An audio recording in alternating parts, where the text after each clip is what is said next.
Cybersecurity. Luther Renner, Managing Director, Cisco Security, Europe, Middle East, Africa. Dr. Victoria Coates, former Senior Advisor to the U.S. Secretary of Energy. And our moderator, Sasha Qadri, journalist and moderator.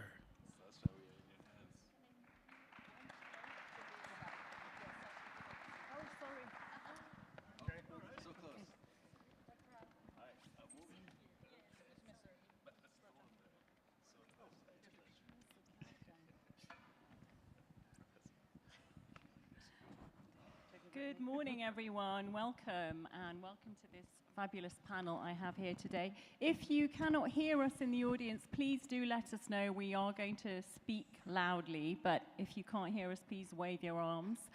So let's start with a very general question to kick off the conversation. A recent IBM report highlighted that 1 in 5 breaches are caused by a supply chain compromise at a cost to the business of upwards of $4 million. Can I ask you all, what do you see at the heart of supply chain breaches, and why do they continue to be so widespread? Mary, let me kick off with you, please. No problem, Sasha. Okay, everyone can hear me. Okay, so... and maybe just a very brief intro as to what you do in your role. Absolutely. So I'm the general manager of IBM Security. So it's a global cybersecurity business. We develop technology and services for people who want to protect their business. Okay, so that's me in a nutshell. All right, so let's step back for a moment and think about why are these cyber attacks happening? Why are these breaches happening? Well, the cyber criminals are looking for a payday. They're either looking for data that they can sell or data that they can use to to get a ransom payment, or they're looking for IP, or they're looking for something that they want, depending on who they are. Okay, so now if we think about the businesses that they're trying to get this information or stuff from. So every business will have what we call an attack surface. That's, how they appear to the outside world. And businesses can, be in control of the attack surface of their own business. But the attack surface extends beyond their own business to their suppliers, to the supply chain, all the way through a very nested loop of suppliers. And of course, the attackers are looking for the easiest opportunity to get their payday, and they're looking for a way in.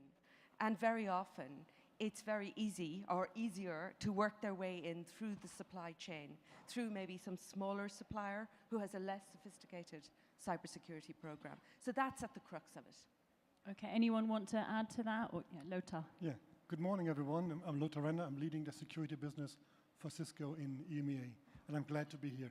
I think what Mary said, I think on top of what you said is what we have now experienced to our benefit is the connected economy. And but the negative part is, as everything is connected, so if someone has a breach, it's in own service or infrastructure, and you're connected with others, suddenly you have like a chain reaction. And the ones that you think you control your own infrastructure, but you have a supplier that is breached, that you are not aware of, even what he's using for the service, then you also have a problem. And that's what we have seen in the last big attacks. And are companies becoming more aware of the path of these breaches, given that it's obviously supply chain is so huge and then it's linked to other things? We were just talking before about, do companies map all of these weak points? Well, I think the point is, I think the US White House put an executive order out last year to call something like a software bill of material. Because what we all realized, that nobody knows what the other vendor has put into his software. Even like if you use like open source code that might be copied many times, but you don't know really what's in it. So you have always a risk in your infrastructure if you don't control your supplier and what he's using in his own service for you. And Tasha, if I could just comment on that, I'm Victoria Coates, and I'm here from a little bit of a different perspective from the United States government, from the Senate, from the White House, and from the Department of Energy. That's better.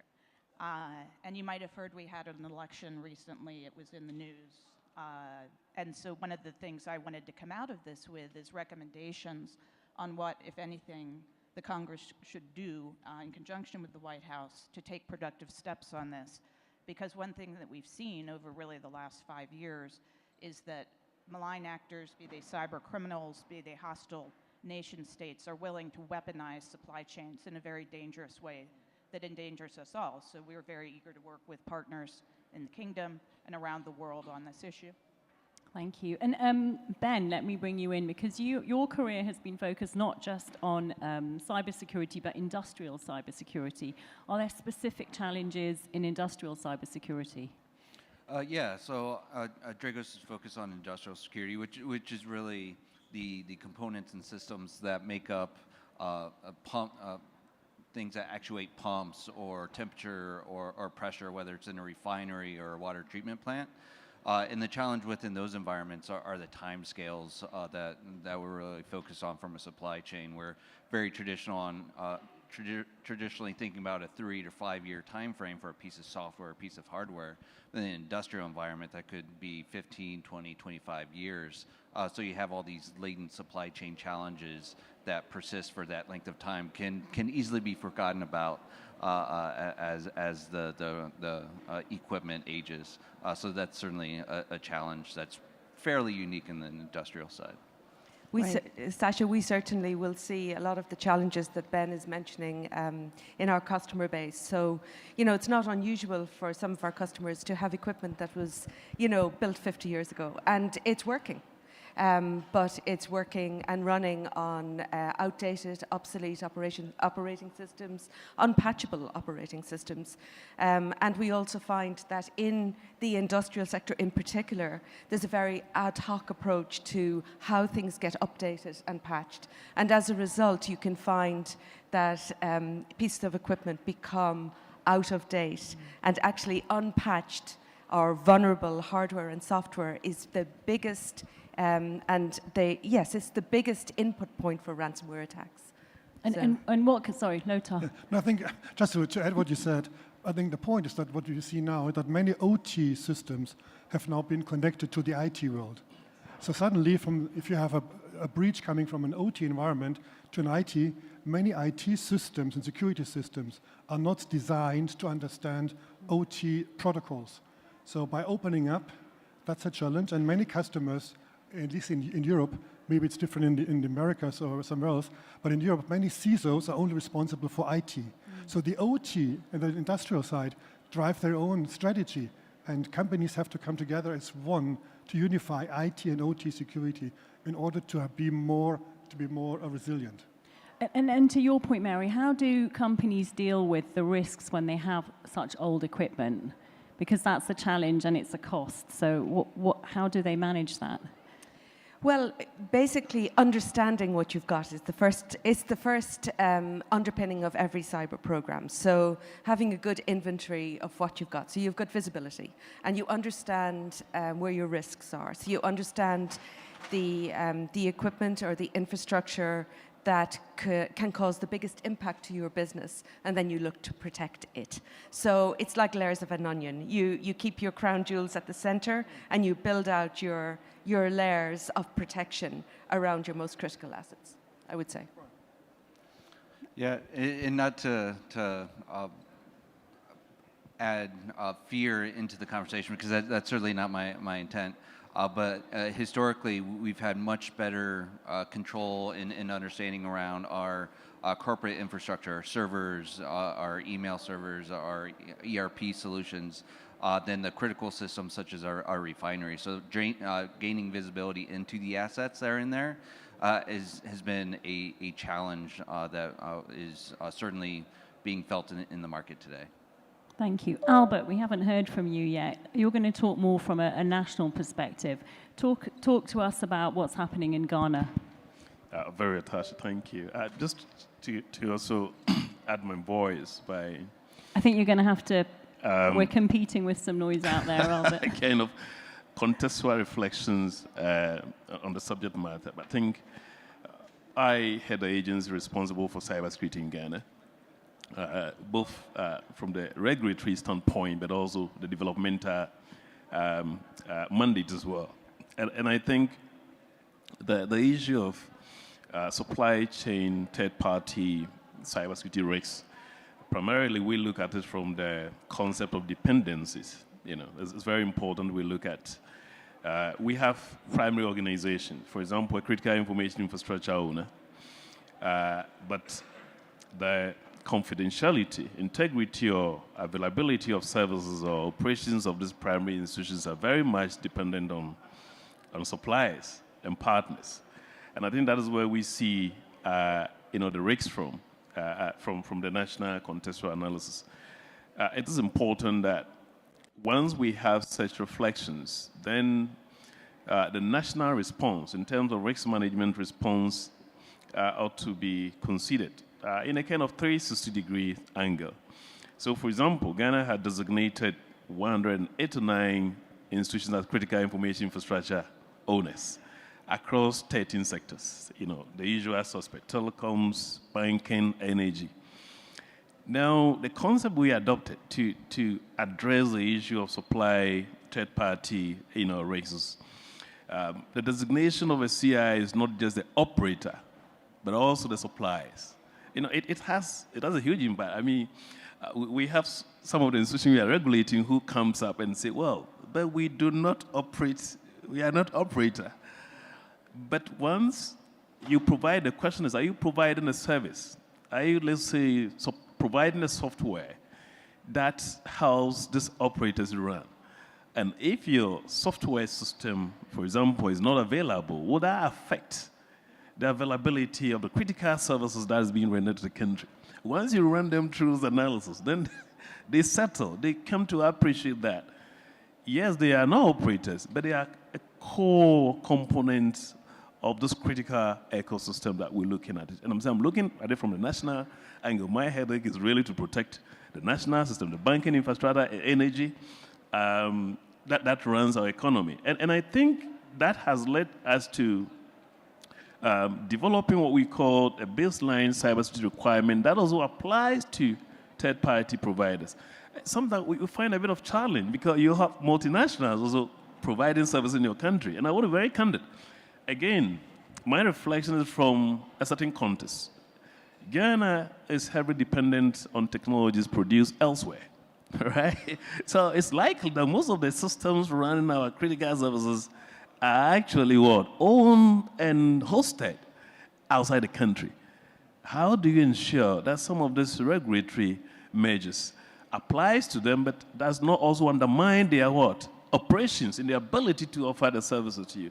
But again, I think that the position here at the national level is you extend such baseline cybersecurity requirement also to cover not just domestic third-party suppliers, but also international suppliers. But again, Tasha, once we adopt certain best practices internationally, so you have US implementing a certain program, you have Saudi Arabia implementing certain risk management, in different countries adopting certain risk management practices, you are likely to have some kind of interoperable security measures that will probably be able to keep us safe. So I think that is really my reflections as far as addressing supply chain third-party cyber risks are concerned at the national level. Okay.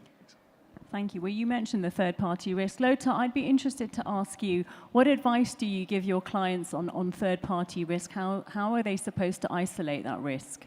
I think one thing that we in our own company had dealt with for a long time, because we are not producing our own gear, so we had to work with third party for like more than 20 years. So what we established, what we called a master security framework, where we define the principles of how software has to be written to be used in our case. It has to be put into the contracts that we sign with our suppliers, and it's being verified in audits every time. So for everyone in the room, like, think about when you have a third party, what is your requirement to them? Make sure that you can validate it and audit in a continuous basis. And that they tell you how they develop the software and potentially what other third-party software or service is embedded in their service to you. It's quite complex, isn't it, Mary? It's very, very similar. from my perspective, with the belief that anything you track improves. So really understanding the bill of materials, like where all of your stuff is coming from, whether it's hardware all the way down to the chip level, or software all the way into open source that's used. Really understanding the component parts and ensuring that the owners and suppliers of those component parts understand your expectation of them and that they're auditable and so on. So you're tracking it, so they're tracking it, they're reporting on it, and it only improves. Just to that point, I think two things that really stood out for me from the sessions yesterday, and I think it's why this forum is so vitally important, was actually from your first panel, Sasha. Your panelist, Rob, kept speaking about complacency on the part of a number of actors in the cybersecurity realm that we've assumed for these many years that most people are well-intentioned and that this space will develop naturally into a safe space. But not to be a fearmonger like Ben, but you know, I think that's not true. And then His Royal Highness Prince Abdulaziz talked about ambiguity, about not having great clarity on who your enemy is. Are they state-sponsored? Are they not state-sponsored? Are they working for a fourth party? And I think to the points about Ghana, getting to these best practices and creating a regional network of those is something we'd been working on for the Middle East generally, but I think that's going to have to be no longer limited by geography, but by approach.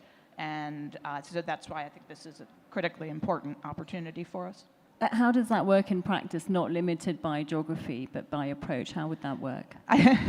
Well, and Sorry to put you on the spot. No. I mean, I think that's, you know, both the great advantage and the great responsibility of being the United States. We just wrapped up a massive cyber meeting in Washington of 36 countries, mostly concentrated on ransomware, and actually made it to some fairly concrete recommendations. But I think as we come out of the pandemic and the vulnerabilities of our supply chains for everything from PPE to automobiles to whatever it may be that are spread all over the world, and with the complexities that Lothar and Mary were speaking of, you know, the urgency now that we can gather and collaborate to get to those best practices has to be very strong.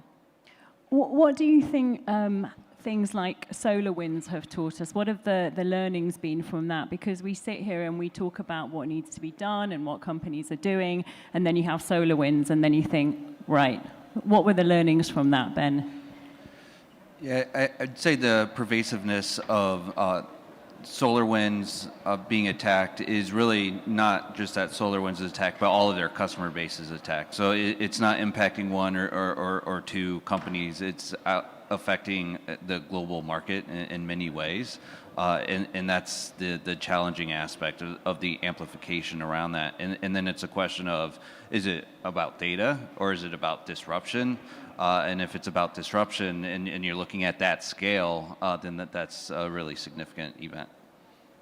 I think SolarWinds was, the most present, but before we had not Petya, because that was really the first big one that went global by infiltrating the Medoc system right in Ukraine. And it was focused only for Ukraine but so many companies used that system from Medoc with affiliates in Ukraine. We all remember the big Maersk implication that they faced around the globe. And I think many companies realized that when they build infrastructure, they have to rethink about how they segment their infrastructure so when they have a breach that they can isolate it. I think from that one and also from SolarWinds and the later ones is how do you protect your infrastructure independently, whether it's from third party or you attack directly, that you reduce the attack surface, as Mary said earlier, right? Reducing the attack surface, segmenting your infrastructure and being fast in isolating and remediation. That's right. Maybe just to add up, I think all these attacks, there is one learning lessons. I think hacking or attack is an existential threat. We need to understand that as we adopt technology, existentially, we are exposed to attacks. So I think the question now here is our business continuity as well around some of this process. It will happen. It's a question of when, actually. So from where we sit, the whole idea is in testing our resilience around some of those areas. We need to look at our business continuity planning. How many hours, days are you likely to restore your services and run? So I think we should prepare ourselves, to expect the unexpected, but again, test our systems by way of resiliency. I think from the national standpoint, when you have, countries, of course, there are several different cybersecurity maturity levels, isn't it, of nations, but and some countries are really up there, and they'll still go through these attacks. Some countries with resources, again, it's not only about technology and resources, the human factor and all those things come in. Attacks are happening. So it will happen. So we are more interested at national level of building the necessary contingency measures that will allow us to restore services within a short period of time and run. Okay, yeah.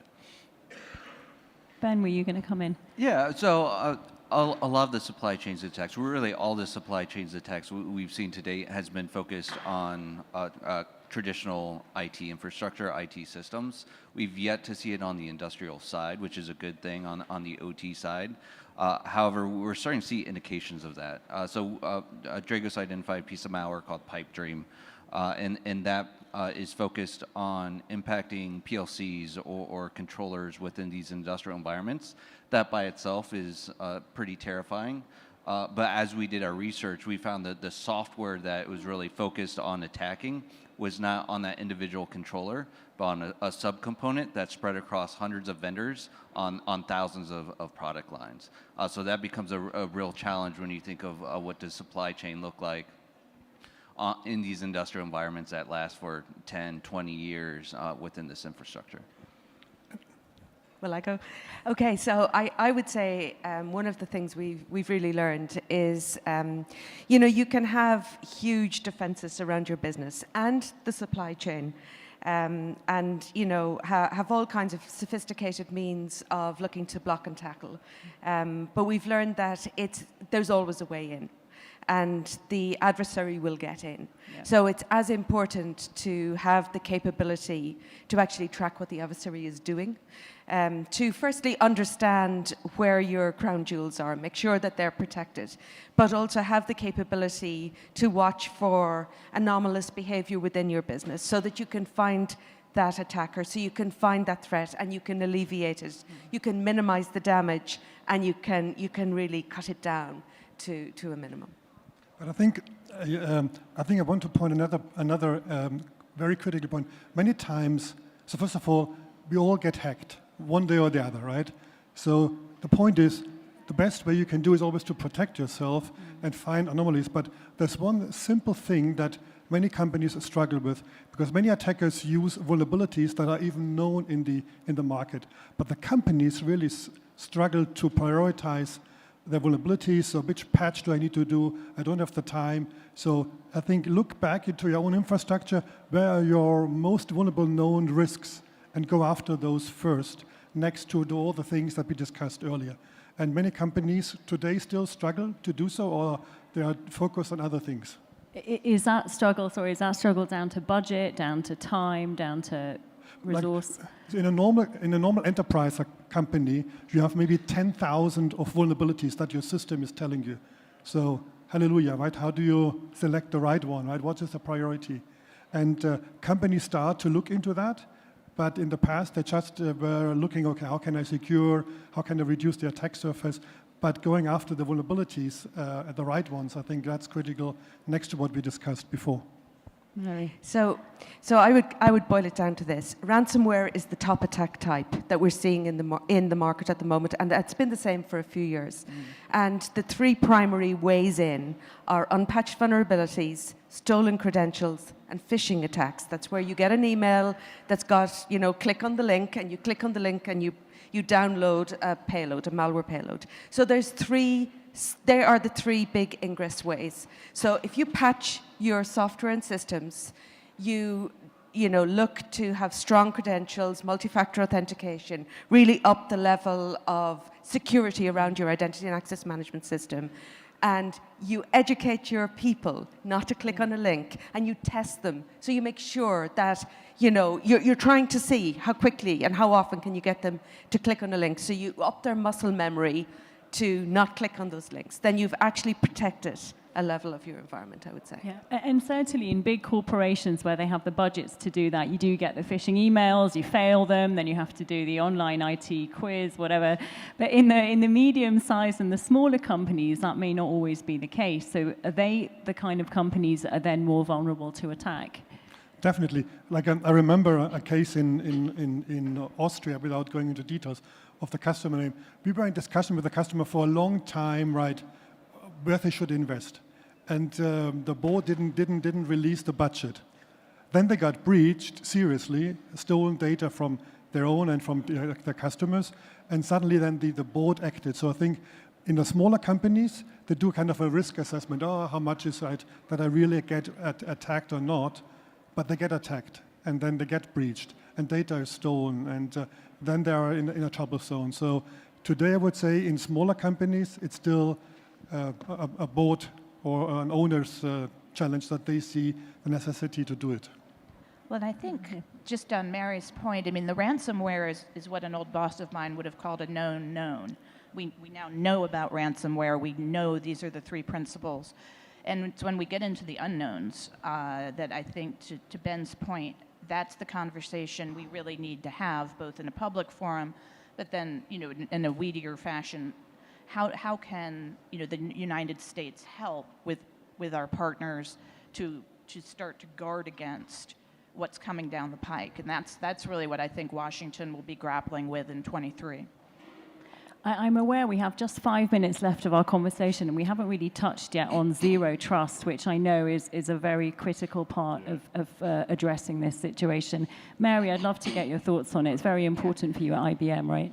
Yeah, so I mean, just very quickly, if you look at how security has advanced, I mean, at a very high level over the last decade, it's moved from being a compliance program to being, understanding your perimeter and protecting the perimeter of your business, to now with the rate and pace of digital transformation and adoption of cloud and cloud infrastructure, cloud services, as a service applications, you've actually really disintegrated that perimeter. It's very difficult to put your arms around it.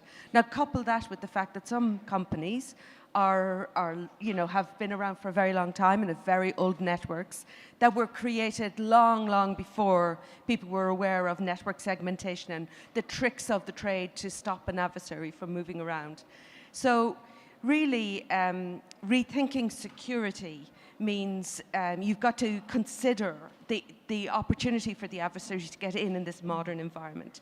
So if you consider the fact that you're breached, that the adversary is in, but if you impose, a program where you trust nobody, you always verify, you assume you're breached, then you've essentially got a zero trust paradigm through your security system. It's not a product, it's not a tool, it's a way of thinking about security.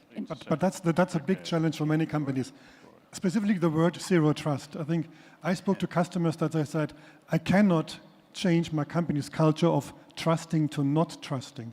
So I think from a security, we would agree that's the right thing, but a company culture saying, I'm not trusting my workforce, my employees. But is it the workforce or it's your suppliers? It's everyone. Everyone. It's everyone and everything. And it makes for wonderful PowerPoint, by the way, but it is difficult. So the challenge is to ensure that you can take your customers on a journey to a zero trust paradigm in baby steps, from where they are to where they need to be. And on the latest Gartner conference in London, they made a lovely study they showed, like that 65 of their clients are telling them that by 2025, they started zero trust. But more than 60% will fail in the implementation because it's not a simple product that you can buy. It's a change in how you design security, in the way how you operate, in the way how you work with your workforce, with your suppliers, and et cetera, et cetera. That's right. Well, We've got 2 minutes, so quick thought from you, Albert, and then, please. I think, again, I do not think it's possible to eliminate trust within the digital space at all. You know, the interaction that happens there. But the key question is, we must trust, but each trust should be verified. I think that is really the concept underpinning security programming. So it's not really not trust, but the verification processes that we need to. I think technology design. Eliminating trust, I do not see that, but mechanisms to verify the trust. I think that is the way to go. Thank you. Ben? Excellent. Last word, no pressure. Last word. No, this is great. So a lot of our discussion has been talking about the attacker advantage, and it could be very dire in some of the takeaways we talked about. The reality is the attacker in some of what we've been talking about is very sophisticated, multi-stage attacks. There is a defender advantage here that the defenders can take advantage of. They do have time on their side. They do have complexity on their side. And there we must leave it. Thank you very much to all of the panel for your great insights. Thank you. Thank you, Sasha.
Ladies and gentlemen, please take your seats. The program is about to begin.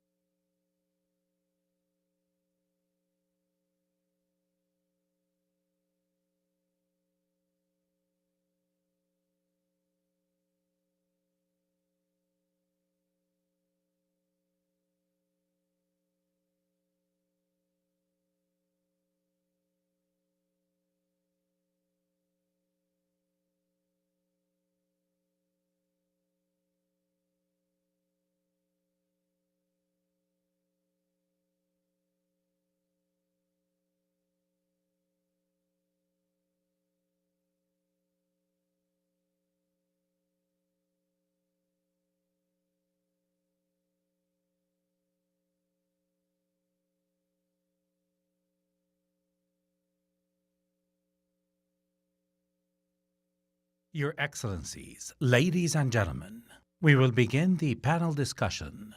AI for Child Protection, the Importance of Multi-Stakeholder Collaboration. Please welcome our panelists. Irakli Berezzi, Head of Center for Artificial Intelligence and Robotics, UNICRI. Lieutenant Colonel Dana Al-Marzougi, Director General International Affairs Bureau, UAE Ministry of Interior. Laura Tadi, Director of Business Affairs, Benevolent AI. Yalda Aukar, Co-founder, Managing Partner, and Chairperson, Bracket Foundation. And our moderator, Ian Drennan, Executive Director, We Protect, Global Alliance.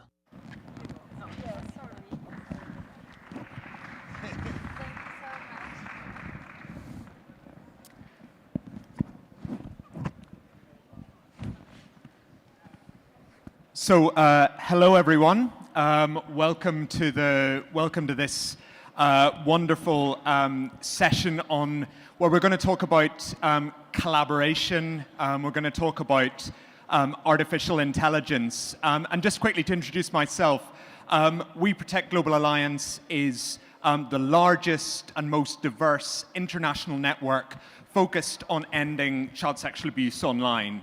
And we do that by bringing together experts of the kind that you see around you, around this stage today, to develop solutions and to design a world where children can take advantage of all the benefits of the internet.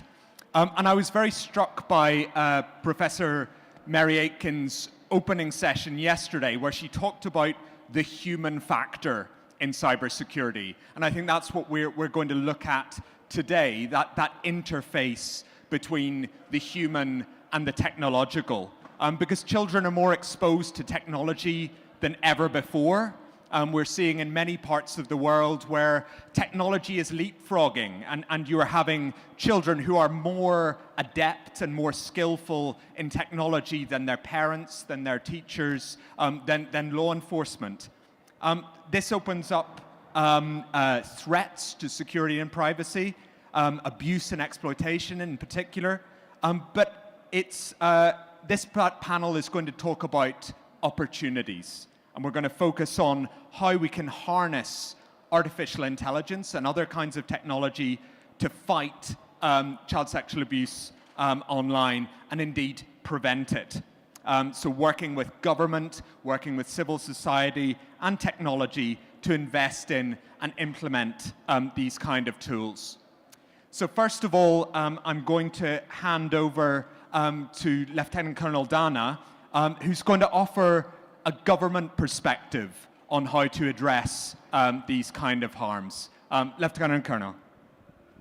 Thank you, Ian. Good morning, everybody. And thank you to Saudi Arabia for the hospitality and the great organization.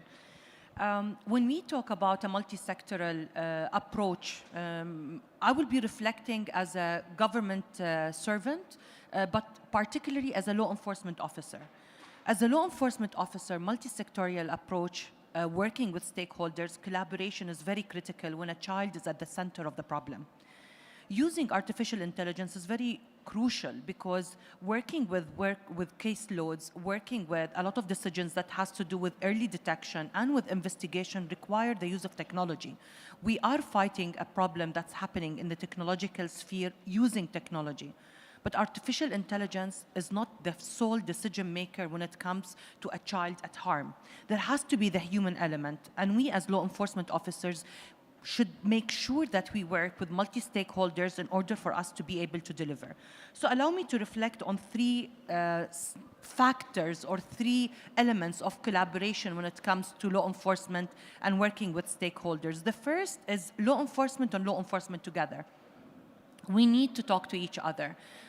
most of the time, resources are scarce when it comes to investing in artificial intelligence.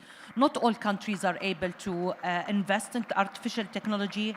Not all countries are able to invest in modern technology when it comes to investigating and early detecting harms against children online, mainly CSAM. So talking together and engaging in what worked, what didn't, how can we train each other, how can we collaborate in exchanging knowledge, conducting joint operations is very important. Second is law enforcement with international organizations, and I think this panel is a testament to that. Working with organizations, with civil society, working with We Protect, working with Unicry, working with Bracket, working with everybody on this panel has been a eye-opening experience for us at the United Arab Emirates. It helped us build our capabilities. It helped us form our policies. It helped us work on projects that are actually reaping actual tangible results. My colleague and friend Irakli is going to talk about AI for safer children, but allow me to talk about it from a government perspective. So when the UAE was approached by Unicry, to build this platform, this hub where artificial intelligence tool will be hosted, the first thing we both agreed on is the importance of having an advisory board of multi-sectorial backgrounds. That was very important for us. We needed the input, and we needed the input to be multi-sectorial. The second thing we did is the importance of using ethical AI, responsible AI. So we formed an ethical committee, and that is something that helped us form and build our platform in a way that we feel and we think is going to be safe for users and also safe for officers and safe for children that are going to be the subject of the investigation. I won't take long, and I'll touch on the last point, the importance of working with technology companies. Often technology companies will create solutions for us, government, and they create the solutions for us in isolation of what we want. Sometimes we are there at the end of a table where executives are pitching for us an artificial intelligence tool, pitching for us a new technology, and we are there trying to see how can we customize it to our need. I think it's very important for us governments to start working with technology companies, telling them our challenges, explaining to them what's exactly happening in the field, and try to form the solutions together. Doing so, we will be able to provide better services to children at the heart of this issue. But the caveat to all of this and the success to all of this is we need to always remember, be government, civil society, technology companies, there is a child at harm. Sexual exploitation of children online is growing in a way that is very alarming. During the pandemic, we have seen extreme surges in numbers. If we don't put the child at the center of everything that we are doing, at the center of our collaboration, at the center of everything we are trying to achieve, we are not going to achieve the results, which is keeping our children safe from harm. Thank you so much, and I think that's a really important point to leave us with, is that the child needs to be at the center. We cannot lose that perspective. I'd like to pass on to Irakli now. As Dana touched on, you've been working together with UAE on collaboration on sharing AI solutions with law enforcement partners. I wonder, could you tell us some more about the key opportunities that you see for users in this space? Ian, thank you very much. And before I answer your question, I would like to congratulate the Kingdom of Saudi Arabia for putting together such a wonderful gathering. And through this type of multi-stakeholder collaboration is only way to achieve results. And I'm very pleased to be invited here and contribute to this forum. I also would like to thank We Protect Global Alliance for putting together this panel and fellow panelists here for contributing to this session. Now, back to your question. As my friend and colleague Dana mentioned it, we've put together, in partnership with the Ministry of Interior of United Emirates, a special program, special platform, which is called AI for Safer Children. AI for Safer Children started 2 years ago with an aim to build a global hub where artificial intelligence tools can support law enforcement agents all over the world to solve problems and to contribute in the solutions of the problems of the sexual exploitation of and abuse of children online. We launched the hub 2 months ago, and I'm really proud to say that the hub already has more than 55 artificial intelligence tools inside. it is used around 60 representatives of 60 countries, and around 250 agents are part of the hub. Hub offers a state-of-art solutions and a learning center on how to use artificial intelligence to solve this problem, to contribute to the solutions of the problem. We just concluded an agreement to continue the program, and we hope that the program will be continued for years to come. And in the new program, we're going to offer new solutions. We are offering an on-site trainings to the law enforcement agencies all over the world. And we just had a meeting with the technology providers who are contributing to the hub with their AI tools, who made a pledge and commitment to support countries in need who won't be able to afford purchasing the tools, and they will be offering them tools free of charge. At the same time, the program, as Dana mentioned, has a vigorous advisory board and very comprehensive ethical committee to it as well, to ensure that artificial intelligence is used responsibly and it is used in a human rights compliant manner. Artificial intelligence is not a silver bullet. Obviously, it is not going to solve all the problems. Silver bullet is all of you here. Silver bullet is the multi-stakeholder collaboration. It's for all of us to contribute into finding the solution. Silver bullet is the collaboration which UNICRE is enjoying with the Ministry of Interior of United Arab Emirates and all of you. And I'm really looking forward to the deliberations here and working with all of you. Back to Ian. Thank you very much, Irakli. And I think the idea of, again, coming through that human factor. The tools are important, but it's how we use them. It's the collaboration that is the real silver bullet here. I'd like to pass over to Yalda now. So you're the latest Bracket Foundation report, which looks at gaming in the metaverse, which, you know, as a father of two daughters, is of a great interest to me. It highlights some of the challenges of supporting children's online safety in this new environment. But I'd like to ask you, so what is your sense of the dangers in this space? What role can AI play in addressing that? And then how can we come together as a society, building on Irakli's point, to address this? Thank you, Ian. I'd first like to thank the We Protect Global Alliance and GCF for hosting me on this panel. I wanted to compliment the organizers for including online child protection so prominently in the program, because we can't rethink the global cyber order without paying special attention to the most vulnerable, our children. I'm going to answer your question in two parts. How dangerous have these platforms become?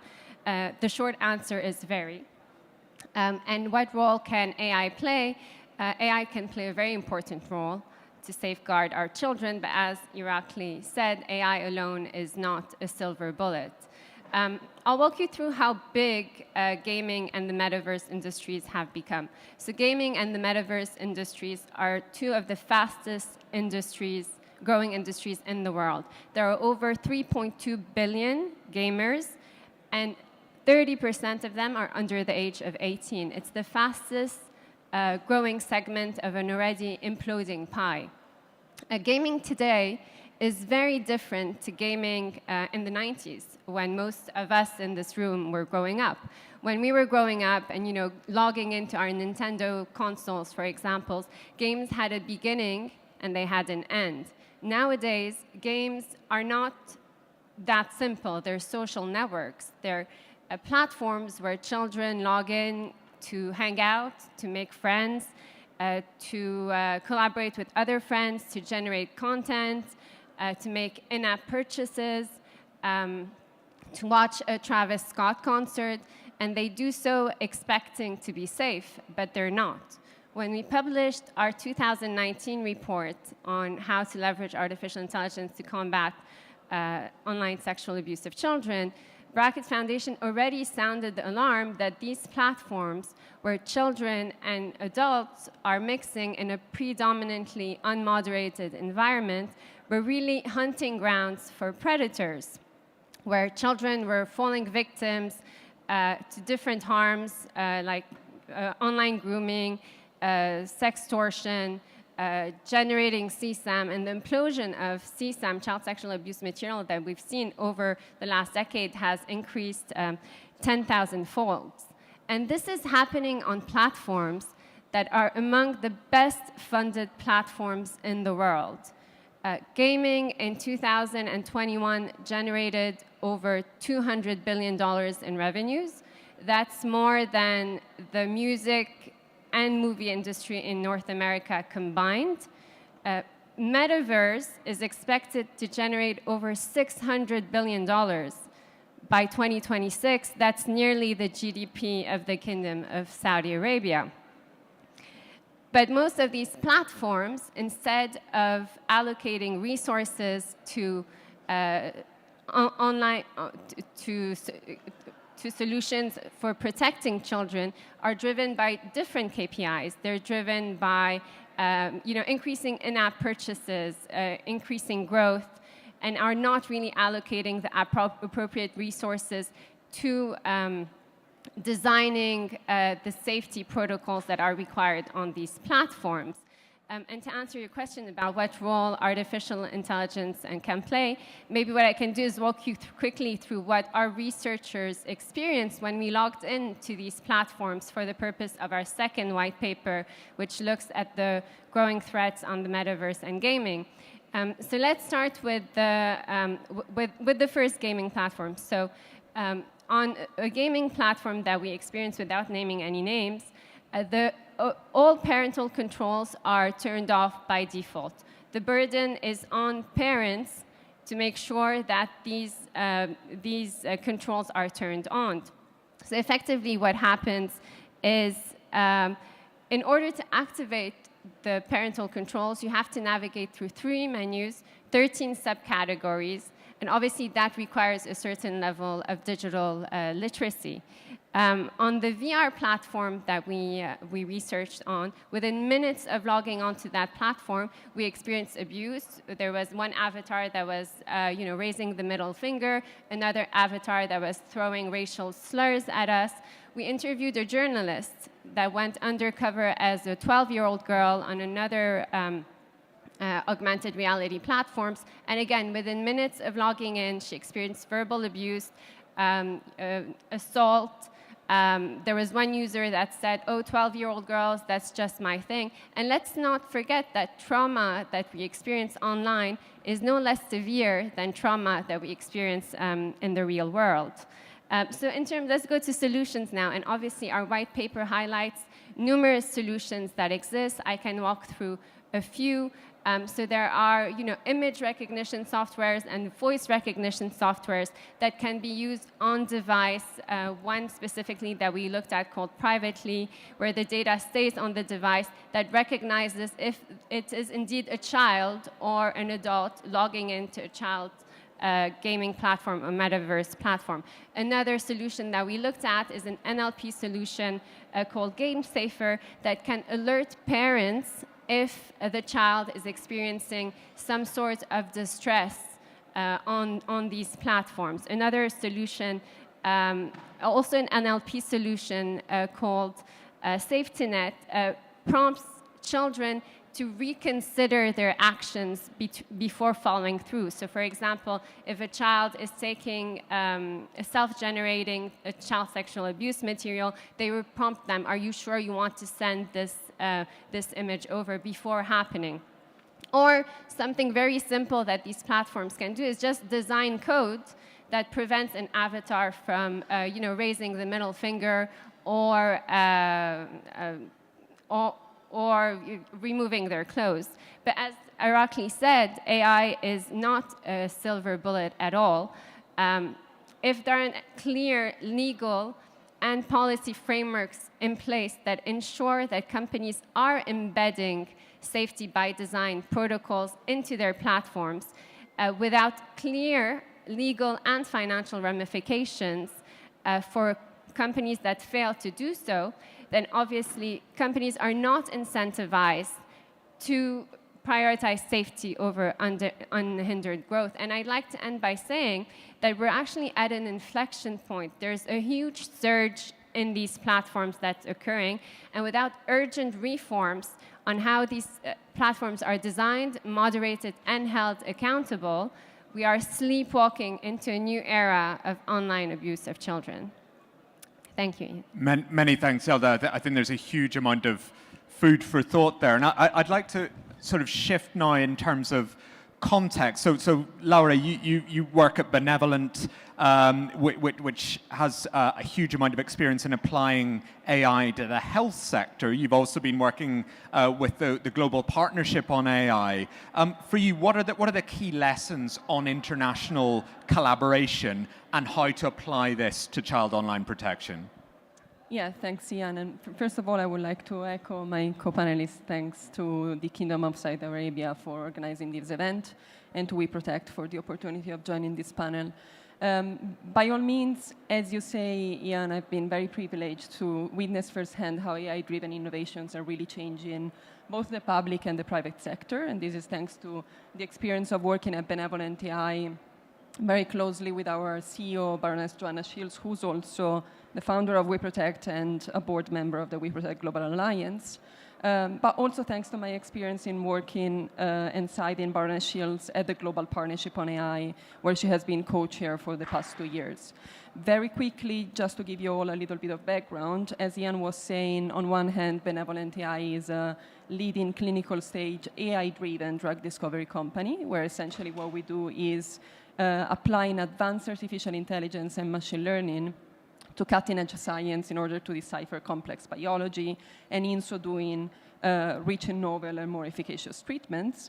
And on the other hand, the Global Partnership on AI is a multi-stakeholder initiative that now counts more than 25 member countries with the overall objective of unifying governments around the responsible use and development of artificial intelligence. So apparently 2 different words, where actually the very clear common denominator is the collaborative use of artificial intelligence for good. And on the basis of these 2 premises, when it comes to your question, Ian, key learnings that we can gather and apply also on the topic of artificial intelligence to protect children on the online space, the first immediate key learning that I need to stress again, and then all my co-panelists have already mentioned, is the importance of understanding that AI in itself is nothing but a tool. It's a great tool, but it's not a silver bullet. And the real power, transformative power of artificial intelligence will actually come from, as you were saying, Dana, the human element. So human collaboration, the interaction of AI with human collaboration, and also oversight from human beings. And the second element, again, that has been reiterated quite a lot, is the absolute crucial importance of multi-stakeholder collaboration. When I talk about multi-stakeholder collaboration, I talk about collaboration between all different stakeholders involved in this specific work stream, from government to the tech industry for sure, civil society, NGOs, law enforcement, all stakeholders involved. And going a little bit deeper quickly into both of these key learnings that we can gather, again, going back to the point of AI not being a silver bullet, by all means, AI does hold great potential to solve some of society's biggest issues, including the crime of online child sexual exploitation and protecting children online in general. But again, it will always be human interaction that has to be the enabler. Again, this is exactly what we do at Benevolent AI. We always say that when we have our tagline that we build tech in the service of science. That means that the AI and machine learning tools that we build are actually there to enhance and augment scientists' capabilities, not to replace them. Thanks to the learnings that our scientists can gather from our AI tools, then it's the scientists themselves who are able to make higher confidence decisions to get to novel treatments. And equally, when we think about what the Global Partnership on AI has done over the past 2 years, is undertaking applied projects on artificial intelligence with the ultimate aim always of maximizing human synergies and maximizing human collaboration and not replace it. So when we take these learnings and we bring them to the topic of AI to fight online child sexual exploitation and to protect children in the online space, equally, the principles of responsibility and human oversight need to be taken into account. AI can certainly automate certain processes. Let's just think about the importance of facial recognition to detect predators or imagery recognition to classify suspicious videos. But at the same time, we would be making a big mistake if we thought that just because we have AI tools, we can leave it entirely on the shoulders of AI tools themselves to oversee on their safety and security, especially when we're talking about overseeing the safety and security of children and young people in the online space and on online and gaming platforms. So what we need is a common, agreed international framework around what even the responsible use of artificial intelligence is. And on the basis of this framework, then we need human interaction and human collaboration in order to ensure that we oversee AI systems. And then moving to the point of, again, multi-stakeholder collaboration, it's very clear to everyone, I think, in this room that as AI can be a great tool to protect children online, at the same time, if it is misused or even worse, used for the wrong reasons, it can be a great danger for children. So on the basis of this premise, what we really need is to enshrine AI rights for children in law with international regulations that are flexible enough to anticipate new digital threats and also agile enough to conform and to fight the current threats that we're facing.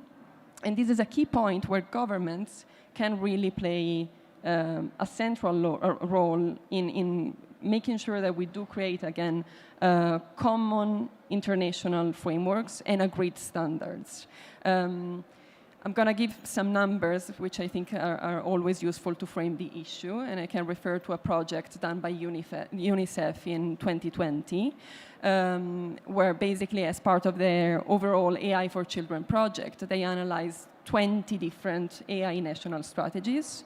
And out of these 20 AI national strategies, they identified that a very few number contained more than 1,000 keywords in relation to using AI for the safety and for the promotion of the safety and well-being of children. And by the way, 1,000 words when we talk about data for artificial intelligence tool to ingest is already quite a low number. So in response to these analyses, UNICEF itself produced a policy guideline document with many different recommendations, one of which was making sure that governments do collaborate with each other. There is multi-stakeholder collaboration in terms of making sure that all AI national strategies do keep into account and actually make it a central topic, the element of promoting the safety and well-being through AI. And equally, I mean, this is, I think, a pertinent example in terms of what governments can do. And also, for example, going back to the Global Partnership on AI, it would be great to see multi-stakeholder initiatives with governments unifying and really championing this issue. But it doesn't stop here. Again, as I was saying, when we talk about multi-stakeholder collaboration, we need to consider all stakeholders. We have just heard from Dana, Irakli, and Yalda about the great work that the UNICRI and the Bracket Foundation are doing in terms of investigating opportunities for AI to protect children against online child sexual exploitation, from expediting police investigations to the role that AI could play in content moderation when we talk about protecting children. In order to make sure that we do this effectively, we need, again, tech industry, civil society, all the different stakeholders really engaging in an open and very transparent dialogue about these AI initiatives, especially as AI initiatives in this space grow and hopefully even proliferate. So we really need to organize in a common action. And to this point, and this is just an idea, but it would be great, for example, for the Saudi's cybersecurity workstream to focus on the collaboration, the creation of a global platform that can foster dialogue between all these different AI initiatives so that we can create a common framework around which all initiatives of this sort can organize. And I mean, yeah, you know better than me, but We Protect could easily play a facilitating, coordinated role given that it's in We Protect's nature itself. Thank you so much. And I think how do I sum up all of that? Very quickly is I think the answer, because we've got a very full we've had a very full session. But I think first of all, just to add my thanks to those of the panel for the Kingdom of Saudi Arabia, and particularly the National Cybersecurity Authority, for inviting us here and setting child online protection at the heart of this forum. I think this is not something we would have seen 5, 6, 7 years ago. So this shows that this is recognized and this is put at the heart of how we see cybersecurity. I think just to pull out 3 points, if you're going to tweet, if you're going to send something out on this panel, these are the things that I pulled out. First of all, that AI is only as good as the framework that it's set in. It's not a silver bullet as and of itself. Secondly, the human factor is crucial. Collaboration, engagement, training. And then finally, to finish, we are working to ensure children can get all the benefits and all the opportunities of the internet, of the digital world. The child needs to be at the center of everything we do. That needs to be our guiding light. And if we can use AI to do it, that's fantastic, but there needs to be human oversight and human engagement. So I would like a round of applause for this wonderful panel, and thank you so much for your attention and engagement in this session.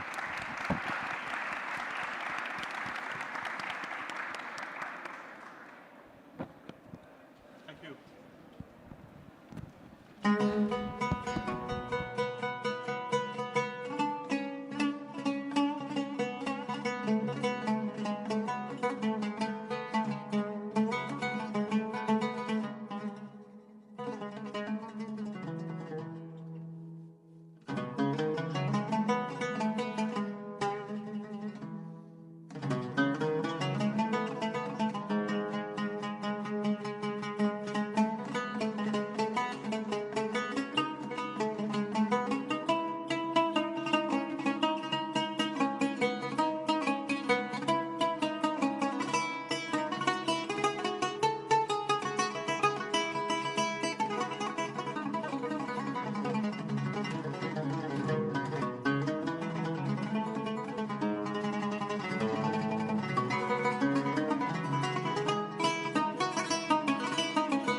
you.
Ladies and gentlemen, please take your seats. The program is about to begin.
Your Excellencies, ladies and gentlemen, we will begin the panel discussion.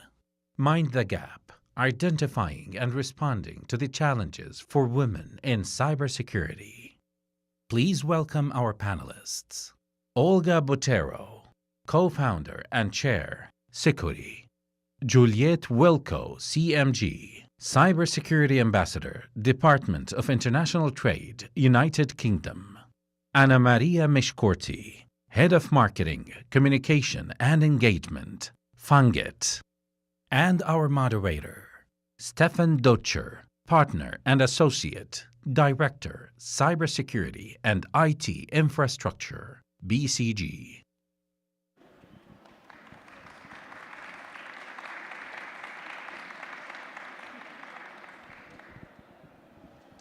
Salam alaikum.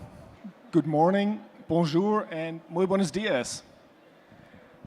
I grew up as the son of a serious scientist and an equally serious artist. Now, to be clear, the artist was my father. He was a photographer. My mother was the scientist. And they both contributed about 50% to the family income. My dad taught me all I know about photography. My mother explained to me the physics behind it and was one of the role models for eventually becoming a physicist myself. So this was very normal to me. It's very normal to my daughter. And I think it's as normal as it should be. And then I grew up and I learned it still isn't normal yet to this day. So I'm very happy, and it's very close to my heart, to help make it a bit more normal. Now, my name is Stefan Deutscher. I'm a partner and associate director with the Boston Consulting Group and started in cybersecurity about 30 years ago and founded also our cyber practice. And as a consultant, I spend a lot of time on panels like this with men sitting in the panel and the woman being the moderator. So I'm really happy that today the experts on the panel are women, just the moderator is not. And we got a great panel, but before we go into the panel, let's introduce the topic. So the session title, Mind the Gap, it doesn't resonate with me. I would love to call it How to Close That Mindless Gap, if you allow me to. And what gap are we talking about? I mean, cybersecurity is a growing field and only 25% of the workforce are women, which is much less than the overall workforce, and about 40% are even in technical jobs. And to make the gap wider, women on average earn about 20% less for the same cyber work as men. So in this session, I hope we share some experience, shed some light on the challenges that you as women in cyber face and on what women interested in going to cyber can do. Now, let me quickly introduce the panel. Your curriculum, your CVs are so impressive that we could spend 35 minutes just on that, but we don't. Let me just pick a couple highlights. And I encourage everybody to read up on LinkedIn, on the conference program, on the rich experience of the ladies here in this panel. So we have the head of marketing, communication, and engagement of FONGIT, the Geneva Tech Innovation Foundation, I guess. You hold an MBA and a bachelor's in communications and media, worked at the United Nations, at the World Intellectual Property Association organization, and we're also recognized as one of the top 100 Swiss digital shapers in 2022. So that is quite a background. And then we have Juliette, the UK Cybersecurity Ambassador of the Department of International Trade, responsible for promoting the best of British cyber products, services, and strategies, holding a master's in law from Cambridge, and being also a companion of the most distinguished order of St. Michael and St. George. With 30 years of experience, including postings abroad in Beijing, in Hong Kong, and Singapore. And as if that's not enough, I also understand you speak fluent Mandarin Chinese. So that is also very impressive. And then last but not least, we have Olga Botero, who is the co-founder and chair of Security, a platform based aimed to help global cybersecurity talent evolve. You also partner at a boutique IT consulting firm, hold a bachelor's and a master's in computer science, and then lots of other degrees from Harvard, Stanford, Kellogg, Carnegie, and so on. MIT also, I think, sorry. You never should call MIT and so on. And on this end, you moved from being a lab engineer at Hewlett-Packard all the way to the C-suite, holding jobs as a CISO, as a CIO, and as a CEO at several organizations, and you're an independent director of various international boards with 25 years of experience. So that is quite a panel. Thank you for being here. Thank you. Now let's maybe jump right into the questions. So we have only 30 minutes or so let's try to be brief in the answers, maybe briefer than I'm in the introduction. But well, let's first look at what made you enter cyber and what was a decisive moment or important set of boundary conditions for you entering cyber. So Juliette, as someone with a law and foreign service and diplomatic background, how did you enter cyber? Well, I think that's a really good question. And I think I put it down to 3 things. The first was my background. So I had a career of 30 years, as you said, in diplomacy, but that also includes things to do with international relationships, policy risk, understanding threats. I also had a period as an HR director, so I understood organizations and people. So that background is actually incredibly relevant to the role that I do today. At the time as well, the UK, in about 2016, had just created our National Cybersecurity Centre, and it was a landmark moment, I think, for government to understand how it could look at cybersecurity through a national lens, through protection, through guidance, and really start to have an effect on how we had dealt with cybersecurity as a nation. And I had some sort of roles in working with that early formation. And then I think finally I was sort of taking a leap of faith, I think. Early on in my career I took a leap to learn Chinese. That was a slightly mad choice at the time, but bore fruit. And at this point in time an opportunity arose to get into cyber leadership. And I thought, this is something I'm interested in. I've always been interested in tech, even though I'm not a technologist. It was a moment where I thought this is where cyber and leadership come together, and then the need to understand the whole sort of organizational approach. So that's what took me there. All right, thank you very much. And Anna Maria, as a business and media professional, what made you gravitate to cyber? So, well, from my side, as you know, I'm nothing to do with cyber. If you look at the paper, let's say I studied international relations, marketing. But then when I was working in marketing, I noticed that there is a lot of course, data that everybody's using all the time. And as a more marketing professional and as people, we always put all our data online and we don't think about it. So when I was working for the ITU, which is the United Nations Agency of Telecommunication, as you know, many of them were here speaking about cyber. This is something very high on their agenda. And when I was working there, I focused on digital skills as one of the areas of my mandate. And when you talk about digital skills, you have to talk about cyber. You have to bring this digital awareness to the youth, to the elderly, to the whole population. And when you work with governments, you have to really bring that in. And so that was, let's say, the trigger that made me get into it. After, as I am also part of the Global Shapers community of the World Economic Forum, in Geneva, we do a lot of projects to really understand how the Geneva community and the Swiss community is looking at cyber today. And we focus a lot on youth, of course, and what youth perceive as what is cyber, and is this interesting for them? Do they care? And some people say, who cares about my data is being online or not? So we're really looking at that, and that was another thing that really interests me. And today, of course, working with startups, cyber is everywhere there. So that's how I started, let's say. All right, thank you. It's quite a journey. And now, Olga, what made you first get to pick computer science and then even cyber back in the day? So, Stefan, thank you. And it's a pleasure to be with both of you, the 3 of you, in this panel. So I did study computer science many years ago. And I went into technology because I just love technology. I think my dolls play technology when I was playing dolls. And then I said, I want to study something that has to do with mathematics, with engineering, and technology was the closest thing. Why did I go into cybersecurity? Because when I went into technology, I found that I loved algorithms, and I loved to solve problems. And probably the hardest problem was how could we make sure that data was protected? And that was encryption. So I did my master's in encryption and almost my PhD before I got married. But yes, that's why I got into technology and cybersecurity. All and right. it's been many, many years, and probably I was a very rare person because I was a woman from Latin America going to the university in the US studying computer science and encryption. Thank you. That brings us actually to the next question, because I mean, you're obviously coming from different cultures and nations. So from the Balkans in Europe, from the Commonwealth, UK, and then from Latin America, Colombia.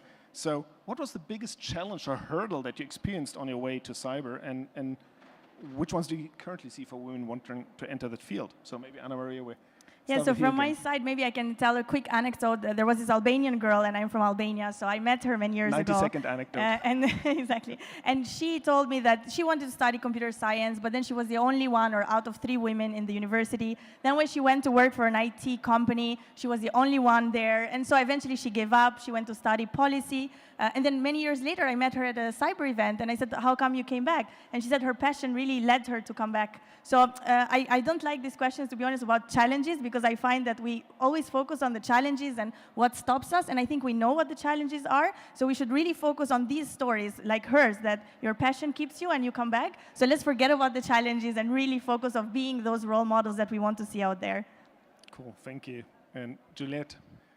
What about you? So I do think you do need to take a sort of look at what the media portrays when it comes to illustrating these roles. And I think one of the things we see in the UK, every time there's a media picture about cyber and cybersecurity, there's somebody in a hoodie sitting looking quite evil and perhaps in a darkened room. And that is an image that is portrayed, and it's very off-putting. And we all know, and we can talk about this later, that that is not all there is to cybersecurity. But there is an image problem, I think, and it's something that we do need to deal with. We are dealing with it, but it is the sort of the starting point that most people see when they're thinking about it. So I guess that's a societal thing. For me personally, well, coming into it relatively late in a career, you wonder whether you're going to have credibility with your peers.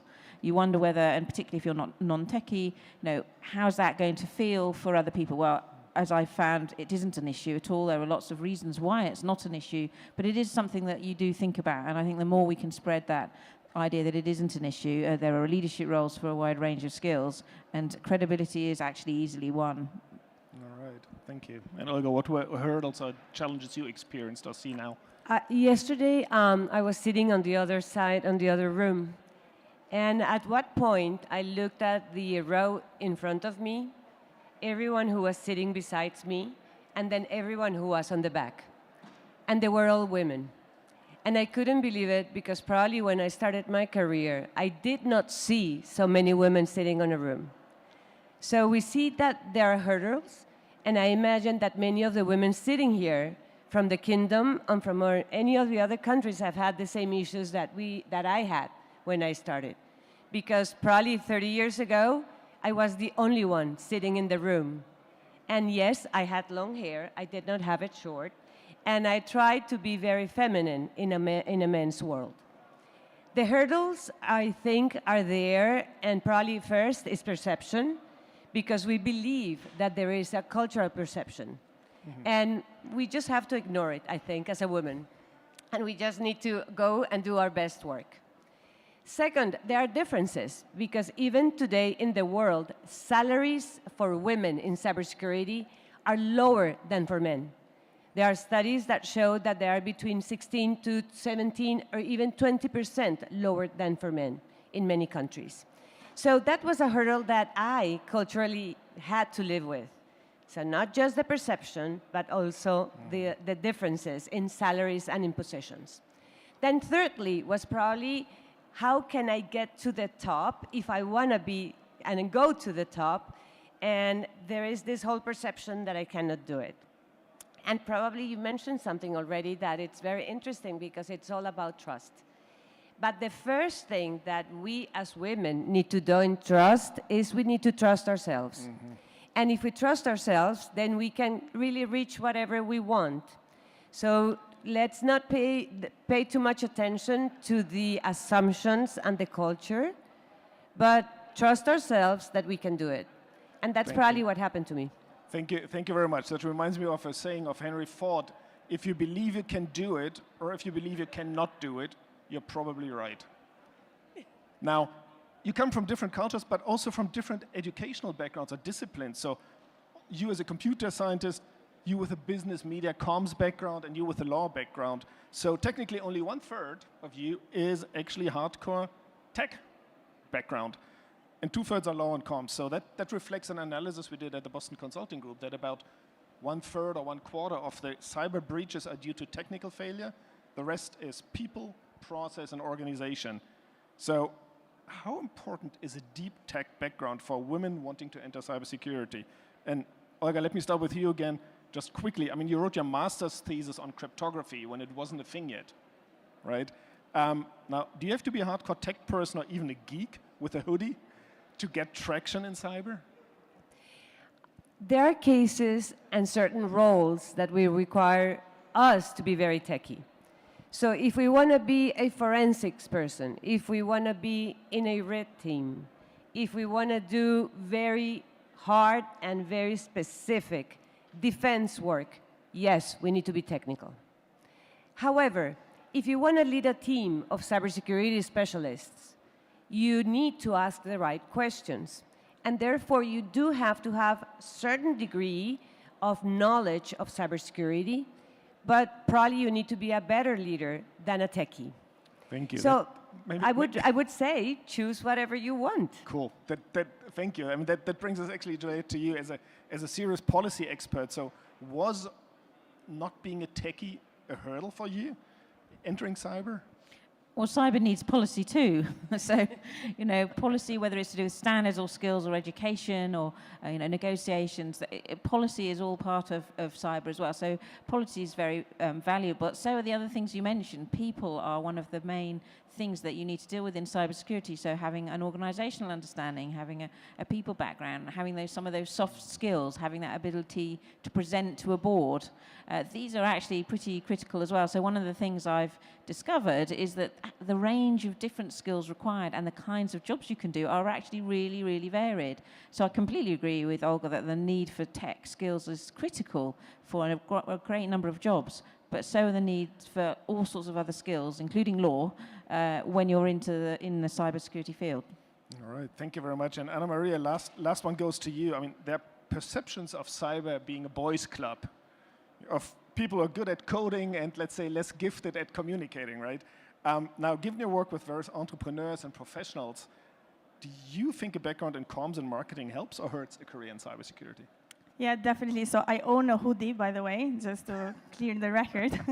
And I think definitely it helps because we see with our entrepreneurs quite a lot. When they come, they have a product, they might be a programmer, a coder, but they need to lead these teams as well. And this is very important, those soft skills. And I think we need to also remember that it doesn't mean that you studied engineering and then you cannot go and take courses online and develop yourself in these skills, or the other way around. If you are perhaps more of a communication, marketing person, you can then create a knowledge base on the technical side. And thanks God, and thanks to technology, today we can do this. So we have to really remember that it's not that we did that degree and then everything is finished. We can continue doing other degrees, courses, and then engage ourselves in such events. And this is very important, but you have to communicate, of course. And if you cannot communicate what you do, it's not possible to bring it out there. That's a good point. Thank you. But that seems that there's many ways into cyber. Now let me ask you the $64,000 question here. Why is it still not normal for women to be in technology and cybersecurity? And how important are role models? And I know it's a difficult question, but maybe 60 seconds, 90 seconds. Juliet, you get the honor to go first. I get the first stab. Well, so 3 really quick things. One, I think, is that early experience. What is it that girls think about the idea of studying, and can you create opportunities for them through things like Cyber First Girl schemes, and get real-world experience, show them what an industry does. Second thing is about critical mass and connections, so that people can link together, things like the Gulf Fellowship scheme that we run here in the GCC. And I think the third thing is about that role models, and don't leave it to the individual to make themselves a role model. That's really hard. It's providing the platforms that we can help people, speaking at the UN or providing a place where they can become visible. Because once you see that, you can think, critical mass, I can be like that. And that gives you an example to follow. Perfect. Thank you. Olga, your Probably 3 things as well. I think the first one is women taking controls of their careers and making sure that they are doing what they want to do and pursuing what they want. So if I want to be a CISO, then I have to prepare myself to be a CISO. That's the first thing. Second thing, I think, Juliet just said, it's so important to have a very strong network of people. So it is not just to sit in a conference like this, in a reunion like this, and not know who your neighbor is. Maybe your neighbor is the person who's going to be the managing the company that you want to work for in the future. And yes, LinkedIn is very important. And LinkedIn is to really create a network of people that can help you. And probably the last one, and the most important one, sometimes it's not just about having role models, but having mentors. And I'm not talking about coaches, which is different. I'm talking about a mentor and a sponsor, who's someone who will take you by your hand and help you move forward in your career. And that one, I think, is probably what has helped me the most, having always mentors and sponsors. Thank you. That's quite a blessing. Now, so from my side, I would say I always challenge myself. Somebody did this to me, and they said, when you close your eyes and you think of a CEO, of a coder, of an engineer, do you see a man or do you see a woman? And I always saw men for a long time. So I think this is the normal for me. Normalizing is that when we start to see as many times women, as many times men, when we say the words coder, programmer, engineer. And this, of course, starts at home, starts at school when we are being formed in the beginning years of our life, but also in the media, just like it was mentioned before. There is a lot of women in this space, but we do not see them. And I was sometimes even surprised myself to see that there are so many that I was not aware of. And the media needs to do a better job, and the marketing people need to do a better job at this. Cool, thank you. So that moved us already in the next question, which is good because we got only about 7 or 8 minutes left. That is sort of looking at the status quo. We're done now. What needs to be done? What needs to be done going forward, and who needs to do it? So, I mean, you've done some pioneering work, Olga, with the security platform to get tech talent going. Can you explain, I know it's a challenge, in 60 seconds, what it aims to achieve and how technology can help to close that gender gap?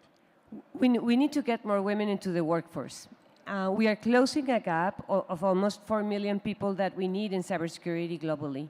And there is a lot of chance for women. We are half of the population in the world, but only 24-25% of the workforce in cybersecurity. So if we take those numbers, what we decided in security is that we were going to create a platform so we could do match companies with talent. But we need to have more talent. And we're trying to attract a lot of women into the platform, which uses an AI algorithm, and we need that AI algorithm not to be biased. So we need a lot of women in the platform, so the algorithm will see that, yes, when they close their eyes and they think of someone in cybersecurity, it's a woman. So that's one. And the second thing is for us to really, the women network in cybersecurity, to attract more women. If each of us invites 2 or 3 women to join the workforce, this is a zero unemployment industry with very high salaries and a lot of potential. Cool, thank you. That touches, I guess, on the platform topic you touched upon earlier. So if you speak directly to governments, private sector, civil society, and as you do in your role, on closing the gender gap, what would you tell them? What will you tell them? Well, so I tell them it's all very well watching the numbers tick up, but that's not enough. You can't just say we'll get there in the end. You've got to take some aggressive action to make it happen. So that's the first thing. Secondly, once you can attract people in, you need to make sure they stay, and that means stay throughout their careers, that some of the reasons that people leave the profession should be, there are plenty of things you can do to help overcome that in thinking about flexible working or opportunities to leave and come back into the profession. So retention, I think, is critical. And then the third thing is to say, it's not just about the numbers, it's about the diversity of thought and style and approach. That's critical for cybersecurity. So just having more people in the industry isn't enough. It's actually that variety, that ability to draw from half the population which thinks and has a different approach. So I'd say those three things. All right, thank you. And now, Anna Maria, I mean, you've done a lot of work around gender and youth matters and inclusion. What advice do you have for young women considering a career in cybersecurity who, as you said, probably don't see themselves represented in the profession today? For me, just to answer even the first question together with this one, it's really about what can we do, what can I as a person do? And this is a question, I think, for the audience as well. So think about yourself, like, if I am a mother, what can I do? I can teach my daughter about these opportunities. If I have a company as an employer, I can ensure that my people can have programs that they can participate and perhaps switch careers. So we always talk about what can governments do about this topic, what can others do about it, but we have to do this about ourselves, because sometimes nobody is out there to become that role model that we are looking for, and we just have to do it on our own. So I invite the audience to think about this question, and when they leave the room, to really take a simple action towards moving this agenda forward. Thank you. That's really nice. If you don't see a role model, be a role model yourself. Perfect. And that just, you know, we talked about what needs to be done. And that got me thinking. So about 20 years ago, about half of my graduate students of hardcore quantum physics in Spain were women. And most of them are now successful professionals, scientists, or even fully tenured professors themselves. So I guess nobody told them, oh, girls can't do math. So what needs to stop going forward in society? And Olga, you're looking at me like you want to take the first step at it. What needs to stop? Perceptions. I think the perceptions and not think of the person because of the way they dress, but think of the person of the way they think. And this is something I heard yesterday. This is not my own words. And then therefore, I think that's what we need to do. That's what we need to stop. Thinking of someone because of the way they dress. Thank you. Ana Maria, what needs For to me, it's bad behaviors, discouragement, of course, and also excluding people. Sometimes we do this not on purpose, but we always say, oh, you don't understand because maybe you don't have this background, or you just arrived here, or I've been here for 10 years, etc. And this discourages people from being part of something that they might be very passionate about and very good in the long run. So let's be a little bit more open to this. Cool, thank you.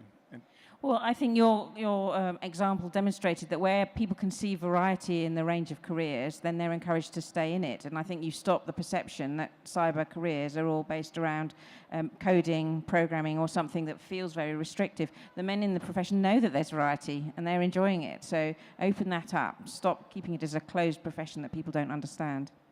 All right, thank you very much. That was a very rich round of input and sharing your thoughts, so thank you very much. And maybe as we're approaching the end of the session, what would be a 20 or 30-second advice for women wanting to enter cybersecurity? Who wants to go first? My 20-second advice is be prepared and prepare yourself. Never stop studying and never start thinking what's the next thing that you need to learn. Well, thank you. So mine would be say yes more often than you say no. So you just don't know where the opportunities will take you. And if they look a little bit scary or you think you're not ready for it, take the risk, take that leap of faith in yourself and just say yes rather than worrying and saying no. Cool. And for me, I would say that this panel has proven that you can be in cybersecurity no matter what you studied or no matter where you come from or how you look like. And I would say surround yourself with more women that will support you and really become that role model, and don't wait for anybody to be the role model for you. Wonderful. Thank you very much. I hope that was helpful, useful, and I can only encourage everybody in the audience to reach out to this wonderful panel. With any questions you might have, I think it's the most support you can possibly get in thinking about a career in cybersecurity. So thank you again for sharing your thoughts and your experience here. Yeah. Thank you. Thank you.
Ladies and gentlemen, please take your seats. The program is about to begin.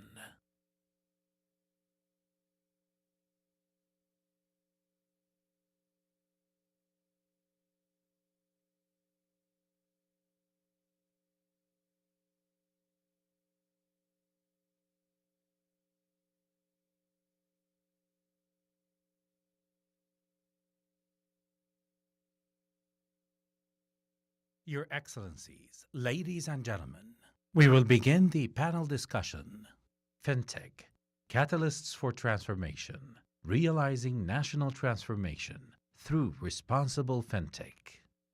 Please welcome our panelists. Martin Boyer, Senior Director, Regulatory Affairs, Institute of International Finance, IIF. Isam Abu Sulaiman, Regional Director, GCC Countries, the World Bank. And our moderator, Sasha Qadri, journalist and moderator.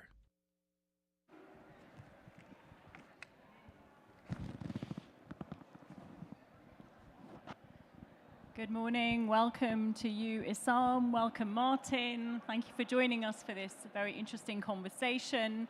So we're going to talk about the fintech sector. We could broaden it out to look at financial services more widely. But I'd like to begin with just a general question, really, to kick it off. And before you answer that question, maybe you could also just tell everyone in the audience what your role and your remit is at your organization. But what I'd like to ask you is, given the phenomenal growth we've seen in the fintech sector, giving so many people access to financial services who may never have had it before, does that growth also come at the expense of insufficient safeguards when it comes to cybersecurity threats? Isam, may I start with you, please? Thank you, Sasha, and thank you for moderating this. Indeed, look, I mean, we can't talk today about anything almost in the world without talking about digitalization. And the financial services and the fintech industry is definitely part of this. Now, it's a big question, no? Does this come at, sorry, go ahead. If you can just hold it a bit closer to your mouth, the mic. Oh, sorry. So we can talk a lot about this specific subject. Is it coming at the expense of our data, on our security or security of our own assets?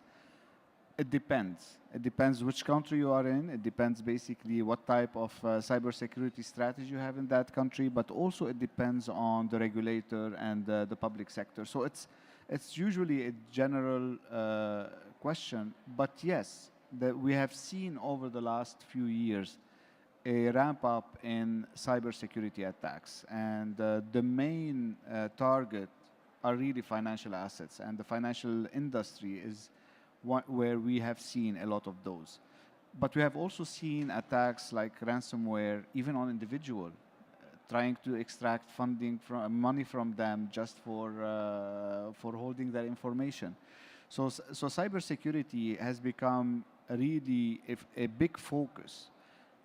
What we have seen also, and this is from the World Bank perspective, we have seen that there is a gap between the developed economy and the developing economy, and that gap has been growing over the last few years, and that's where we are trying to put a lot of our emphasis to try to bridge this gap and bring a lot of the knowledge from the developed world to the low and middle income countries, where this is becoming a major issue as we transform into a more and more digital world out there.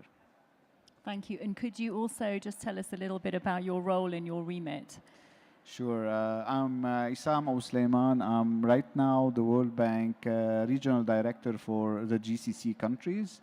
I have spent, however, my professional life in the financial markets, mainly in the World Bank Treasury, dealing with a lot of different structured finance and financial operations all over the world in a way. Thank you. Thank you, Isam. Martin, over to you. A little bit about yourself and your thoughts on that first question. Thank you so much, Sasha. Thank you also to all the organizers of the Global Cybersecurity Forum. It's a really great event. It's great being back. My last working trip before COVID was to Riyadh in February 2020 when you had the G20 presidency here. And so we had great meetings. So it's excellent being back now and seeing so many people in person. I work at the IIF, which is a think tank trade association in Washington, D.C. We have about 400 members across 70 countries, including, of course, here, but all across the Gulf and the world. I work in the Regulatory Affairs Department, where we look at policies, regulation, and how they impact the financial sector globally. So when we look at access through fintech, we've seen obviously that through mobile telephony and through other fintech equipment, that financial inclusion has really increased. So is that better? So financial inclusion, giving people access, giving people their own authority to be able to take their own financial services, under their own control has been really important. So having that access, having that growth, but on the flip side, when you give people all these new tools, it also creates cyber hazards. It makes a broader cyber vector that the adversaries can attack and, breach. So that's the flip side of it. Absolutely, and I suppose one of the other challenges is that a lot of people are getting access to financial services, which is excellent, but without any of the awareness of the risks. There's probably very little awareness in developing countries. Yes, no, look, definitely. There is, this is a system built on trust, and the minute that basically you have breach of a system, it's very, very difficult to rebuild that trust into that system. And what we are seeing around the world is really a big move and a very, very quick move towards the digital world. I mean, I was telling Martin before coming here, before actually entering here, is that my kids don't know, for example, that their bank exists physically. Yeah. I mean, they only deal with their iPhone with all their transactions. And they probably wonder, why would you even go to a bank? They wonder even why we go to the bank. I mean, but it's true that I haven't been to my own bank probably over the last 9 years since I left Washington. Probably over the last 9 years, I've been probably 5 times to my bank physically.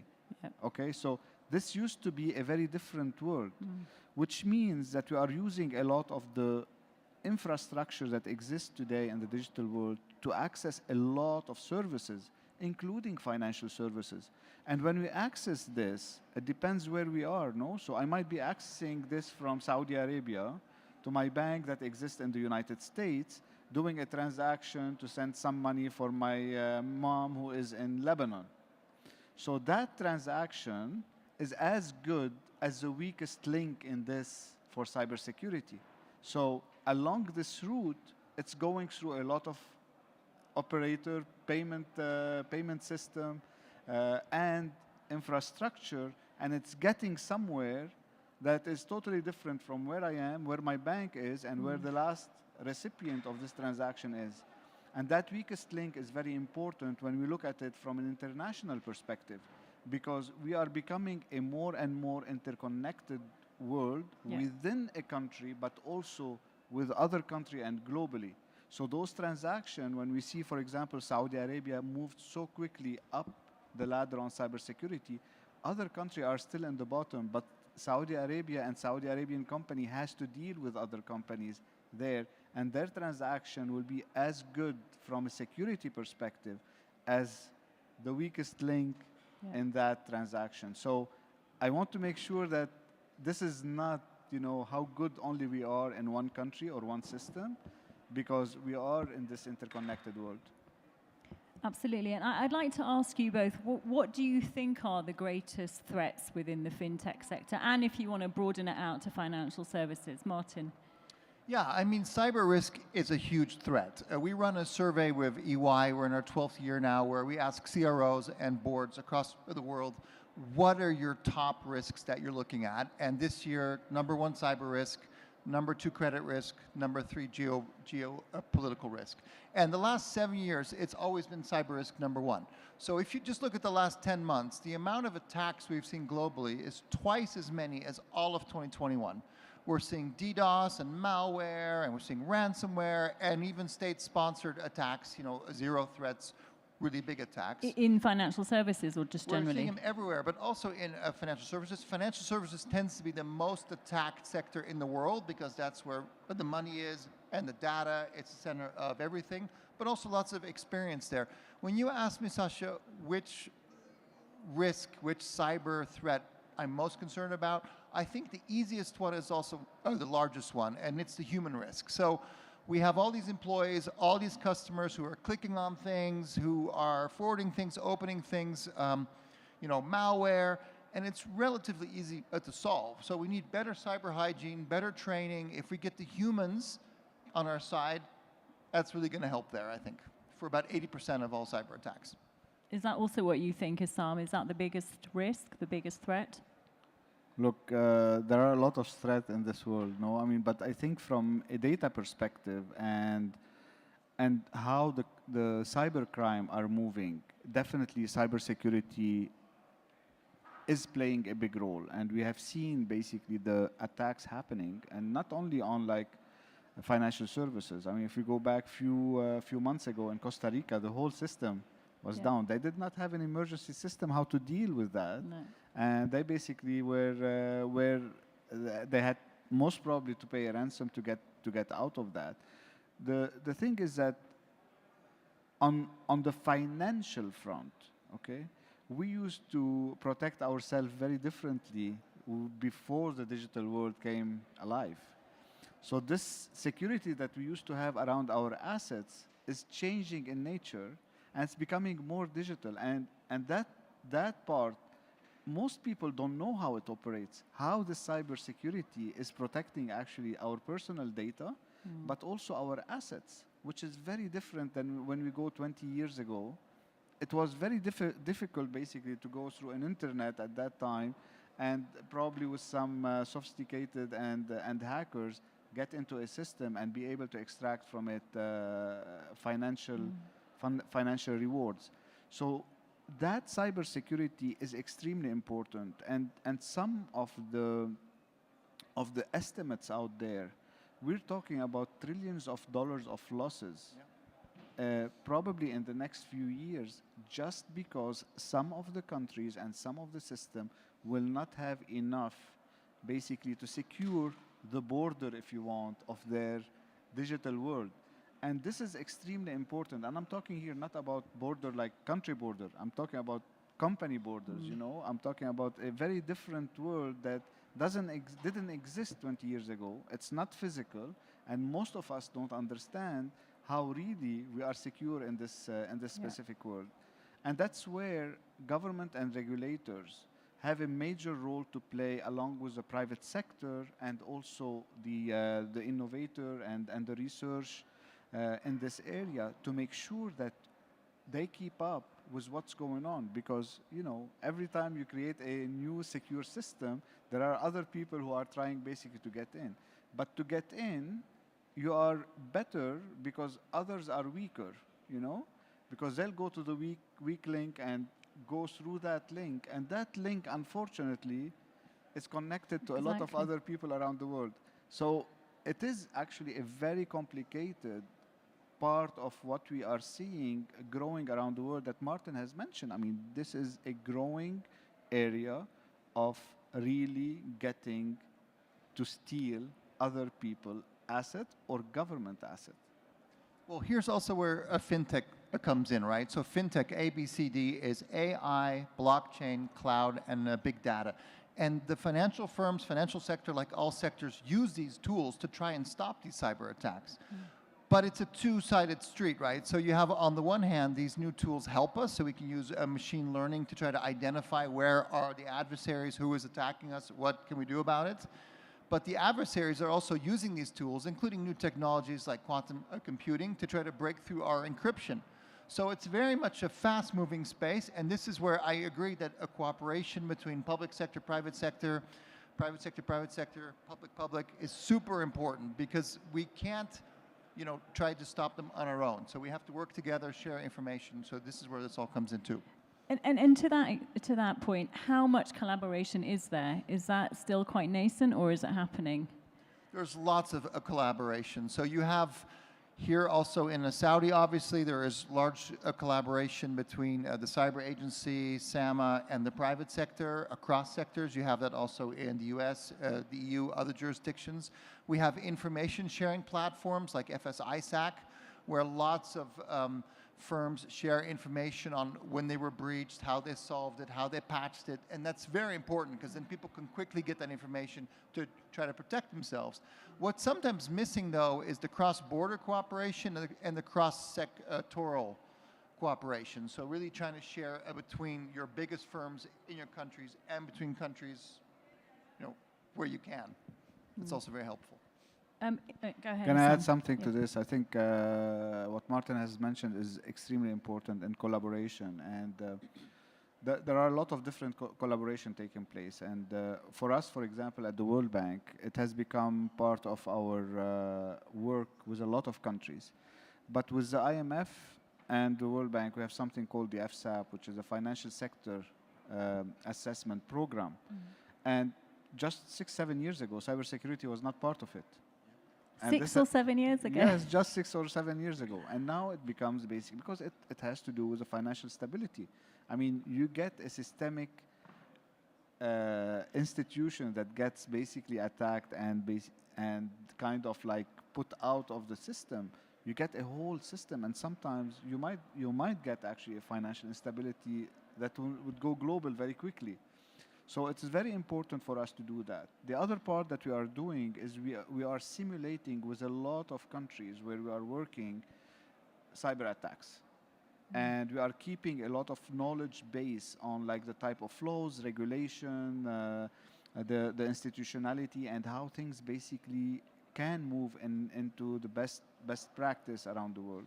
In addition, we have launched a new platform only about cybersecurity, to help the low and middle income countries. And Saudi Arabia has contributed to another platform that we manage with other countries on digital development platform that also for low and middle income countries. Part of the work in that digital development platform is also on cybersecurity. So we have gotten more and more over the last 10 years in that, while we have been working on the digital infrastructure and connectivity for the last 20 years, it's only in the last probably 7 to 8 years that we have started to really focus also on the cybersecurity and the importance of cybersecurity. But there is a lot of road still to travel to get like everyone, like what we say, no one is left behind. Yeah. We still have a lot of work to do there. And I'm talking here about the global. Yeah. Yeah. Issam, you mentioned their regulation. I'd love to get your thoughts, Martin. Obviously, it's a sector that's had very rapid development, so it's quite hard to keep up. What is the role of regulation? Has it kept up? Do we need more regulation? Yeah, I mean, the financial services sector is heavily regulated, right? And that's good. So there are a lot of safeguards. There's a lot of requirements, a lot of things that firms have to do. We're seeing a lot of new regulation. For example, in the EU, they now have DORA, which is about operational resilience and third-party risk. They're looking at that also at the G20 level, at the FSB level. But one of the problems with the regulation sometimes is that it's not always very consistent across a jurisdiction. So if you look, for example, at cyber incident reporting, if a firm has an event, a cyber event, and if it's relatively bad, it's called a cyber incident. So then you have to share it, obviously, with your authorities, right? But there's no clear definition of what is a cyber incident. So you have NIST, you have IOS, you have the ECB, you have all these different definitions, FSB, in terms of what is a cyber incident. And even if you agree on what is a cyber incident, all your different jurisdictions have different requirements in terms of what you have to tell them, in what time frame, in what template, and that slows down the firms that are just trying to stop the cyber attack, right? So we've been working with the Financial Stability Board, which reports to the G20, on trying to make cyber incident reporting more consistent, trying to make it easier so that the firms and the regulators can just focus on trying to fix the issues rather than all the noise. So to have kind of a global standard, a global setting, really, so it would actually be fruitful. Yeah. So consistency. Absolutely. You mentioned DORA there. Are there other bodies that work in different parts of the world that you think have been successful in regulation? I think some of the jurisdictions like Hong Kong and Singapore have been really good in sort of a principles-based approach to fintech, sandboxing, principles-based, not very strict rules, but more like what are you trying to do rather than how to do it. The UK is very concerned about financial stability risk and really looking at things, for example, like cloud service providers, the impact there. Yeah. In the US, the regulation is more saying that we already have a pretty good framework in place. There's nothing new here.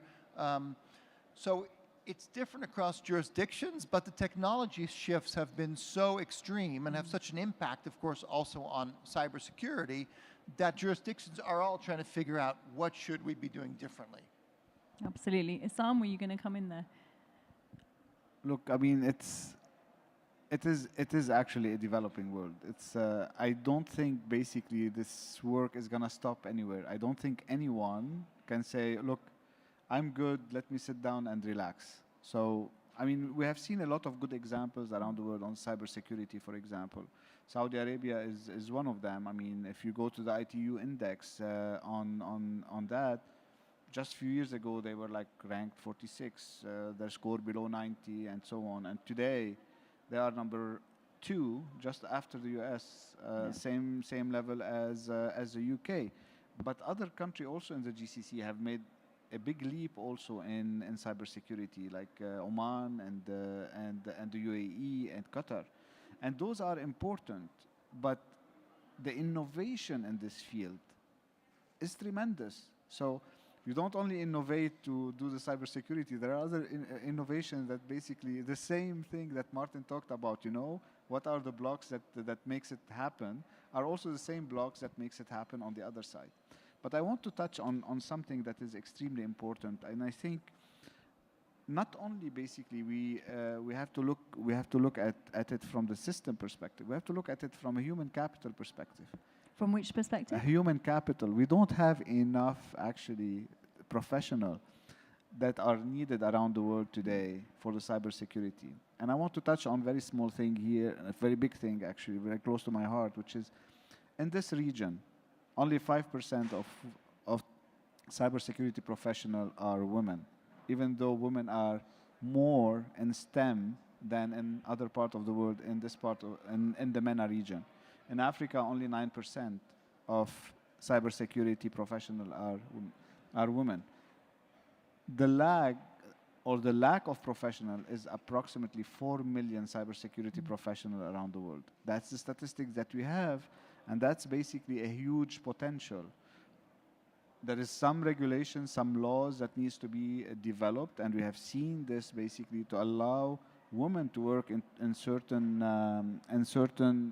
professions, especially in this region. And we have seen once those laws and regulation and the ecosystem to support women to move into certain areas have been put in place, we have seen a big jump in women employment.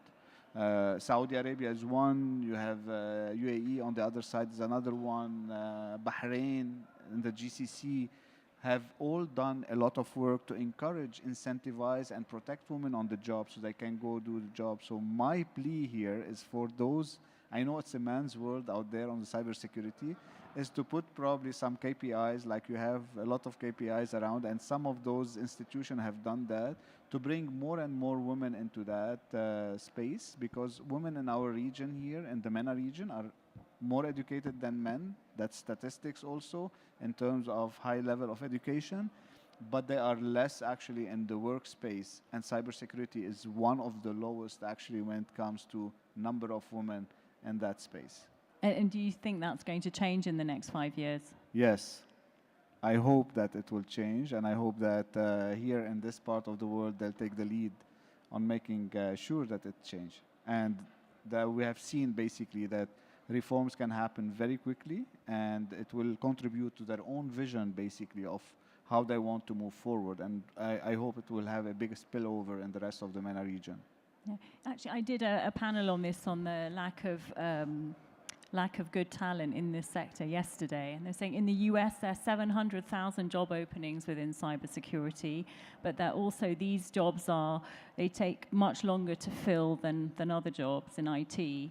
And part of the problem is also that people are looking for hard skills, and they should be also focusing on the soft skills, and they want experience, but they're not enough experienced people. So it is a global challenge, really, to fill these spots. And actually, a lady from IBM, Mary, who was on my panel this morning, she was saying it's not really just about recruiting, but then it's about retaining and keeping people happy. And effectively, you have to pay them a lot, was her, conclusion. It's not just about pay, it's about all the other things as well. So there is a huge talent gap here, right? And so we're seeing across the world all these new institutions and courses trying to build up this pipeline. But that's going to take a couple years, right? So what you're seeing firms doing is two things. They're trying to retrain the people that they already have and trying to retrain them into cyber skills. But they're also looking at a more diverse talent pool, which includes, gender as well as people that didn't go to university, didn't study STEM, just trying to get different sorts of people, trying to get the young people that are interested in math and sciences that might not have a traditional profile to join a bank or to join a central bank, but to try to go wider and further. And this is really reaping rewards because you're getting a much more diverse workforce this way, which doesn't all think the same way, right? You have different points of view. So it's a really good outcome, I think. Absolutely. I know we kind of veered off track a bit, but I'd like to get also both your thoughts on zero trust. It's come up a lot at this conference. How important is zero trust as a way to combat, problems within cybersecurity? Yeah, I mean, firms are now looking at not if we're going to be attacked, but when we're going to be attacked, right? So there's been this real shift in terms of risk. And what firms now have to do is even inside, once you're inside your own walls, you have to employ a zero trust mentality. You can't necessarily trust the employees. You have to have protocols in place and authorizations, because if an adversary gets into your system pretending to be one of our colleagues, I get lots of emails from my boss all the time, which isn't my boss, right? So they're getting really good at sending these fake things. And so most firms now are trying to introduce a zero trust, which can be frustrating when you're working somewhere and you're being second guessed all the time. And but also, it's important. Sorry to jump in and say also culturally, they were saying in the panel earlier, it's actually a very difficult thing to implement because you're telling everyone don't trust anyone that you work with. So that's actually very challenging to implement in a firm. Well, I mean, it's very important. Trust. When I'm asked about, I spent my life in the financial markets. When I'm asked today about what's the most important skill that you need basically to recruit new professional in finance, I say trust. So if you don't trust basically the person and you cannot build that trust, it's very hard basically to even develop the systems because these systems have a lot of codes in them. So imagine basically the coders knowing everything that's in the system or a big part of that system. If you don't trust your human capital that's there and you don't put, like Martin has mentioned, the protocols, then it's very, very difficult to build the system and trust that system when you don't have all of this around. So the important part of the zero trust is actually meaning that you have to have 100% trust in people and in system and in protocols to make it happen. Zero trust is probably misleading. Unless you have 100% trust in all of this ecosystem that includes people in it, you're not going to be able to have the trust of other people. And this first breach basically will destroy everything that you have tried to build the trust of the people using your systems or your financial services to get there. Imagine, you go to your account in the morning, let's say you have $10,000 and in the morning you have zero in it. How did this happen? You have no idea. Yeah, that's very nicely put. A final parting thought from both of you. One key takeaway to improve cybersecurity in fintech. We're getting back to fintech now. Martin. Yeah, I think in this expanded financial ecosystem where we have cloud service providers and all these vendors and third parties, it's still really important to do your due diligence, to have constant communication back and forth. Because if you're offshoring your risk, your customer data, your internal processes, your money, then you want to make sure that it's secure, right? So there's been a lot more focus globally by regulators and supervisors on this a relationship between the financial firms and the wider fintech ecosystem. And so you can't just say, oh, you know, it's Amazon's fault or it's so-and-so's fault. You have to also take your own responsibility there. And we're seeing firms being more aggressive in terms of really ensuring that their suppliers and vendors and third parties are also resilient and being just as serious as they are about these threats. Thank you, Martin. And briefly, Issam, what your one key takeaway? Look, on the fintech and cybersecurity, it's a very interesting combination. But my takeaway is that this is an evolving field and evolving extremely quickly with a lot of innovation, and it uses a lot of different parts. And it's not only about the coder; it's about also the physical infrastructure that links everything together. So imagine just when all our talk today is about mainly what's happening, you know, at your iPhone or like, you know, the coders and the cybersecurity and the system. But imagine basically that the infrastructure that's supporting the physical infrastructure is damaged also, because the hackers can go there not to steal, but to make sure that the system is not working. So basically the whole trust that we just talked about is not there. So this to come to like my one take, that it is the infrastructure, it is the people, it is the system, it's the protocol, and it's the ecosystem around it all that has the legal institutionality and regulation and how you implement it on the ground that makes it really kind of security proof from what we are trying to deal with here. Very nice summary. I'm afraid we will have to leave it there. Thank you very much, Issam and Martin. Thank you.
Ladies and gentlemen, please take your seats. The program is about to begin.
Your Excellencies, ladies and gentlemen, we will begin the panel discussion, Post-Quantum Cryptography, Harnessing Cryptographic Engineering to Maximize Device Security.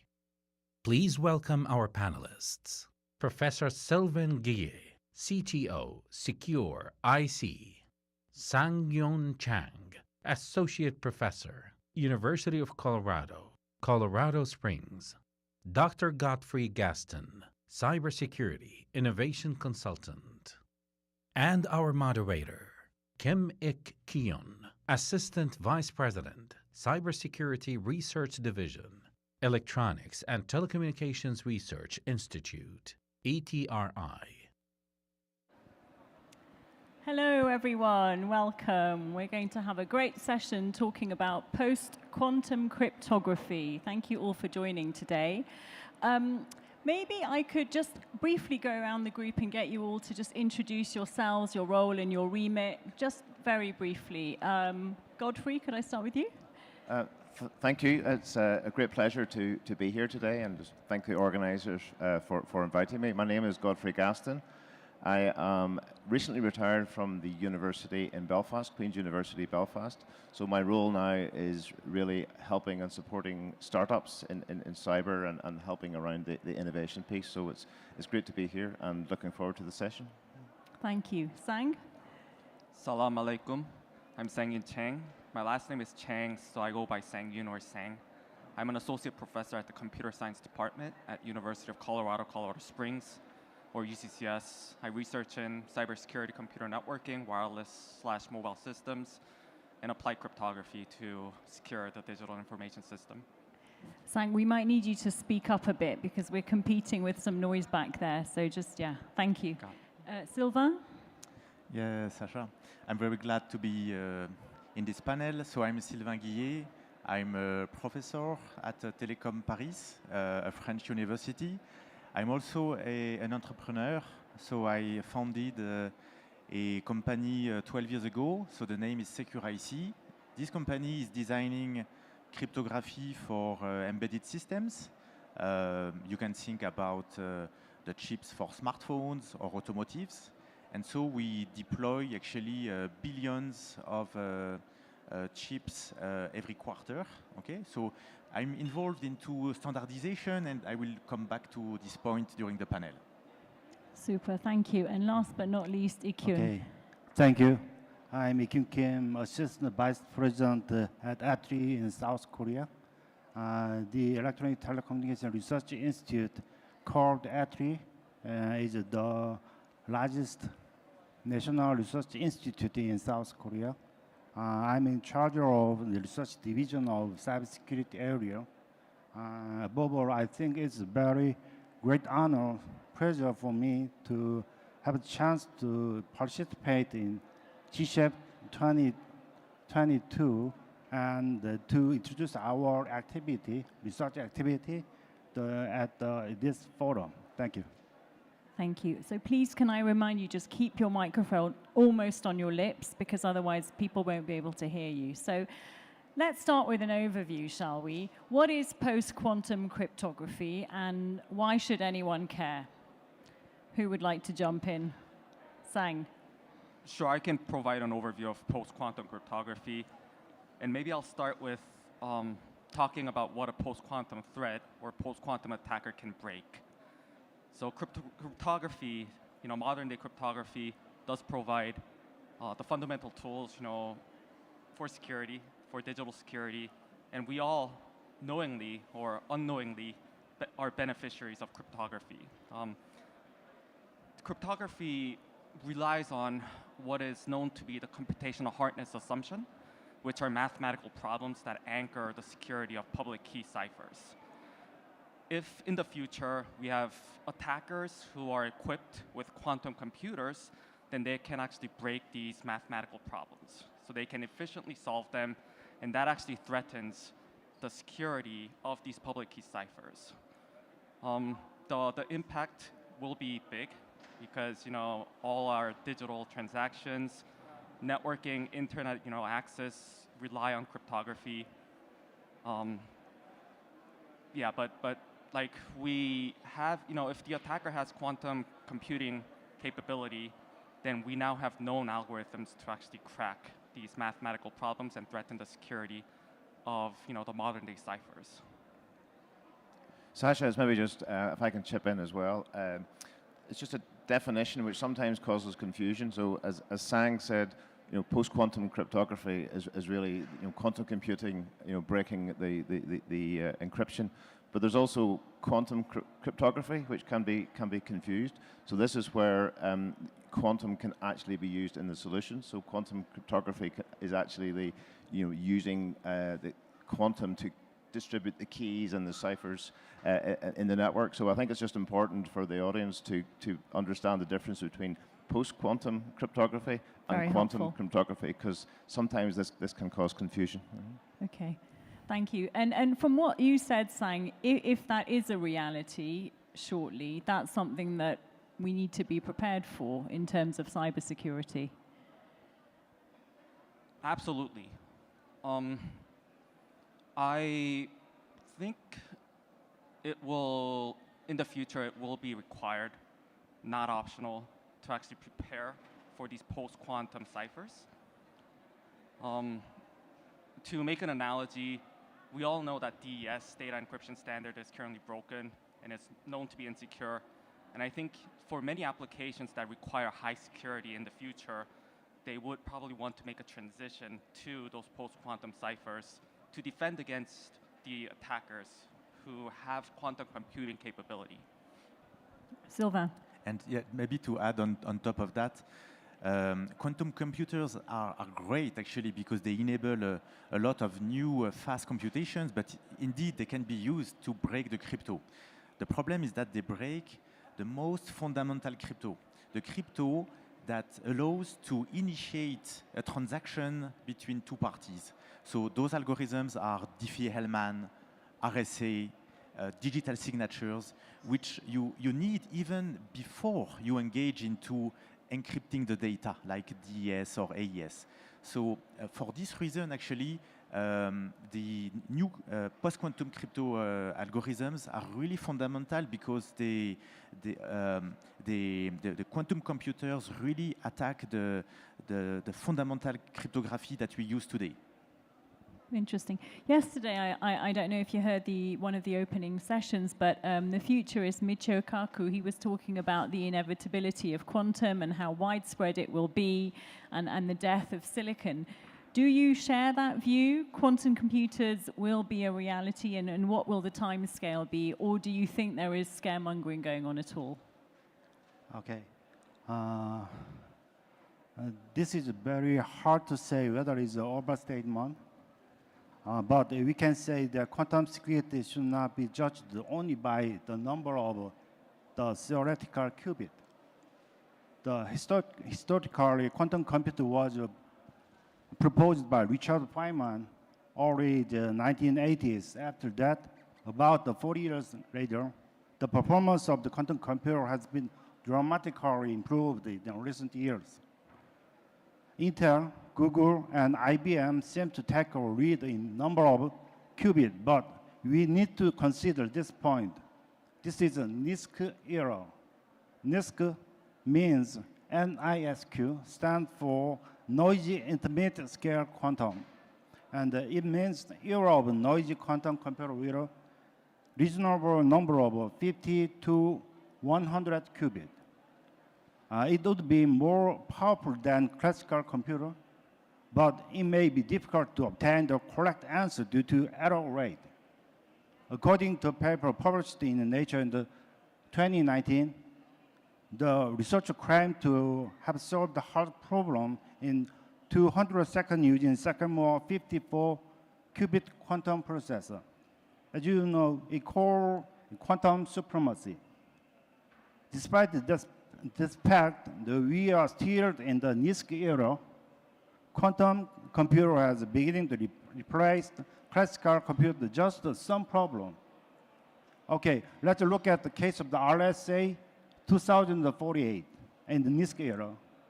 In order to break it, theoretically, the minimum number of qubits was 4,098 according to the published paper. Of course, currently, there are no quantum computer with 4,098 qubits. Then, if a quantum computer with 4,098 qubits would be developed, is it possible to break RSA 2048 key size? The answer would be no. I have to just interject. For me, this is all very technical. What would be a kind of a more layman's answer for, you know, for my question? I'm sorry, it was a bit over my head. Sorry? Yep. No, I mean, I was saying, Godfrey, maybe you can just jump in here and help me out. Yeah, so I think you know what Ikuna is saying is to be able to break the crypto today, there is no quantum computer available today for sure. But I think in terms of the hype, what can happen is, you know, some people are scaremongering. So at one side of the spectrum, people are saying, oh, this is a massive problem, the world's going to collapse, crypto is gone. And then on the other side, there's like, don't worry about it, it's like 20 years away, it's 30 years away, it's not a problem. And I think there is this you know, spectrum in between. My personal view is it's probably somewhere in the middle. I think sometimes people tend to hype too much. Others, they tend to ignore it.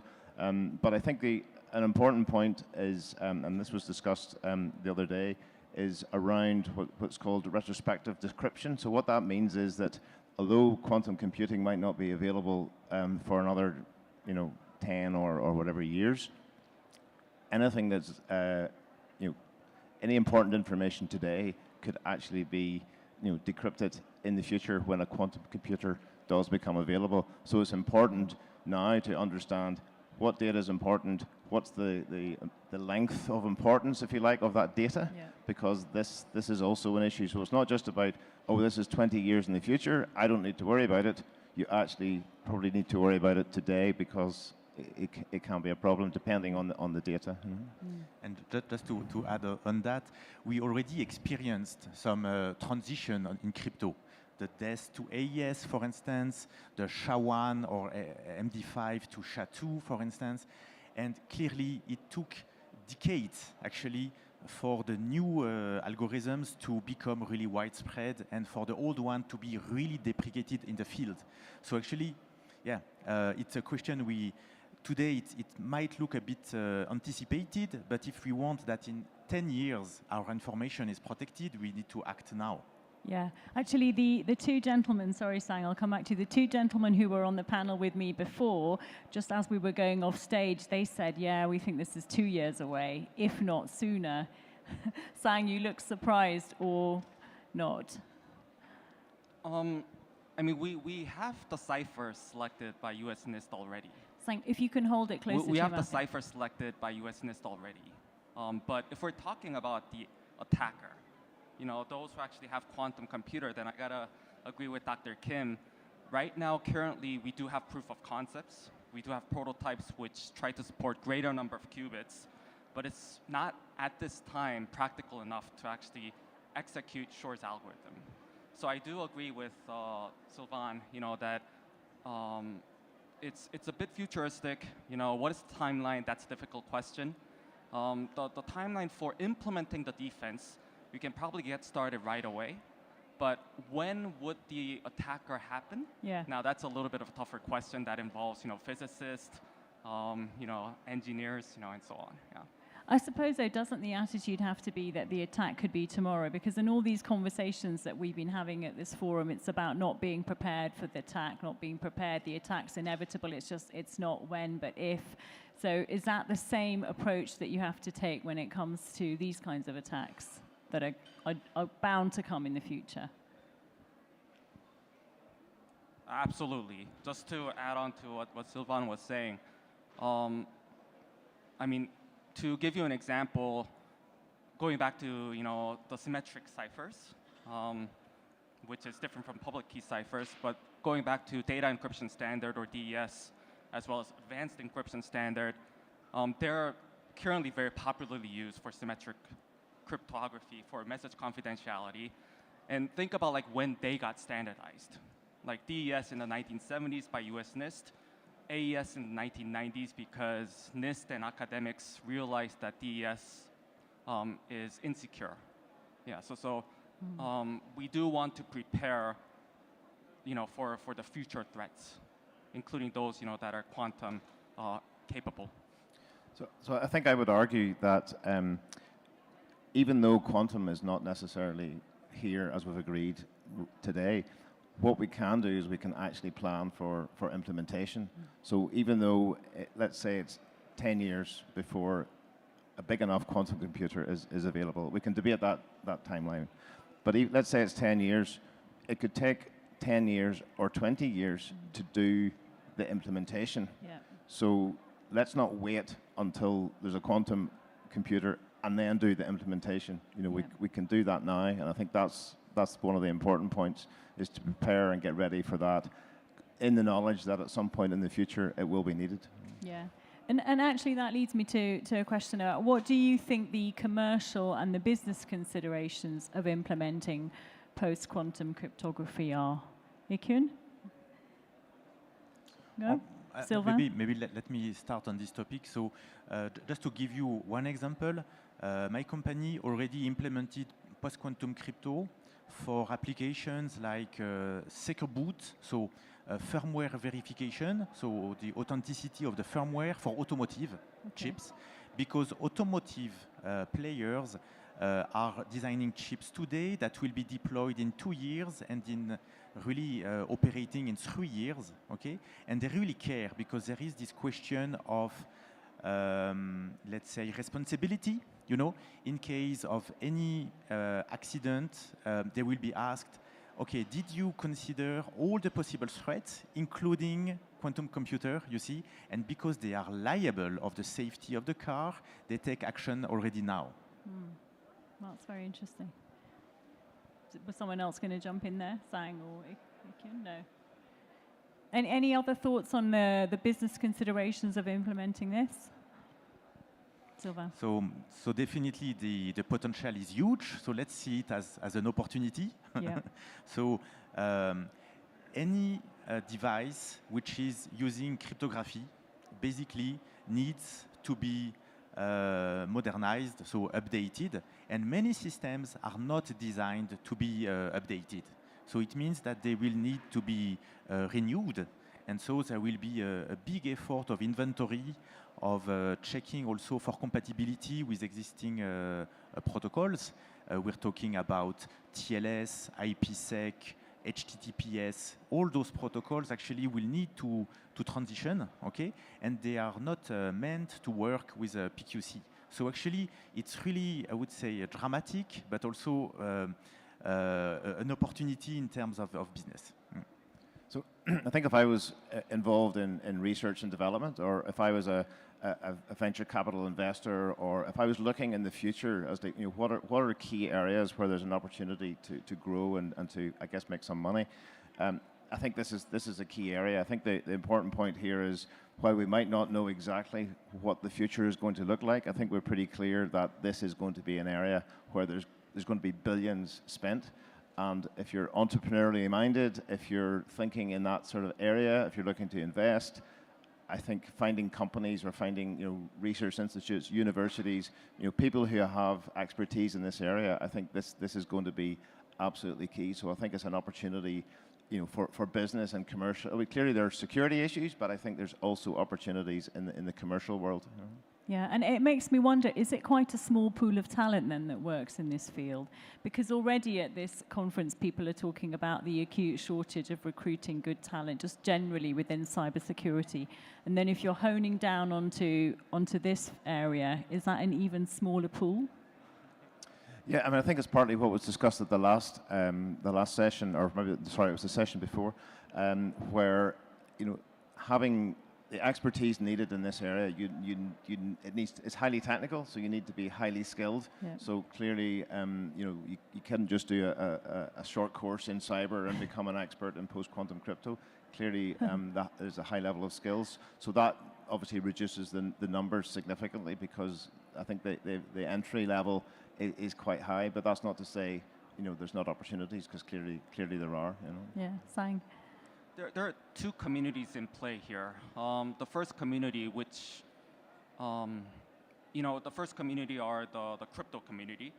Like we have a lot of mathematicians, who are actually trying to improve and advance the cipher algorithms themselves.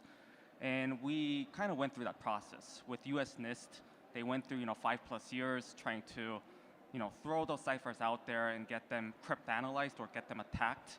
And now that US NIST actually selected the cipher algorithms, we now have people from system security, who are engineers, all the way to people who are entrepreneurs, who can actually integrate and apply those ciphers.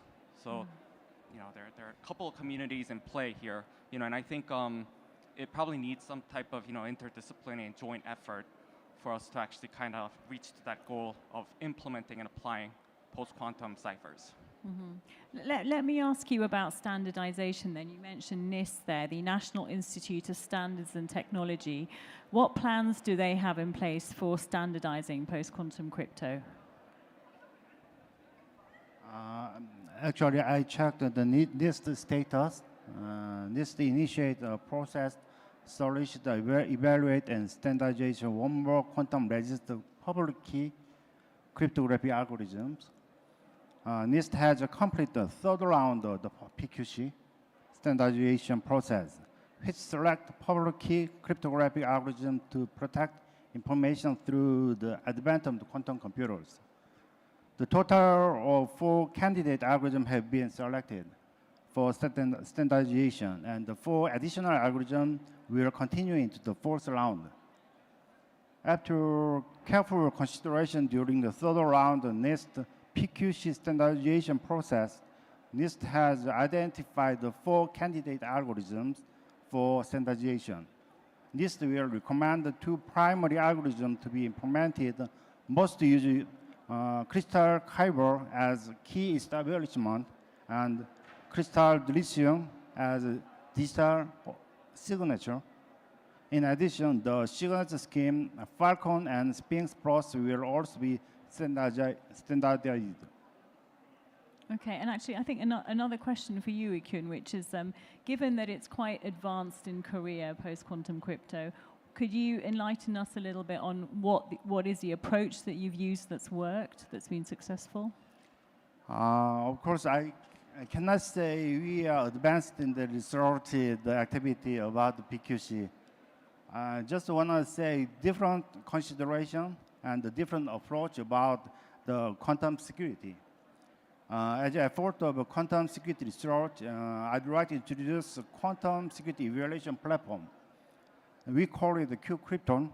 QCrypton is our quantum computing simulation platform developed by Q Quantum Security Evaluation Platform for Cryptographic Algorithm. Generally, security of cryptographic algorithm is determined how much memory and operation are required to attack the algorithm. The quantum security for cryptographic algorithm can be defined a similar way. So QSEP4CA, Quantum Security Evaluation Platform for Cryptographic Algorithm, is a platform to evaluate quantum security of cryptography algorithm by providing precise analysis result on the number of the quantum resources required to attack.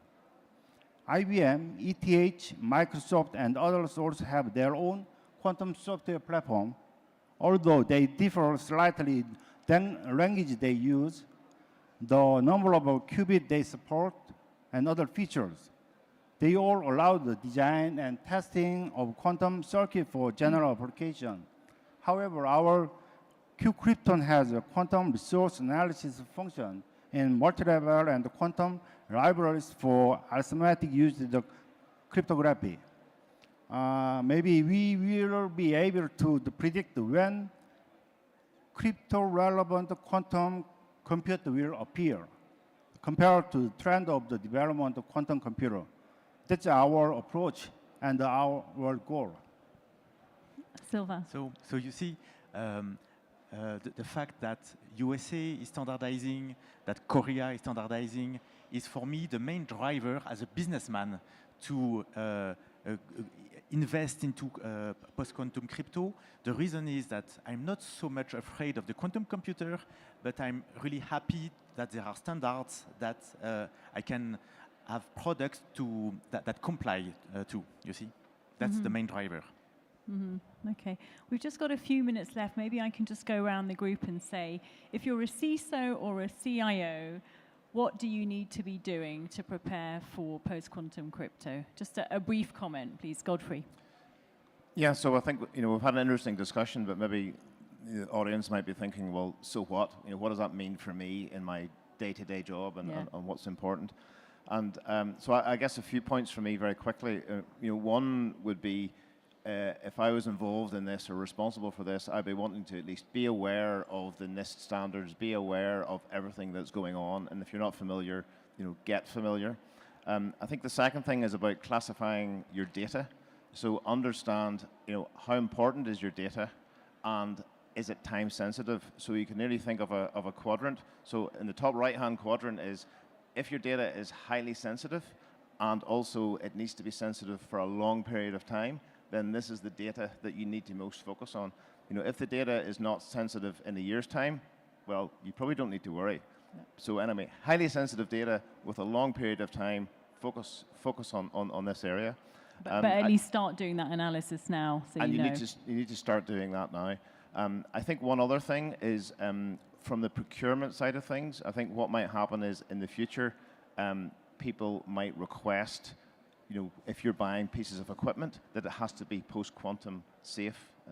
And I think this is something that we'll see more and more. So particularly in the oil and gas field or in satellites where there's a long period of time. So you might put an industrial control device and it's not touched for 20 years. Well then, your procurement of that device becomes very significant, and we might find more and more over time.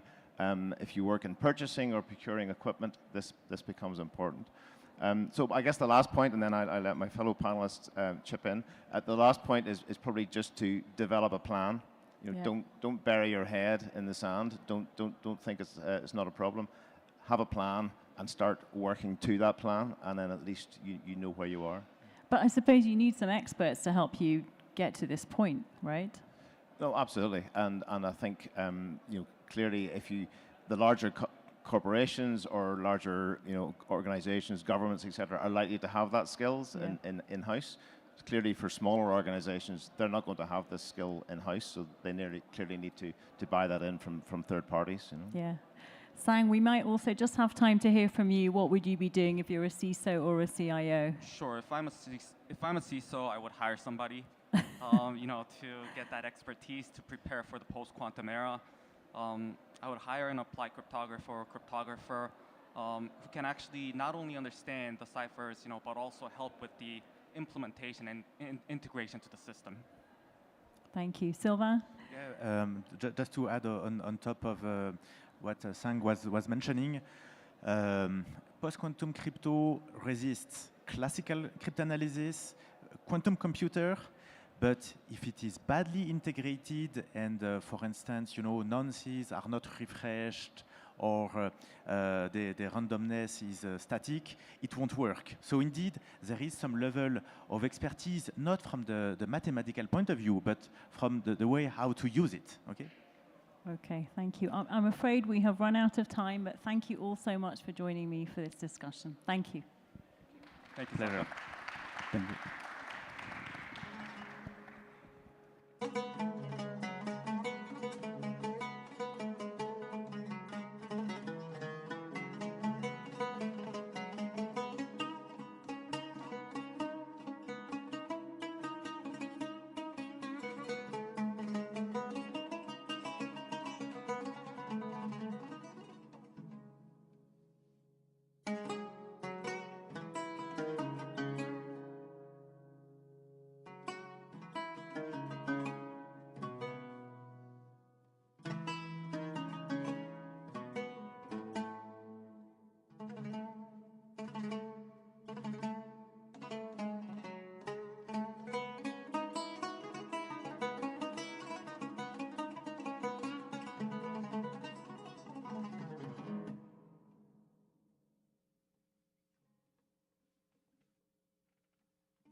Ladies and gentlemen, the program will begin in 5 minutes.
Ladies and gentlemen, please take your seats. The program is about to begin.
Your Excellencies, ladies and gentlemen, we will begin the panel discussion, Whole of Society, Cyber Awareness, Cultivating a Culture of Cyber Awareness and Cyber Hygiene. Please welcome our panelists. Alex Mejia, Director, Division for People and Social Inclusion, United Nations Institute for Training and Research, UNITAR. Nadezhda Nijinsky, Fellow, Harvard Advanced Leadership. And our moderator, Rebecca McLaughlin-Estham, Founder and Managing Director, RME, Media and Communications.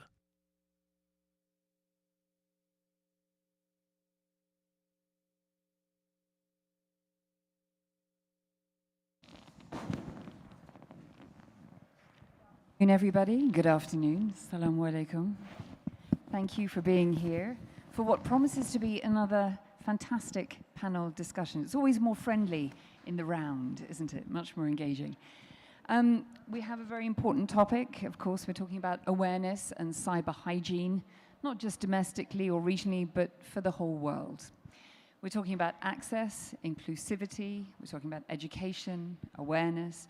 All of these topics will be covered by my esteemed panel of guests whom you've just heard introduced. So thank you, esteemed members of my panel, for joining me today. Dr. Issa, let me come to you first. You're a cybersecurity expert. Tell us a little bit about your expertise and what you bring to our panel discussion today. Thank you so much. My name is Issa Sumairi. I am a cybersecurity expert with a multi-faced experience over than 19 years in government sector and private sector as well. And I was working with the International Telecom Union as a region expert. Thank you very much. Thank you. Nadezhda, welcome again. Thank you. You have an eminent career, not least in politics. The youngest foreign minister of Bulgaria, am I right in saying that? Well, talk to us about that era and also Harvard and the work that you currently do. Yes, currently I'm a fellow of Harvard Initiative for Leadership, and this is something that really deals with all types of issues, including the cybersecurity. I'm a professional politician, and I'm a little bit far away from the expertise on cybersecurity, but I have experienced a lot of threats for cybersecurity during my political career, and I'm really, I stand very much in favor of the need of awareness of cybersecurity, because for a long time we have been taking this for granted, and the threats of the cybersecurity are increasing nowadays, also in the context of the war in Ukraine. Thank you very much. Alexander, let me come to you. Delighted that you could join us also. Tell us a bit more about your role and your remit at the United Nations. Thank you. I lead a division that is in charge of capacity building of training on issues of people inclusion and social development. And of course, cybersecurity is at the core of it, because we believe that another side of the lack of cybersecurity is the perpetuation of poverty and discrimination. So I'm sure we'll have a good chance to talk about it from the perspective of the United Nations and of UNITAR, the UN agency that I represent. Thank you so much. Dr. Issa, let me come back to you. Tell me more about the domestic situation, locally in terms of internet penetration, but also cyber awareness, the topic of our discussion. So a true comprehensive protection is required, an architecture security approach. And actually, the Kingdom of Saudi Arabia, it has a unique strong cybersecurity solution. It supported by Saudi government and followed up by the King Salman and the Prince Mohammed bin Salman. It gives to the National Cybersecurity Authority to protect the Saudi society and the Saudi society, including women and children. So important. We'll come on to diversity and people of determination, how important that is in the kingdom a little bit later on. But from a policy or a framework point of view, what is currently being done and what more needs or is being done in the near term? So let me answer your question in the three main points. First of all, I think it's very important to secure everything as everything is potential target. Secondly, we leveraging literature like a potential cybersecurity approach. And finally, maintain the cybersecurity hygiene. So important. Much work to be done, a big challenge, but certainly frameworks and policies in place. Nadezhda, I understand to give some more context to your role and your participation in our discussion, you have a presentation that you would like to discuss. We may or may not have it, but give us a précis of what you would like to discuss anyway. Okay, I want to focus on something which I found very important. Do you hear me well? Nice and close, yes. Okay, thanks. The commissioner, the Bulgarian commissioner within the European Union, Maria Gabriel, is responsible for cybersecurity. Quite recently, Bulgaria was the chairman of the European Council, and we launched an initiative, They Will Not Hack Me. And this was an initiative which was focused on raising the cybersecurity awareness and cybersecurity hygiene among the population not only of Bulgaria but also of European Union as a whole. Because I think that the initiatives which must be launched should focus on national, on regional, and on world level. And each one of them is equally important because, as I mentioned, the awareness of people is very important to be able to create a front against the cyber attempts to target, for example, infrastructure, because I can speak from a geopolitical point of view, because cybersecurity is related directly to the national security of each and every one of the states, and also the security of the European Union and the world in general. And that's why the different countries must bridge their efforts into a common front against the attempts and the cyber security crimes right now. And this is the main reason I accepted the invitation to come join you here in Riyadh, and I think it's a wonderful initiative Riyadh and Saudi Arabia is launching, and it will for sure have a big impact on the world's cybersecurity.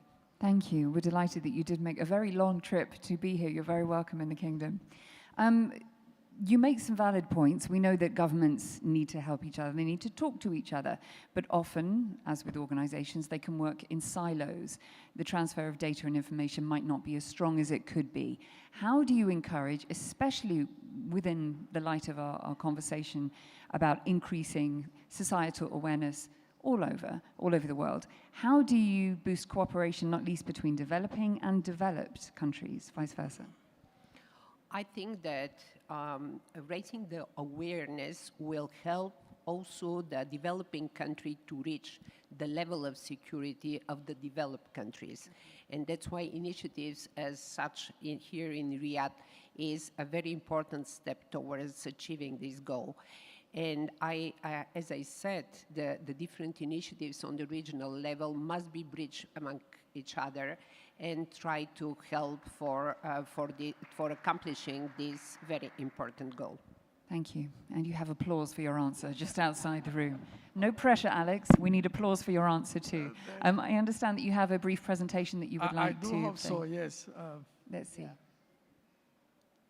If you can put the presentation on, thank you very much indeed. You can start talking us through it, though, in terms of the highlights. Yes, while the presentation comes on the screen, I'll tell you two things. And let me, before even I do that, tell you something to all of you. dear friends.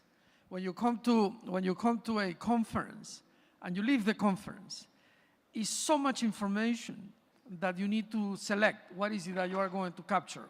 I'll give you two numbers that I have been listening, but somehow in the middle of too much information again, right? Number one, cybersecurity, it's your issue.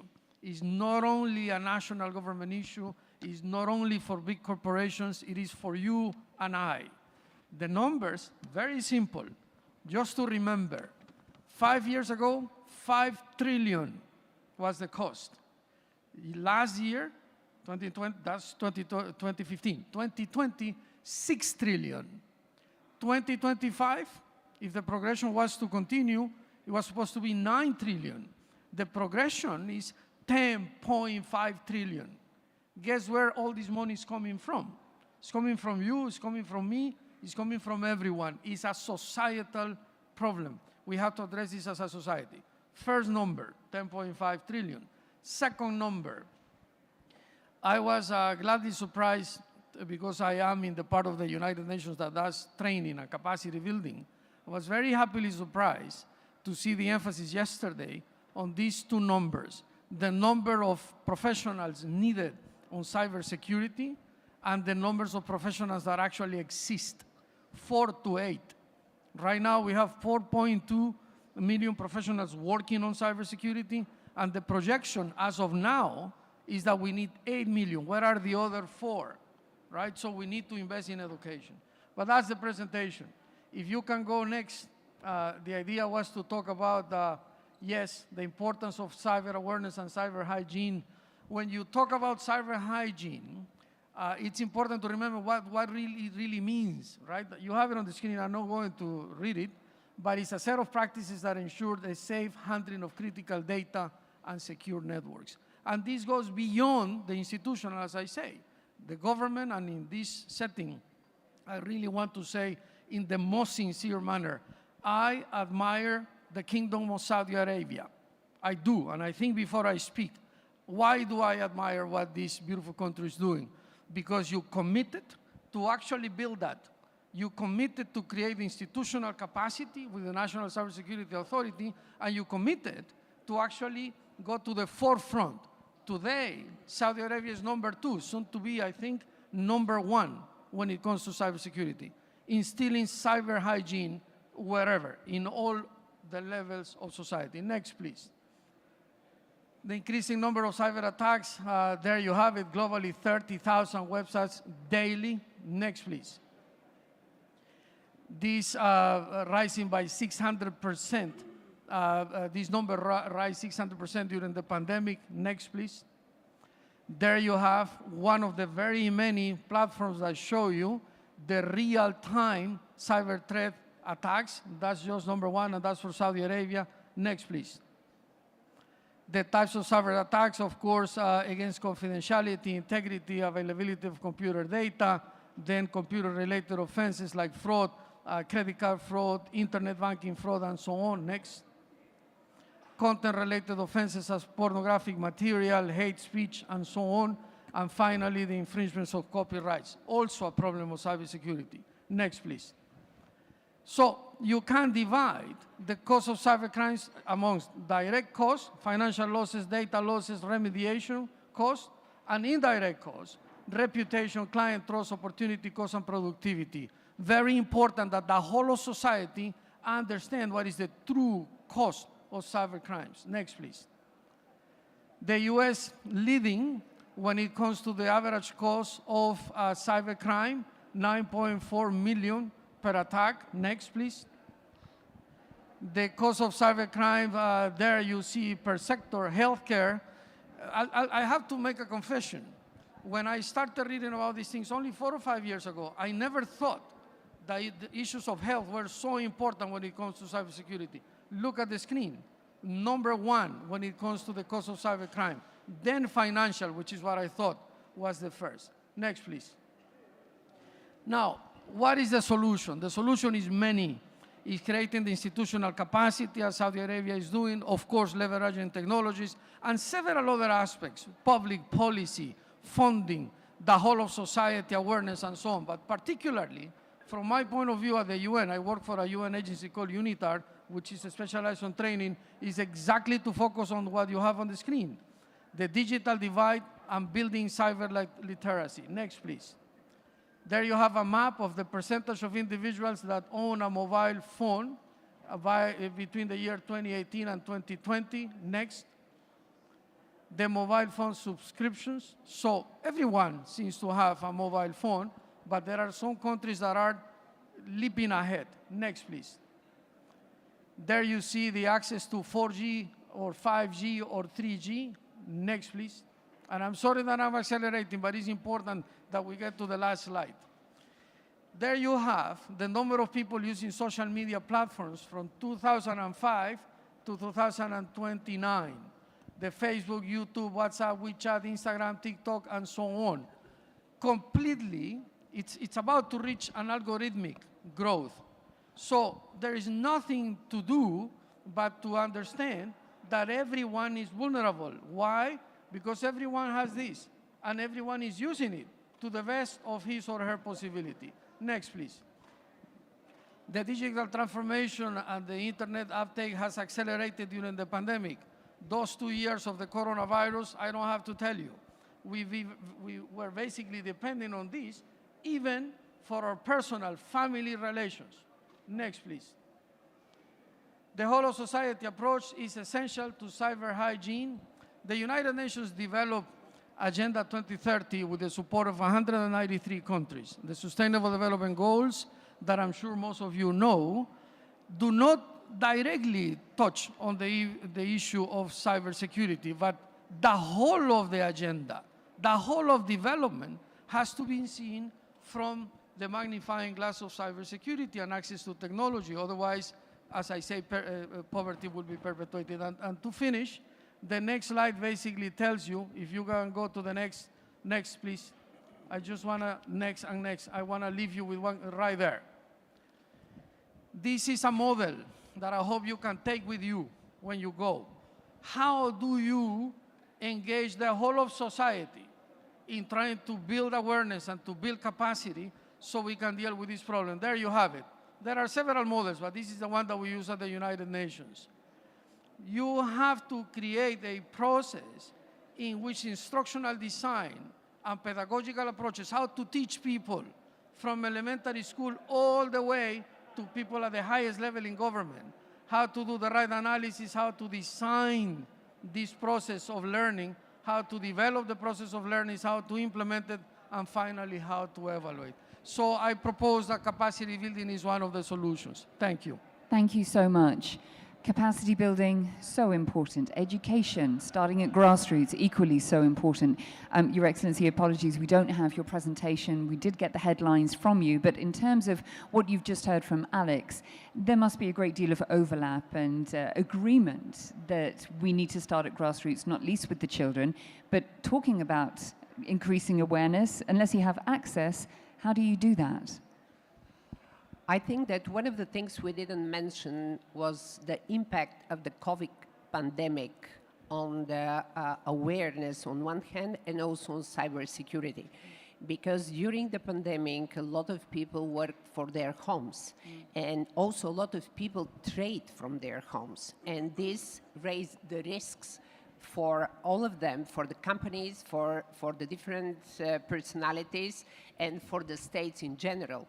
The COVID pandemic had increased also the cyber crime and awake the nations for the need of building security measures in terms of cybersecurity. And because this is the new normality through which we live right now in all over the world. And if we see the numbers, we will find that the highest percentage of people who work from home are of women workers, of women employees. It's almost double than the men who work from their homes. And this also raised another problem about the gender balance between the people who are at risk from a cybersecurity point of view. And also, coming back to what you mentioned about the security measures on the cybersecurity and the need of cooperation between the different states, developed and undeveloped states, this is also something very important to be focused upon, because we never know how long it's gonna influence our lives and how the risks will increase in the next couple of years. Also, the general picture of a global and a geopolitical picture is something which have to be aware, because the new means of attacks between the different countries will be focused also on cybersecurity. There is no need to throw bombs or to do something more brutal than to use cybersecurity to destabilize the state. Because when you make a cyber attack against the railways structure or against the airport structures, this will undermine the efforts of the government to assure a security for their citizens, and this will be a new mean of destabilizing governments all over the world. And this is also something from a political point of view we have to take care and to think about in the next years. Thank you so much. Just to keep to time, I want to come back to Dr. Issa as well. We've touched upon diversity, women, also touched upon children. Talk to me about people of determination and the Saudi efforts for inclusion and awareness, also protecting them more online. Thank you, Rebecca, and thank you so much to addressing this important matter, as they are part of us, and also they are part of our committee. Actually, we remembered from this stage and from this event 2020, the Saudi government were launched two cybersecurity important programs for children and also for women. So this good opportunity in this time to demand from this event to create global initiatives supported by all the government to assist this part of our committee, and to try to find, based on their skills, what their requirement to understand the cyberspace. Again, thank you so much for this important matter. You're welcome. It's wonderful to have your contribution here today. Alex, let me come back to you. Talk to me more about bridging that digital gap, not least in developing nations, but also for children. Am I right in saying around 2/3 of the world's school-age children don't have unfettered access to the internet? How do we bridge that gap, and what are the risks associated with it? Thank you. In answering, let me share briefly something that really hurts. It's still in my heart. Our Secretary General, Mr. Guterres, prevented a bigger crisis when it comes to elementary education, because we discovered when the pandemic started that the vast majority of the governments assumed that you could simply take the teacher, put him or her on a WebEx or Zoom or Skype conference call, and all the children could follow the classes. Big mistake. It didn't happen. It didn't happen because in the developing world, the digital divide, children don't necessarily have access to a computer, and if they do have access to a computer or at least a cell phone, the streamline of all this knowledge and information is less than perfect. So our Secretary General has called the attention of all the world on the need to ensure that particularly for what we call elementary education, there is the infrastructure to have it. Otherwise, we are perpetuating the lack of education, and that perpetuates poverty. It's very sad to know what's happening. Yes, absolutely. Very worthy to mention. I can't see the clock, but I do believe that we are rapidly running out of time, which is a great shame. We always need more time for these important discussions. For everyone in the room, I do urge you to mingle and network with my esteemed guests during the coffee break, which will be coming up soon. But as I close, I have 7 minutes. How do you know this? Oh, you have the clock. This is why I need to buy a watch, ladies and gentlemen. Thank you very much. In conclusion then, let me come to each of you for your closing thoughts and remarks. It is day 2 of a fantastic forum. So let me ask you, what would be your key hopes and takeaways for when we meet this time next year? Dr. Issa. Actually, the important point to say it in this a moment, I think it's very important to not only innovation for the cybersecurity, but also collaboration. Actually, we need to connect all the part of the committee. So we need to do the ecosystem as a big piece, is like a private-public partnership to assist and to protect our life from this crime. Thank you so much. Thank you very much. Much hope for the future, of course, Your Excellency, but much work to be done. What's the most interesting conversation that you've had on the ground here at the forum so far? Well, the most important thing we discussed with my colleagues here was how could we have a closer cooperation, because we are targeted by a common threat. And that's why this requires a common awareness and a common efforts, because no one can feel safe. That's why this, what is mostly needed right now is a very close cooperation between the different states. A lot of forums, as the one in Riyadh, which will raise the common awareness, but also will make the vulnerability more likely to happen when there is a close cooperation and a mutual awareness. What is the biggest speed bump in the road? What is the biggest hurdle for us to overcome? How do we make cooperation better? It's the buzzword of the forum. Partnership, collaboration, and cooperation. What are we missing here? I'll come to you first, Your Excellency. Probably what we are missing is that there is too much talk, but not always enough communication, because it's not need only to talk about cybersecurity. We should coordinate the efforts. We should be more open to each other. We should share our experience in terms of cybersecurity and try to find a common solutions which will reach each and every one of the states and each one of one and every personality, no matter where he or she lives. I think this is the key for the success. Thank you. Alex, we know the steps we need to take. We know the roadmap, but are we being utopian in our thinking that this can be done quickly? What's the timeline? What are we looking at? Thank you. This is a generational transformation, no quick solutions. I don't want to sound pessimistic, but this is something that we are to invest in our children. They will have the solution.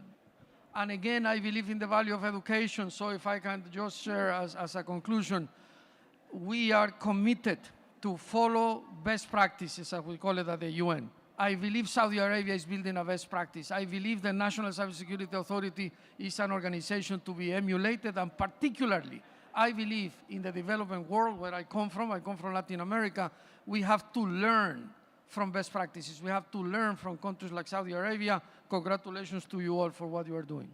Thank you. Dr. Issa, it must make you very proud to hear such an endorsement of your national programs.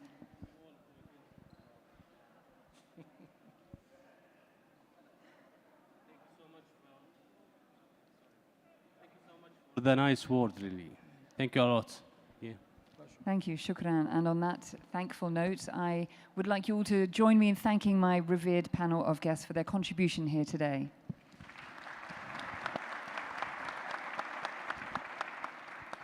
Thank you again for being in the room and making the atmosphere fully charged and electric. Do stay seated. We have another fantastic panel discussion coming right up. Thank you.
Ladies and gentlemen, please take your seats. The program is about to begin.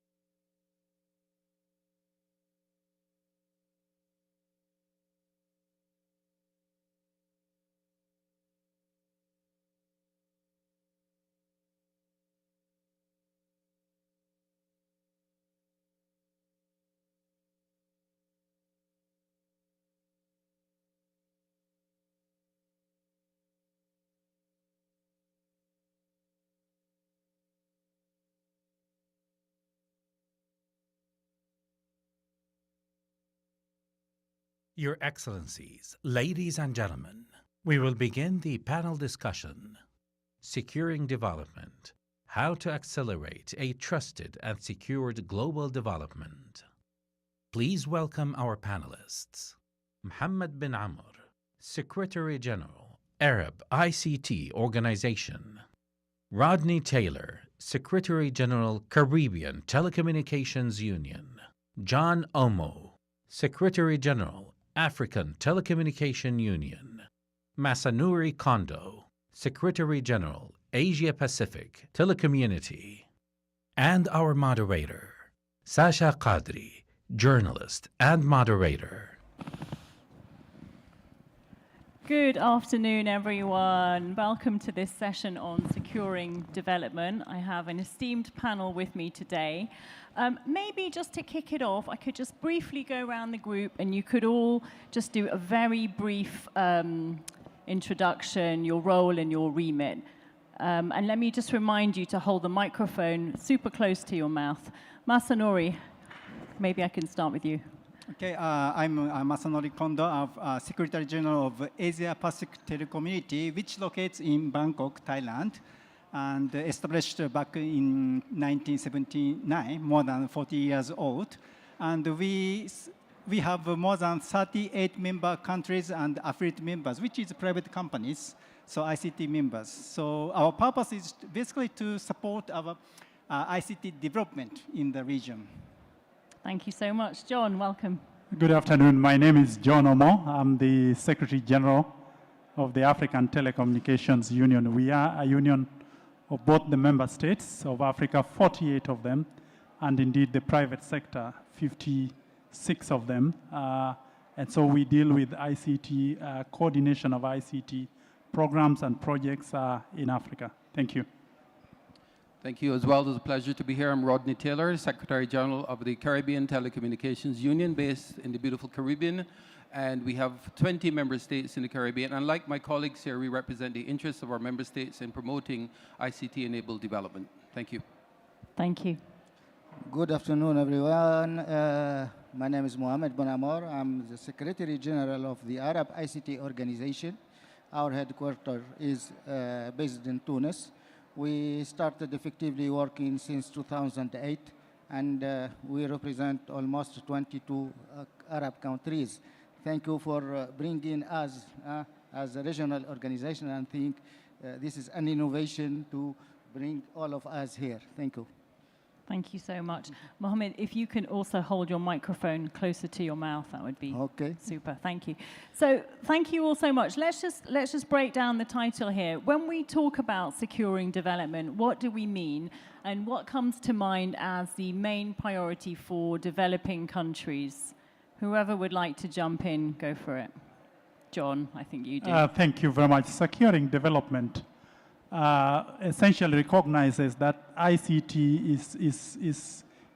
is what weaves all aspects of our development, be it agriculture, be it health, be it education, be it manufacturing. All facets of our development cycle are now interwoven so much by ICTs that we then need to ensure that there's sufficient trust, there's sufficient security in our ICT systems and services, so much so that these aspects of our development are not compromised and then can interoperate with each other in terms of operability and also in terms of security. And so securing development essentially is creating sufficient trust and sufficient security in our ICT systems and services. Thank you. Anyone want to add to that, Rodney? Sure, thank you, Sasha. So ICT-enabled development is what we promote, and you'll notice that, for example, the ITU has an objective of connecting the unconnected. There's still about 3 billion people in the world without internet access. And so we have some very ambitious targets around connecting those unconnected to provide economic opportunities, opportunities for education, opportunities to earn a livelihood. And therefore, as we push towards connecting the unconnected and driving ICT-enabled development, it is very important that security underpins all of that, because then we are setting ourselves up for failure if there's no public confidence and trust in the systems that we establish to promote development. Thank you. Mohammed, did you want to add anything? For me, the first thing that it comes to my mind is about SDGs. Today, we are almost 7 years to 2030, which is the date to achieve in these goals. And I think that today we are a little bit far from these goals. And there is two things. One is in favor and sometimes it's against. The thing which is in favor, ICTs, and what we have seen recent years about this fourth digital revolution, which create a lot of tools which are able to accelerate and boost how to achieve these goals. But the second thing was COVID. It's against reaching these goals.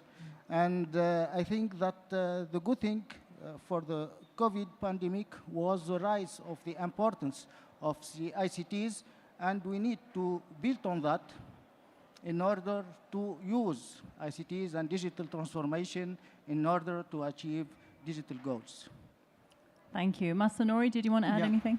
Okay, thank you, Sasha. Maybe I would like to add approach from different aspect, which is not like a detail, like items or substance of what is securing development, rather how, as an APT, consider our activities. So cybersecurity as a whole is so many items or so many agendas. So first of all, we have to identify or draw a big picture. What is like a cybersecurity, and what is a point we have to focus on specific activities. For instance, setting the agenda is important. Whether it is, for instance, what's going on the business side or technology side, or rather capacity building is could be a priority for our members.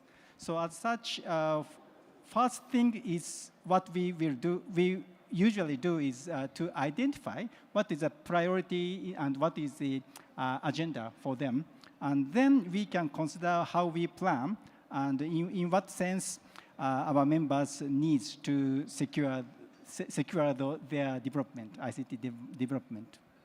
Mm-hmm.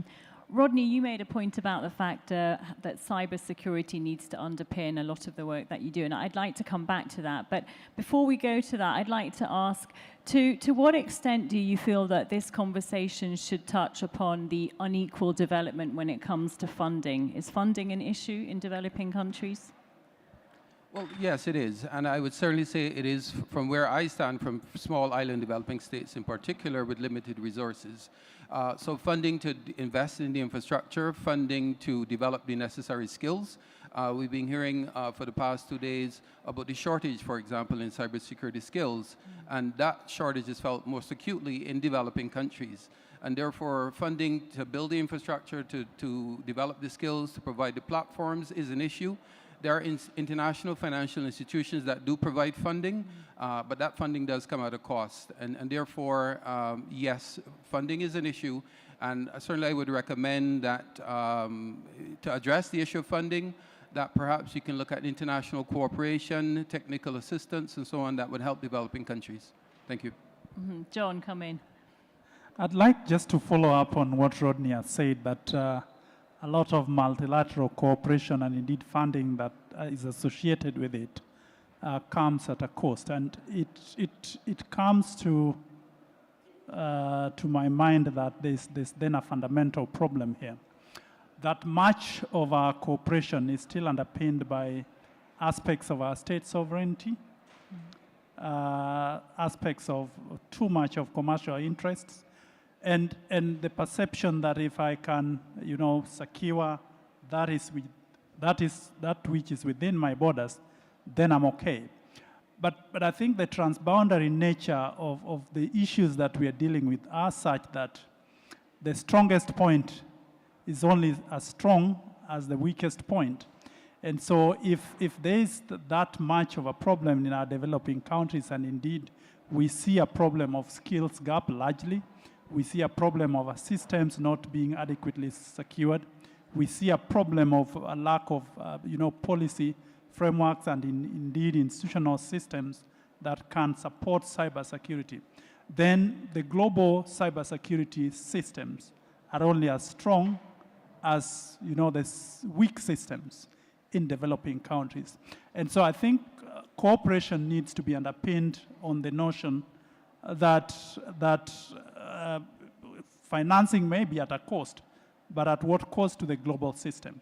And so I think there needs to be cooperation in such a way that there's a lot more of support rather than attaching so much of cost associated, of course, with the notion of sovereignty, of course, commercial interest. And so we need to see a lot more of financial flows, support, technical skills, development in developing countries from those countries that are already enabled to deal with cybersecurity.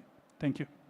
You agree, Masanori? Yeah, if I may. So usually, before we go to the issue of funding, as I said, what we usually need to do is to identify what is the issue, because some country, for instance, may not have a cybersecurity national strategy, or maybe they need to update it. Then, and also some countries are considering to put legislation for legislation, well, new laws or regulations for cybersecurity, or some countries may require more in the field of capacity building, awareness of high officials to the general workers and so on.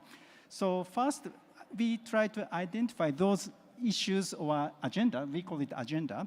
Then we try to find funding resources. So in such a way, our mindset is not starting from funding, but rather what is our activities to be done, then try to find out what could be the financial resources. Because there are many available funding resources. Of course, you have to explain it, your necessity, but I think the order of steps is that first we have to identify the issue to do. And does this funding specifically have a component that addresses cybersecurity? Well, if you are aware that of the importance of cybersecurity, yes, the funding, and I've seen certainly in the Caribbean where there've been World Bank, where there's World Bank funding, for example, or the Inter-American Development Bank from my part of the world, which provides funding. There have been components on digital transformation projects where there's a focus on cybersecurity. And it does include development of the right legislative frameworks, the building of institutional capacity, the training, development of skills, and the provision of infrastructure, things like certs, et cetera. So it starts with awareness, and that's why forums like these are so important, and the discussion has been very rich over the last 2 days because it brings to the fore the multifaceted issues around cybersecurity and the importance to national development. And my point of view is that we were working very hard last time in order to convince funding institutions and development institutions in order to register the importance of ICTs in their program and projects. And now, with this rise of importance of cybersecurity, it's time also to work on that. But till now, if we look to any development institutions or funding institutions, we will not find anywhere the word cybersecurity in their plan so there is a lot of work in order to convince funding institutions in order to put the cybersecurity between their priorities. Oh, that's so interesting. Are you any... John, go ahead. No, I think there's a bank that gives money for free is probably in the wrong business. Let's admit it. Whether the so-called, multilateral lending institutions. And so I think, as my colleague from APT says, we in the developing world must also come up with bankable projects. Yeah. Projects that will attract funding, and funding that is sustainable. The projects must themselves be sustainable and have a commercial interest that then attracts lending. And so I think it's incumbent upon us to develop bankable projects for purposes of attracting lending from various financial institutions or grants for that matter. Maybe I want to add one thing. Interestingly, even we have been talking about the cybersecurity for decades, the importance of cybersecurity. And we suppose that everyone knows. But actually, if you, and also the degree of cybersecurity required is getting higher and higher. So the interesting story for us or among APT is that if you ask government high officials whether cybersecurity is important and you know about the cybersecurity or not, the answer is yes. But we tried a kind of test, like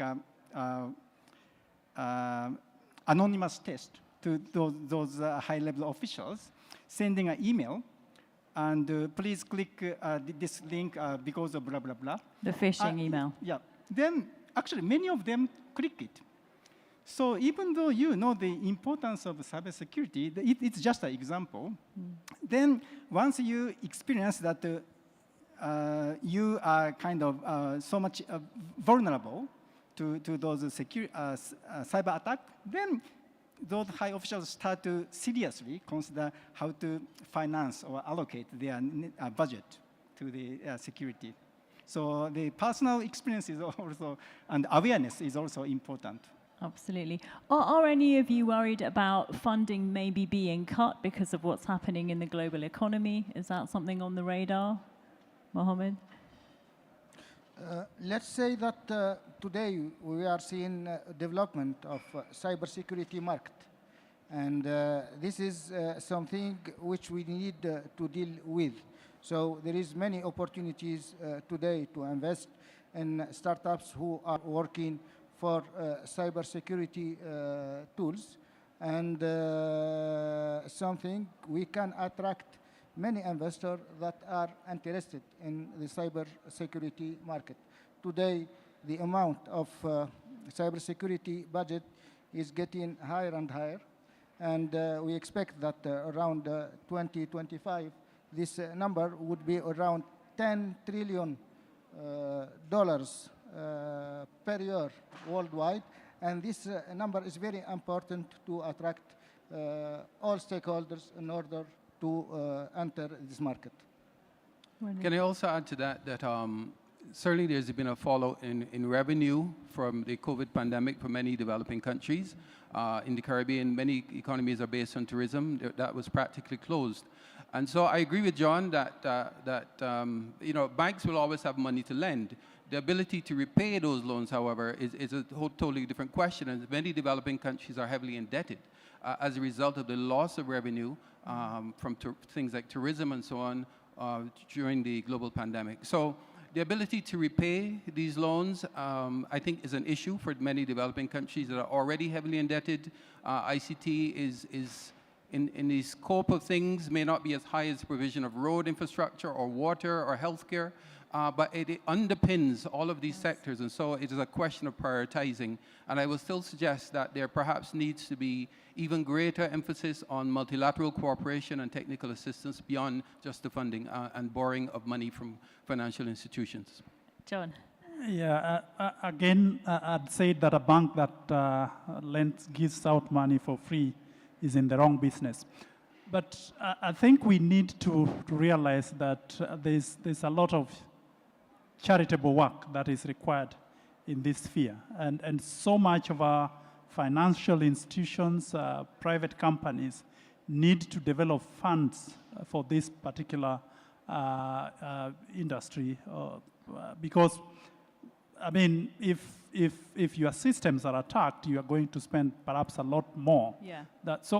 I would look forward to opportunities such as, a global cybersecurity fund where, organizations donate money and that can be helped to secure systems, especially where vulnerabilities are recognized as present, or skills gaps, like mostly in developing countries. And then, of course, from the developing world, we also come up with projects that are bankable, that are fundable, for purposes of ensuring that the networks are secure.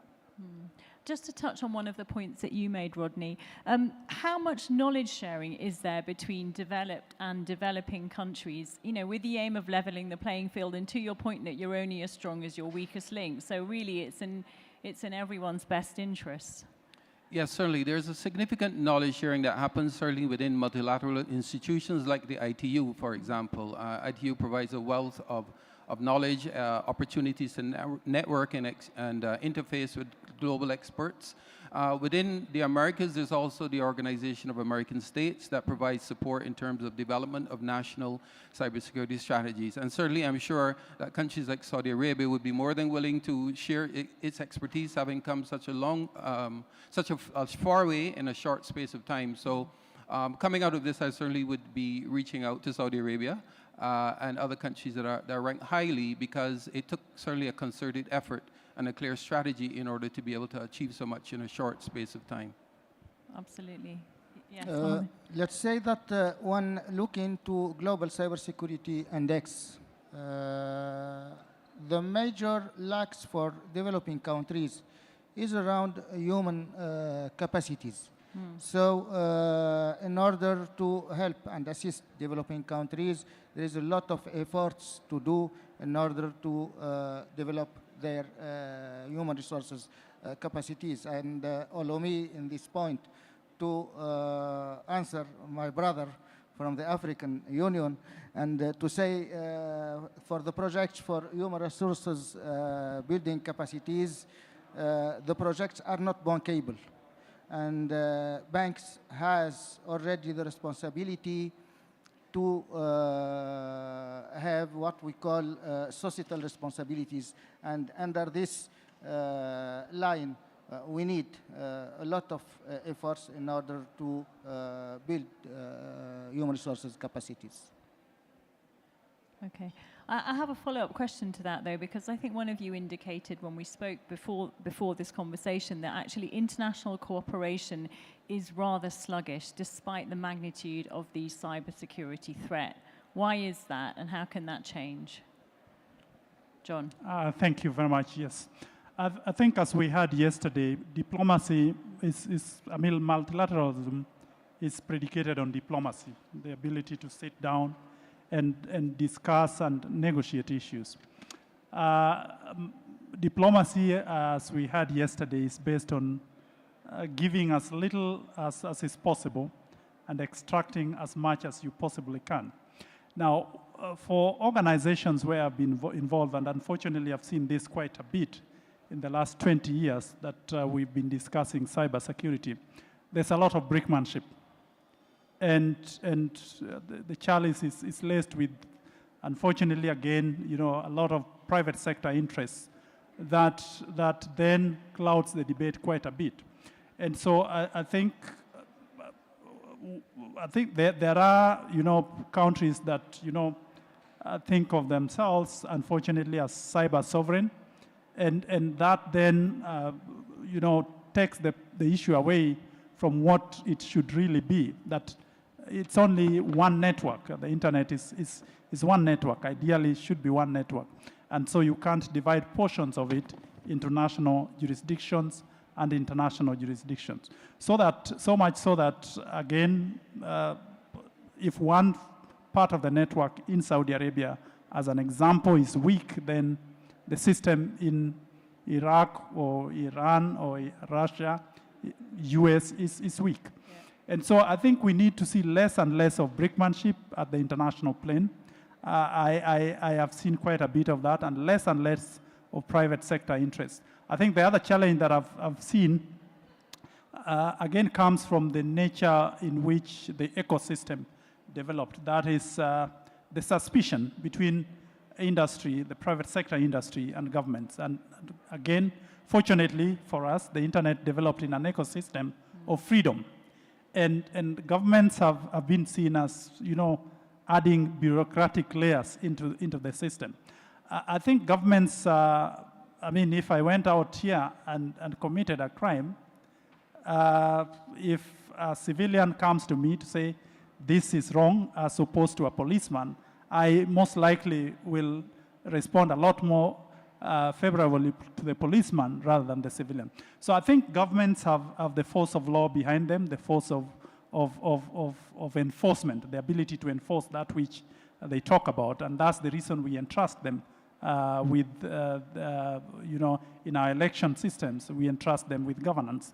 And so I think there needs to be a lot more trust between industry and government, which I see quite lacking in the sort of multilateral atmosphere where these negotiations are. And so trust between industry and government, and not to see, I've seen a lot of government bashing as if government is the problem. I don't think that is the case. I think there needs to be a lot more respect in terms of us as humans, because it affects us first as humans.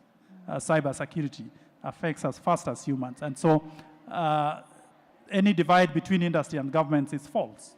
Yeah. Governments is as much a stakeholder in the ecosystem as any other person.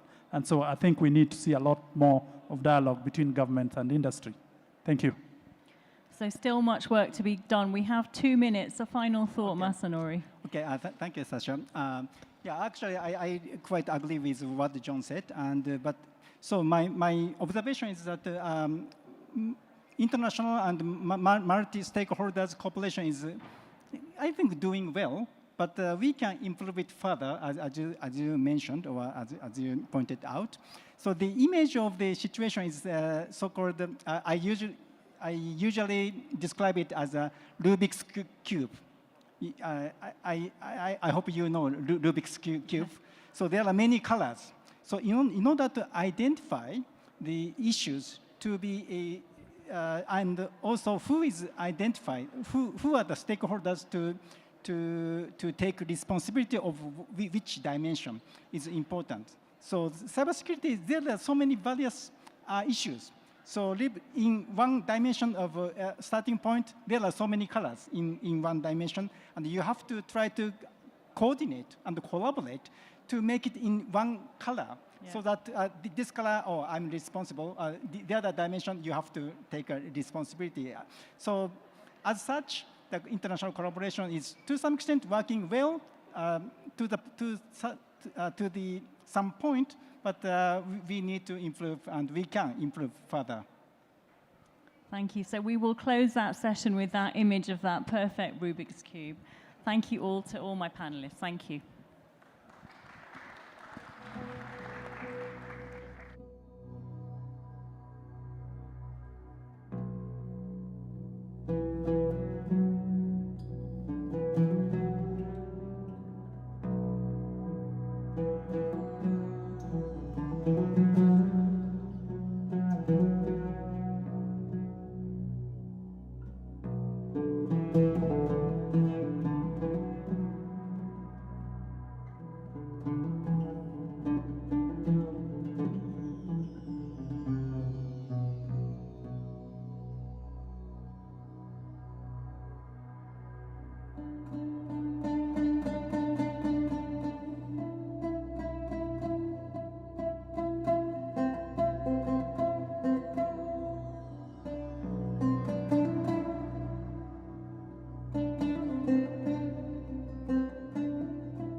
Ladies and gentlemen, the program will begin in 5 minutes.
Ladies and gentlemen, please take your seats. The program is about to begin.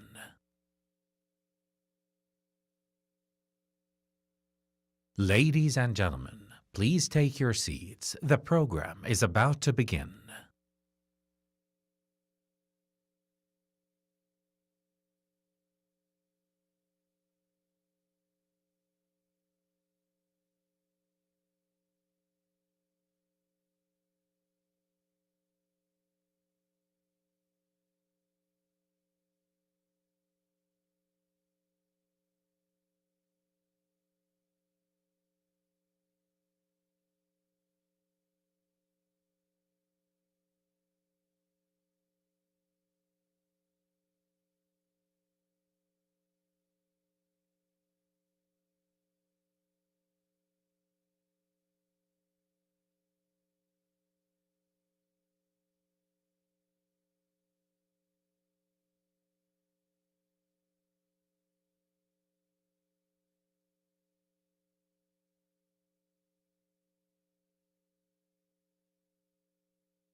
Ladies and gentlemen, please take your seats. The program is about to begin.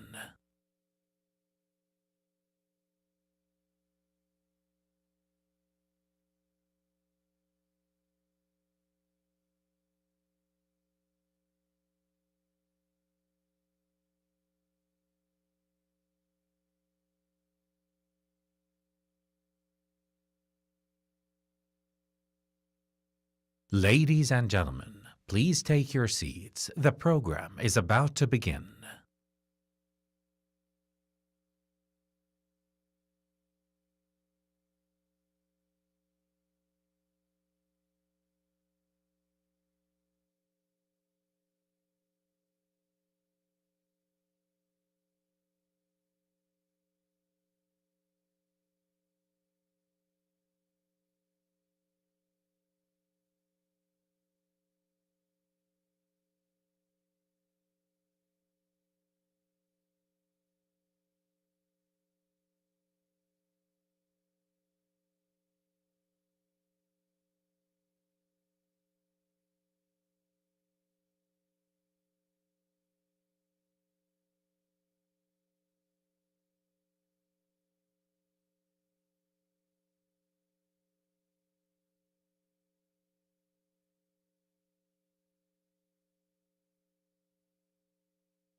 Your Excellencies, ladies and gentlemen, we will begin the panel discussion, Pathways to Regional Cyber De-escalation, Protecting the Middle East from Future Threats. Please welcome our panelists. Steph Shampel, Senior Analyst, Team Simru. Mohammed Sleiman, Manager, McLarty Associates. Dr. Basant Hasib, Assistant Professor of Political Science, British University in Egypt. And our moderator, Rebecca McLaughlin Estham, Founder and Managing Director, RME, Media and Communications.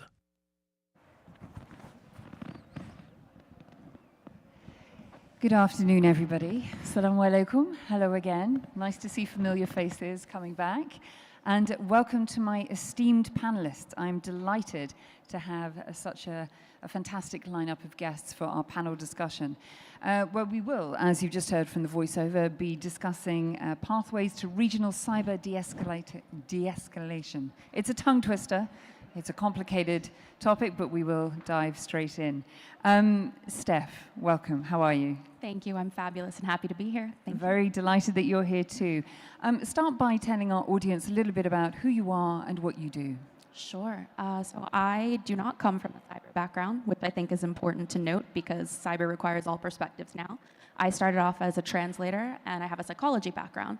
And as the internet and cyber exploded 10, 15 years ago, they needed translators. And so I told them, I don't have computer experience. And they said, give it a try. And here I am 12 years later. Now that is inspirational. And what exactly is your role and remit? I'm sorry, say that again. Your role and your remit. I am an analyst of cyber criminals now. Fantastic. Mohammed, let me come to you. A very warm welcome. How are you today? Trying to recover from the jet lag. Trying to recover from the jet lag. Well, this is where we need you energized and on point. I agree. Tell me about your role and your remit. Absolutely. I started as engineer by training. First job after college many years ago was engineer working for a tech company on optimization of maps into their search engine. And then later on, I worked as a consultant, so I moved into the private sector working on business. And later on, I moved to Washington where I studied policy. So my current role at McClarty Associates is working with tech companies on their own digital policies and how to navigate different dynamics on the global scale. Thank you very much. Dr. Basant, welcome. How are you? I'm good. Hi, Rebecca. It's great to see you. Tell me more about your work. Well, I'm an academic. I've been an academic for the past 15 years. I'm an assistant professor of political science at the British University in Egypt. I'm a former fellow at the Lister Institute for Advanced Studies and a former consultant at the Atlantic Council. And basically, my research focused on cybersecurity governance in the GCC and Egypt. I work on the political economy of automated communication and the military applications of artificial intelligence and cyber capabilities in the MENA region. Okay, fantastic. Forgive me, it's quite loud, which is why I'm projecting as if I am in a theatre, but keep your microphone extremely close to your mouth so that everybody can hear. Thank you, welcome. I'm going to come to the gentleman in our forum first. To break with convention, Mohammed, let me ask you, what would you say the overall tech risks and the cyber risks for the Middle East and North Africa, the MENA region today? I think the Middle East region is a very interesting region in terms of the trends that we're seeing. The first thing that I'm seeing is cyber warfare is the norm. We never had cyber de-escalation because this is the norm.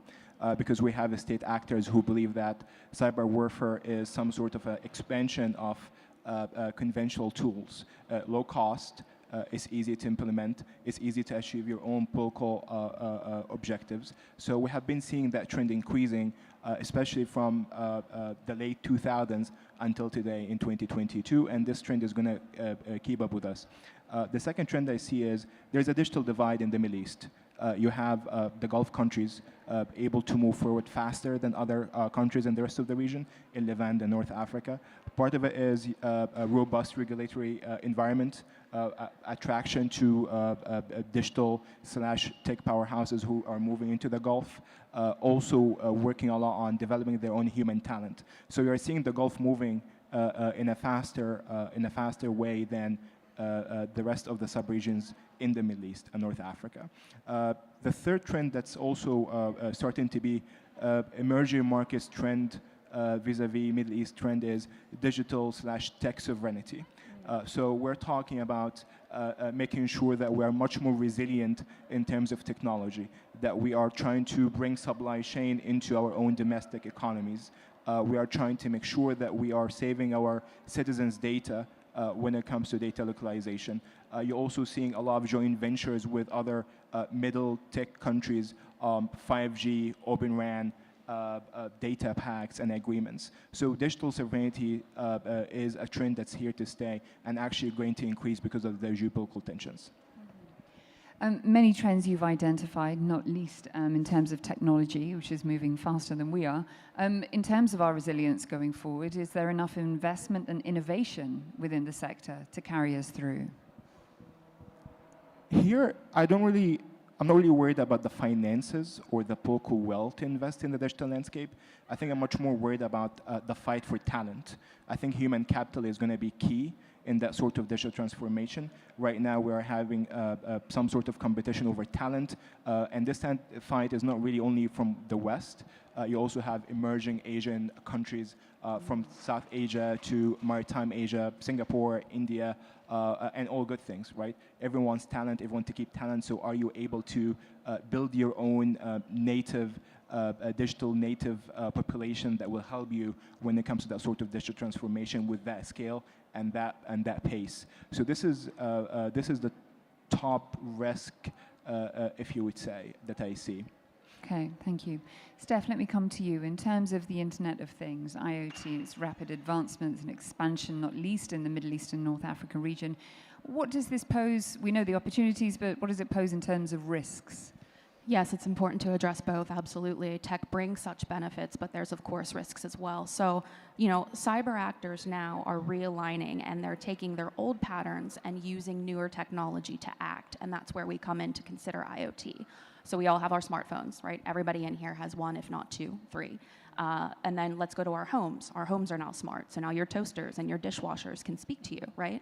But cyber actors also know that that's a potential vulnerability. Maybe they can get your email address, or maybe they can get some other personally identifiable information from your smart home. And let's expand on that, because let's be real, digital cities or smart cities are also coming, which is going to only continue to further the IoT landscape. Every furtherance of, convenience and technology is also a risk. So I think it's extremely important to pay attention to those, use them for the good, get everybody connected, get the world talking to one another to understand the benefits and how to best use them. But we also have a responsibility, if you're using IoT, how do you protect yourselves, your family, your children from the malicious cyber actors? And we saw that, of course, in the pandemic.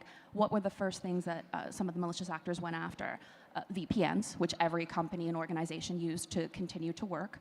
And then, they're also going after RDP. So if you needed help from your tech support at work, but cyber actors could also get in there. So IoT is so fantastic as far as the opportunities it presents, but it's also quite dangerous. And so we really have to keep our eye on it and develop it for the good and protect it from the bad as well. And that's going to be an ongoing battle. How far along are we? Where are we on the curve in terms of recognizing the risks, addressing them, and solving them? That's a great question. I think that's hard to answer. I think that's going to vary per geographic region. But what's important and what this conference is doing is uniting and helping people move up that curve, right? So we're starting to talk to people about, hey, watch your social engineering. Everybody's on Snapchat and TikTok nowadays. And those things can lead to vulnerabilities. And the information from your social media can be used on your IoT device, right, to perhaps get in there. So I think we have a long ways to go, but again, to be positive, and especially coming from the past 2 days, the ideas I've heard here and the exchanges and the international collaboration, we are definitely moving in the right direction despite having a mountain of work to do. And it is going to take all of us in all perspectives, so we're getting there. Okay, it's good to hear. A mountain of work to do, but we are climbing that mountain. Dr. Bassant, let me come to you. Talk to me about the importance of governance in the context of our conversation, not least when it comes to protecting, but also preempting the risks, keeping us safe. When we talk about governance, if we look first at international cybersecurity governance, we're talking about a complex regime with multifaceted aspects. We have multilateral agreements, we have international law, we have multilateral stakeholders, initiatives, and we have regional agreements and emerging norms. If we look at if your question is asking about the role of the Middle East in international cybersecurity governance, if we look from the perspective of multilateral initiatives, we can see that, for example, Saudi Arabia is on the leading aspect regarding multilateral initiatives. We can see, for example, the launch of the Global Center for Combating Extremism with Egypt and USA that was launched in 2017 to combat cyber terrorism. On the other hand, we have an example of the Global Cybersecurity Forum that we're in right now, which based on its recommendations, Middle Eastern states can initiate or develop further policies like the Mohammed bin Salman policies that he initiated with the version of 2020 regarding women and protecting children online. When we look at the perspective of international law, we can see that most of the Middle Eastern states, they were cautious or having like a avoiding the conversations regarding the applicability of international law on arms conflict into the cyberspace. Instead, they were taking a distance from the international agreements regarding cybercrimes. The most importantly is the example of having no reference or no accession to the Budapest Convention, which is the main international legal text on cybercrime. Instead, they based all of their national cyber legislations against the backdrop of a regional agreement on cybercrime, which is the Arab Convention on Combating Information Technologies Crimes. Seemingly, it's sufficient or effective. However, it's still arguably problematic in terms of being a little bit vague in terms of its provisions, widening the definitions of what is what do you mean by cybercrime, and actually it's considered not on par with the international cybersecurity legislation. And this actually takes us to the impact of that on the individual. Arguably, this is going to have an impact on the individual level regarding rights and regarding the group of technological activities and research and development in the ICT and the digital economy sector. This will take us to the conversation or the talk on one of the most important aspects of international cybersecurity governance, which is the sale and the use of spyware by governments worldwide, not only the Middle East. Okay, and specifically by private companies that we know as access as a service. Most countries of the world, they invest heavily in spyware because it's significant for them to target illegitimate or terrorist subjects, but at the same time, they have a dual usage, raising the question of the approach where they use dual-use technology, democratic versus authoritarian approaches. The problem is giving the strong commercial and security incentives of the surveillance sector in general, existing legal, national, regional, and international legislation to protect the individual rights without a fundamental change remains uncertain, given the fact that spyware has not been taken to the high diplomatic levels yet, and still it remains a matter of dual-use expert ban from a regulatory international perspective. In contrast, on the UN level, we have multilateral processes that actually have led to the emergence of cyber norms.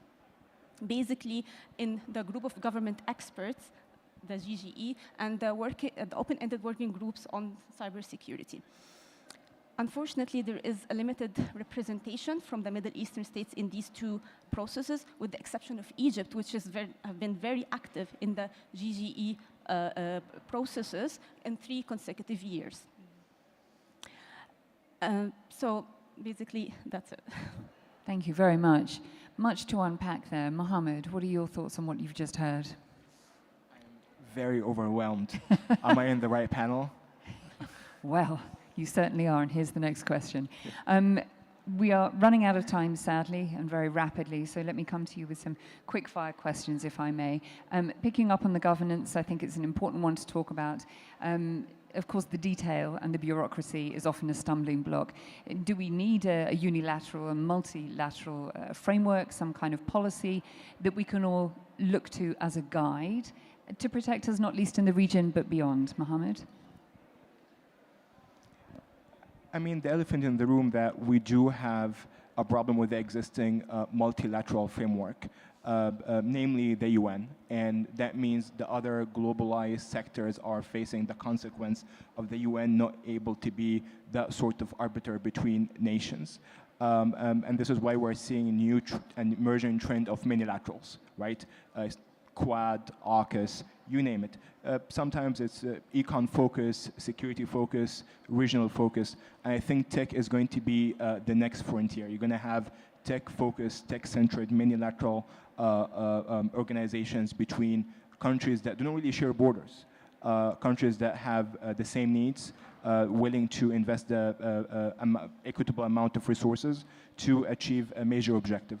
That objective, quite frankly, is not being able to achieve their development goals, and at the same time not being caught in this great power competition shoes aside in that current of geopolitical environment. This is still a new thing. Maybe you can argue that the United States, with the Clean Network Initiative, the 5G initiative, this is the beginning of a tech-focused minilateral. Right now we have the semiconductor alignment the US is leading. I think you might have some sort of minilaterals that include even the Gulf and some of the Asian countries that are rising in the tech space. I think Korea and India are very well equipped to fill that gap. They are critical in the tech ecosystem, from 5G, Open RAN, cybersecurity. They have the talent, they have the ecosystem, they have the infrastructure, they have the good relations with the Gulf. I think this area of cooperation is going to be on the rise. And again, it's a matter of needs, it's a matter of the global landscape, it's a matter of how can you agree on one specific objective and align with other friendly nations. Exactly, cooperation, that word keeps coming to the top of every discussion I'm hearing at this forum. And indeed, there could be an entire safe tech sector to emerge worldwide if we're to believe the speakers on stage. It seems that that is on its way. Steph, let me come to you. Education, education, education. At the grassroots of everything, this is where we need to start, right? Not least in eventually protecting ourselves. Absolutely. It takes the grassroots efforts for sure, but as Dr. Haseeb mentioned, it also takes starting at the highest levels, right? You have to go into education and government policy, and they have to work together, and we're trying to get there. But then you also have to work at every level of every organization, a school or a company. You have to educate your lowest level users who maybe are brand new to tech, if they're older and inexperienced, and they're going to click on malicious attachments, or they're going to open things that they shouldn't, and we have to try to tell them why they should not do that. And then at the middle levels, right, you have to work with management, you have to work with your C-suite, you have to educate at every single level. The goal I'd really like to see is, let's take seatbelts, for example, right? Worldwide, our seatbelts are used in cars. Let's hope that maybe VPN use can help keep people safe and maybe be the seatbelts of cyber. And then what I'd also like to see as far as training and policy and education, maybe we take, in school, did you do fire drills, earthquake drills, tornado drills? Wherever you're from, you did some kind of drill. I think that companies, hospitals, schools, any organization connected need to do incident response drills. So if you are being DDoSed and you can't access, what do? Your users know immediately where they go, who they talk to. If you suffer a ransomware attack, what's the drill for that? What do? You unplug your computer, you tell so-and-so. Are you going to pay? Are you not going to pay? Where are your backups, right? We have to have the drills and the muscle memory. And again, we're not there yet, but that's because it's new and we're still adjusting. And that's where policy drives it from the top down and grassroots educate it and spread the awareness from the bottom up, and then you hopefully meet in the middle. And I think that's, if I took anything away from this conference, that's what we're doing. And it's extremely impressive to see everybody's mind and perspective working towards that. It's so important. I wonder what level of adoption there is for that kind of training or awareness and educating in companies. I mean, impossible to say, but from your home market or in the region, what would you estimate is the level of companies and governments doing that? Let me cut it safe and say, let me go 55%, right? Because the pandemic was a force-fed exercise of why you have to respond, what you have to do in an emergency. So more and more people that worked from home or worked remote are aware of it because of these security vulnerabilities that they experienced. Or, contrarily, unfortunately, your 5-year-old is playing on one of your devices and they didn't mean to do anything, but they exposed your entire home internet infrastructure, right?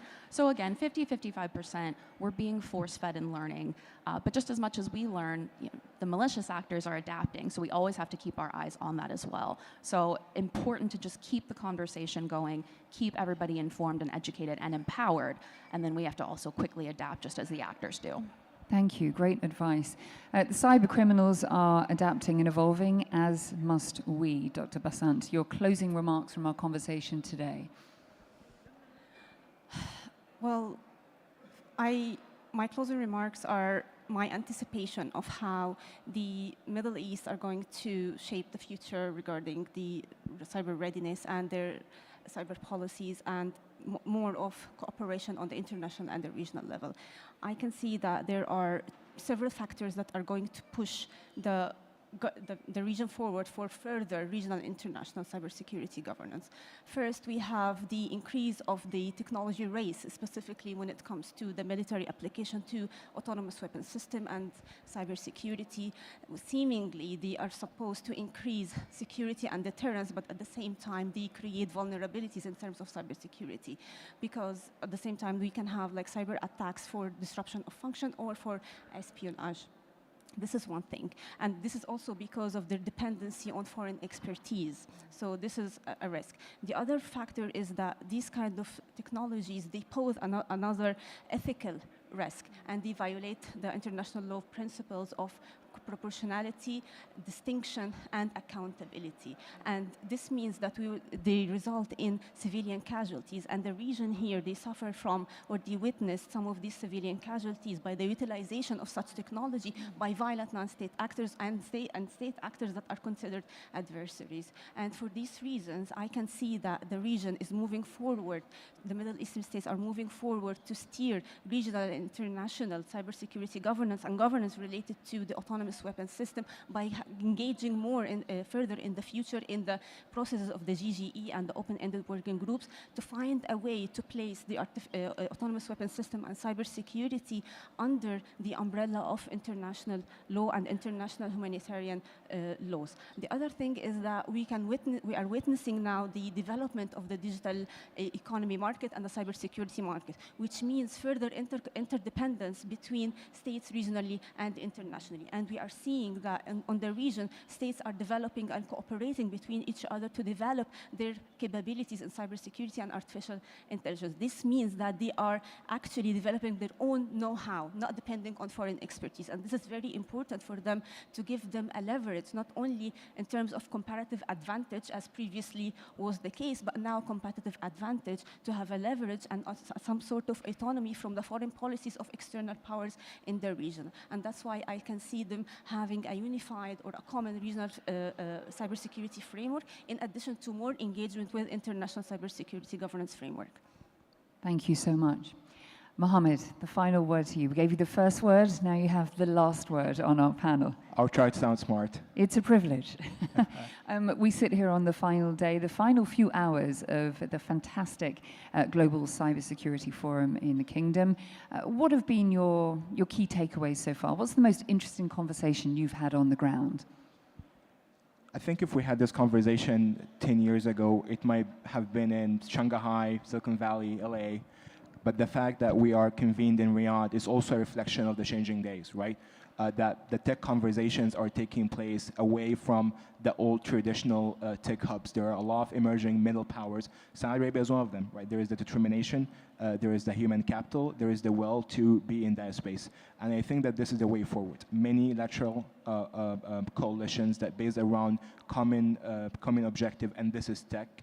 And I believe that middle powers are the way forward. Many coalitions based on tech, this is the way forward. I see this as the emerging trend. I see political will, I see momentum, I see a lot of potential, I see growth. Very bullish on that. I think it's going to be a matter of time rather than a question of if. Thank you so much. We're in the right place at the right time, talking about the right things. We know where we need to go. So thank you, Mohammed, for the closing words. Ladies, thank you also, shukran jazeera, and thank you to our audience for being here. Please join me in thanking my esteemed guests for their contribution this afternoon. And do please remain in the room for another fantastic conversation, which is coming right up. Thank you.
Program will begin in 1 minute.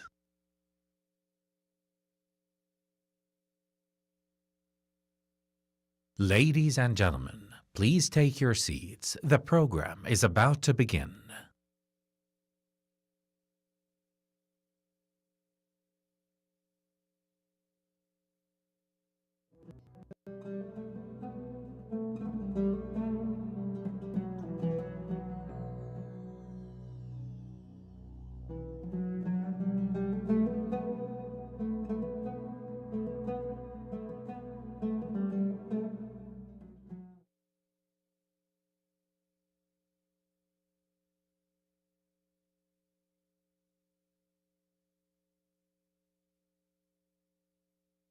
Your Excellencies, ladies and gentlemen, we will begin the panel discussion, The Cyber Corps, Public-Private Partnerships that Build Elite Cadres of Cyber Professionals.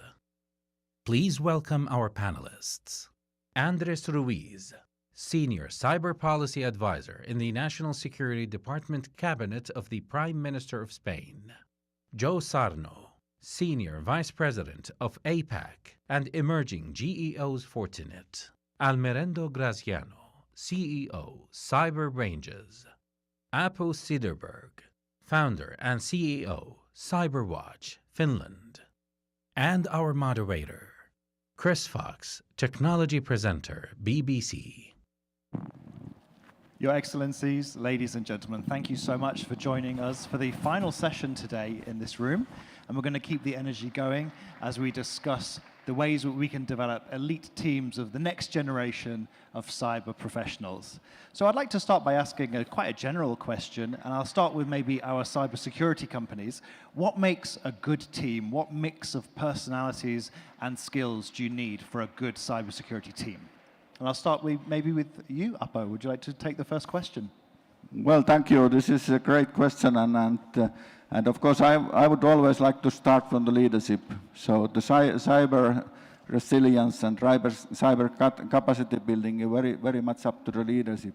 The leadership must understand the value of cyber, and then they have to understand how broadly it affects to the organization or the company. So it's a comprehensive understanding of cybersecurity. And it's a good question, who is a cyber expert? It can be a technical expert, it can be a teacher, it can be a leader, it's someone from the HR who are looking to cyber. So this is really what the leadership must understand, that they need many kinds of cyber experts. So it's not just a technical challenge, this is a comprehensive challenge what we are facing. And as well as good leadership, what do you think is important on a cyber team? Well, after the leadership is the passion. So what I always recommend to organizations when they build teams is to choose people that are passionate about security and they have the willingness to improve. Because in in no time or ever you're going to have expertise on everything. So there needs to be willingness to improve and to share knowledge and to continue the growth. So that's very, very important. And Joe, you've talked about diversity in teams. How do you bring that into a team, and how important is it? Talking about diversity, it's for sure an argument where we have invested a lot in recent years. So we have a corporate social responsibility team that we built over the last 2 years. This is relative to the skill gap argument of today, obviously. So this is super important. So basically, we collaborate. We are a founding member of the World Economic Forum Cybersecurity chapter, and within that, we help the market in learning how we can build more cyber skills through diversity. As I said, we built this corporate responsibility and diversity and inclusion team where we have women really playing role model roles. In fact, yesterday one of my colleagues was in the Women in Cyber panel session, which was very, very interesting. So what we do, we have particular initiatives that related to education outreach programs, where these women in cyber, they actually bring their experience and how they went into cyber through their personal experiences, and they go to colleges, universities, they have blogs on the websites, and so on and so forth. And so this is an approach that we are bringing forward, and actually we have been seeing a shift from different areas, not only IT, into cyber, thanks to the situation where we find ourselves in today with the market as it is. And I actually have a personal quota on having women, not only a sales quota, but a personal quota on having women in the team. So that's. There's been a few talks actually here at the GCF about introducing more women into the cyber sector. Why is that important? What kind of extra perspective does that bring to cybersecurity? And I'll open that up to anyone who wants to contribute. Well, if I may start, that's a crucial point of course, because cyber is not just for businesses, not just for governments, but it's also for individuals. So it's about the individual skills, and women, of course, they are in the key position. They are educating us when we are child, and so the cyber culture starts from your childhood, and when you are in school, in universities, and then it continues to during your career, and that's the thing at the moment, because of the rapid change. So we can't wait the new generation. They will be better than we are, and that's very good. That's what we can be proud of. But at the moment, it's a challenge is us who are working the labor force of the nations, how to upskill and reskill the cyber skills for us who have not got them from the beginning. But women are really crucial. And the other thing anyway in Finland, in our country, is that most of the women, they are very well educated. They have the capacity. So we are losing the national capacity if we are not taking them also to cyber. And there is no boundaries in this regard. Women are much better in cyber than we are. Well, I wanted to add, in the last few years, we've added a lot of ladies in our team. We hired quite a few. And it's been exciting to see the team grow, and the talents and the expertise that have been brought by the ladies that have joined the team. But beside the talent, I think that the major outcome, and let's say the happier outcome, is to see a happier team. Because in life, we live in a diverse society. Men, women, and individuals, and to have a team that reflects all the different individualities makes it a more realistic, a more lifelike environment. And you can see that people are happier. Imagine, a team with only, people from, one gender. It misses something from the atmosphere, and so I think that brings a lot. And of course, people have to be valuable and talented and contribute to the business. But I think the ability to have a diverse environment contributes a lot to the well-being of the staff in the organization. Yeah, I just wanted to add that I think it's important that companies do add, all the stakeholders in companies work together for this, because one of the major stakeholders clearly are the HR departments, and they need to really build programs that can help attract women in cyber, which I think is something quite unique still today, and we still have to build on this.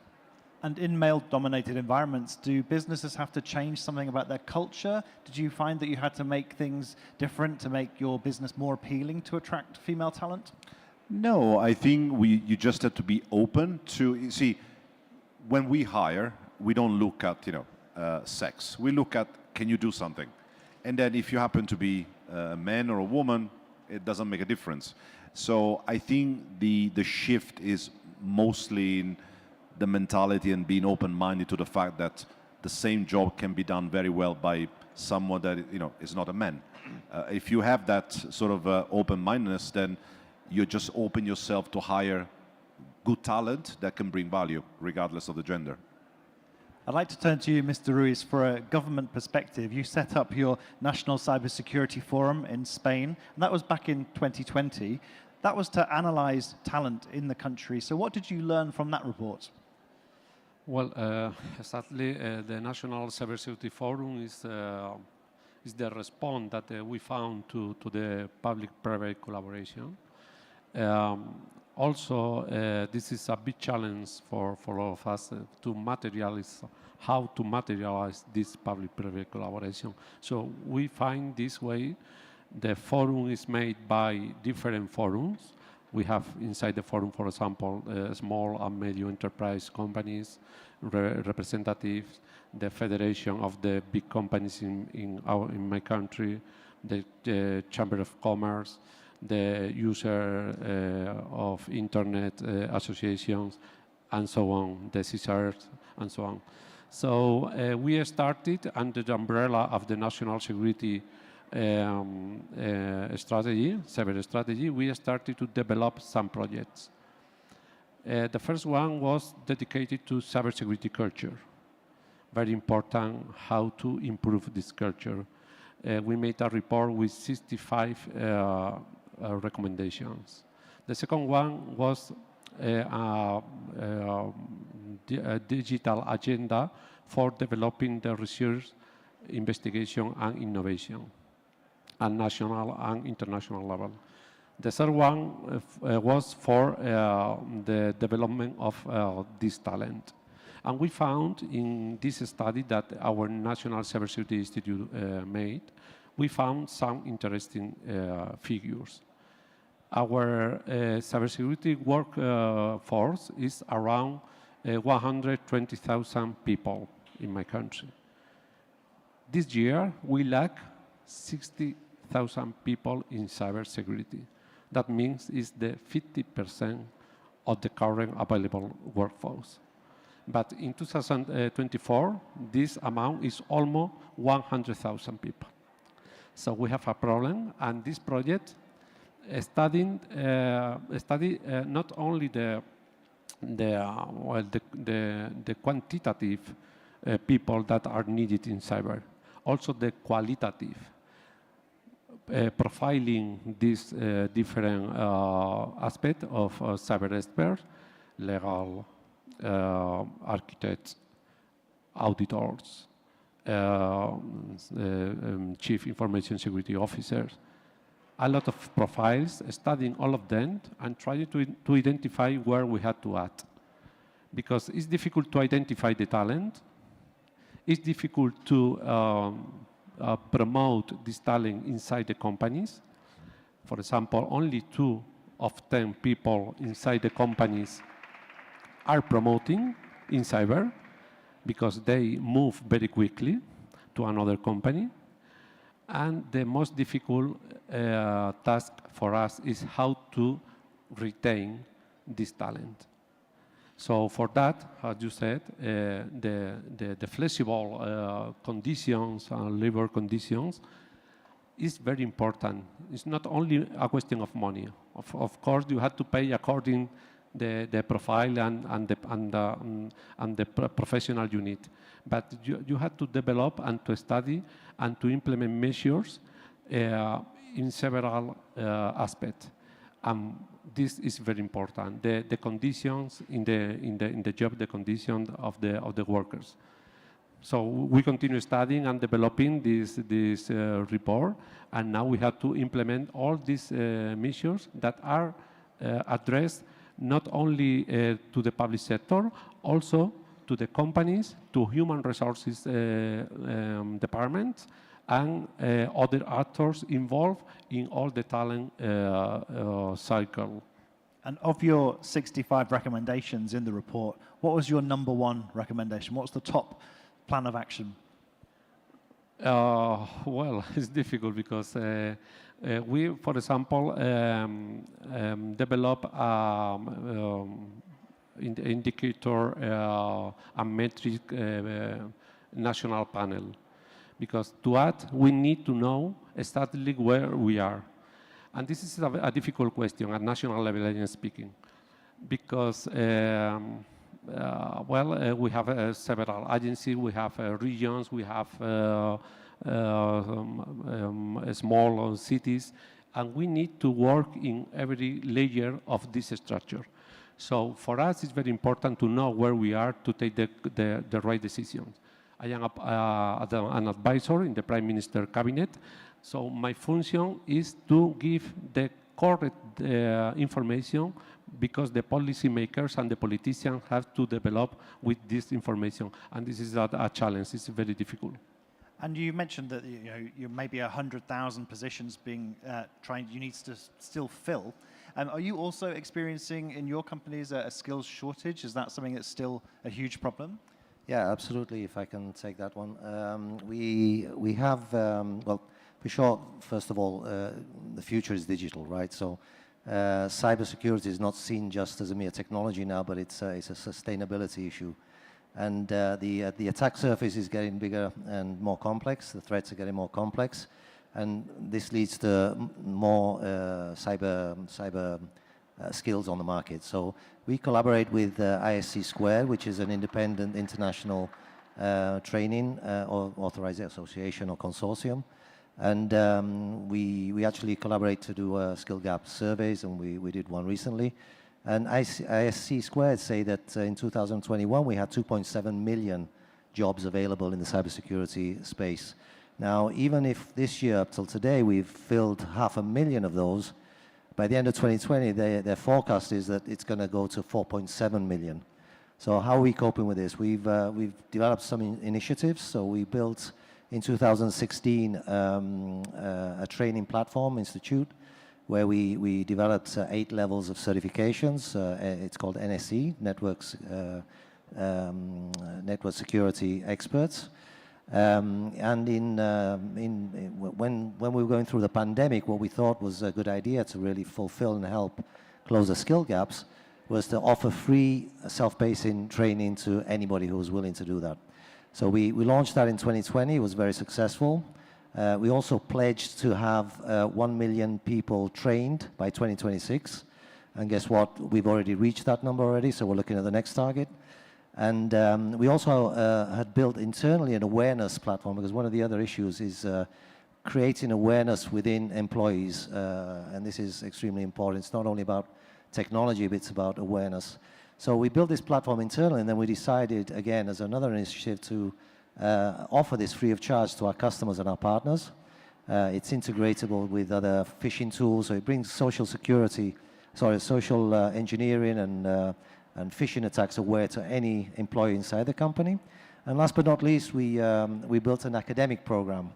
So to help bring out of college or undergraduates, to teach them and train them, all ready to jump straight into a job.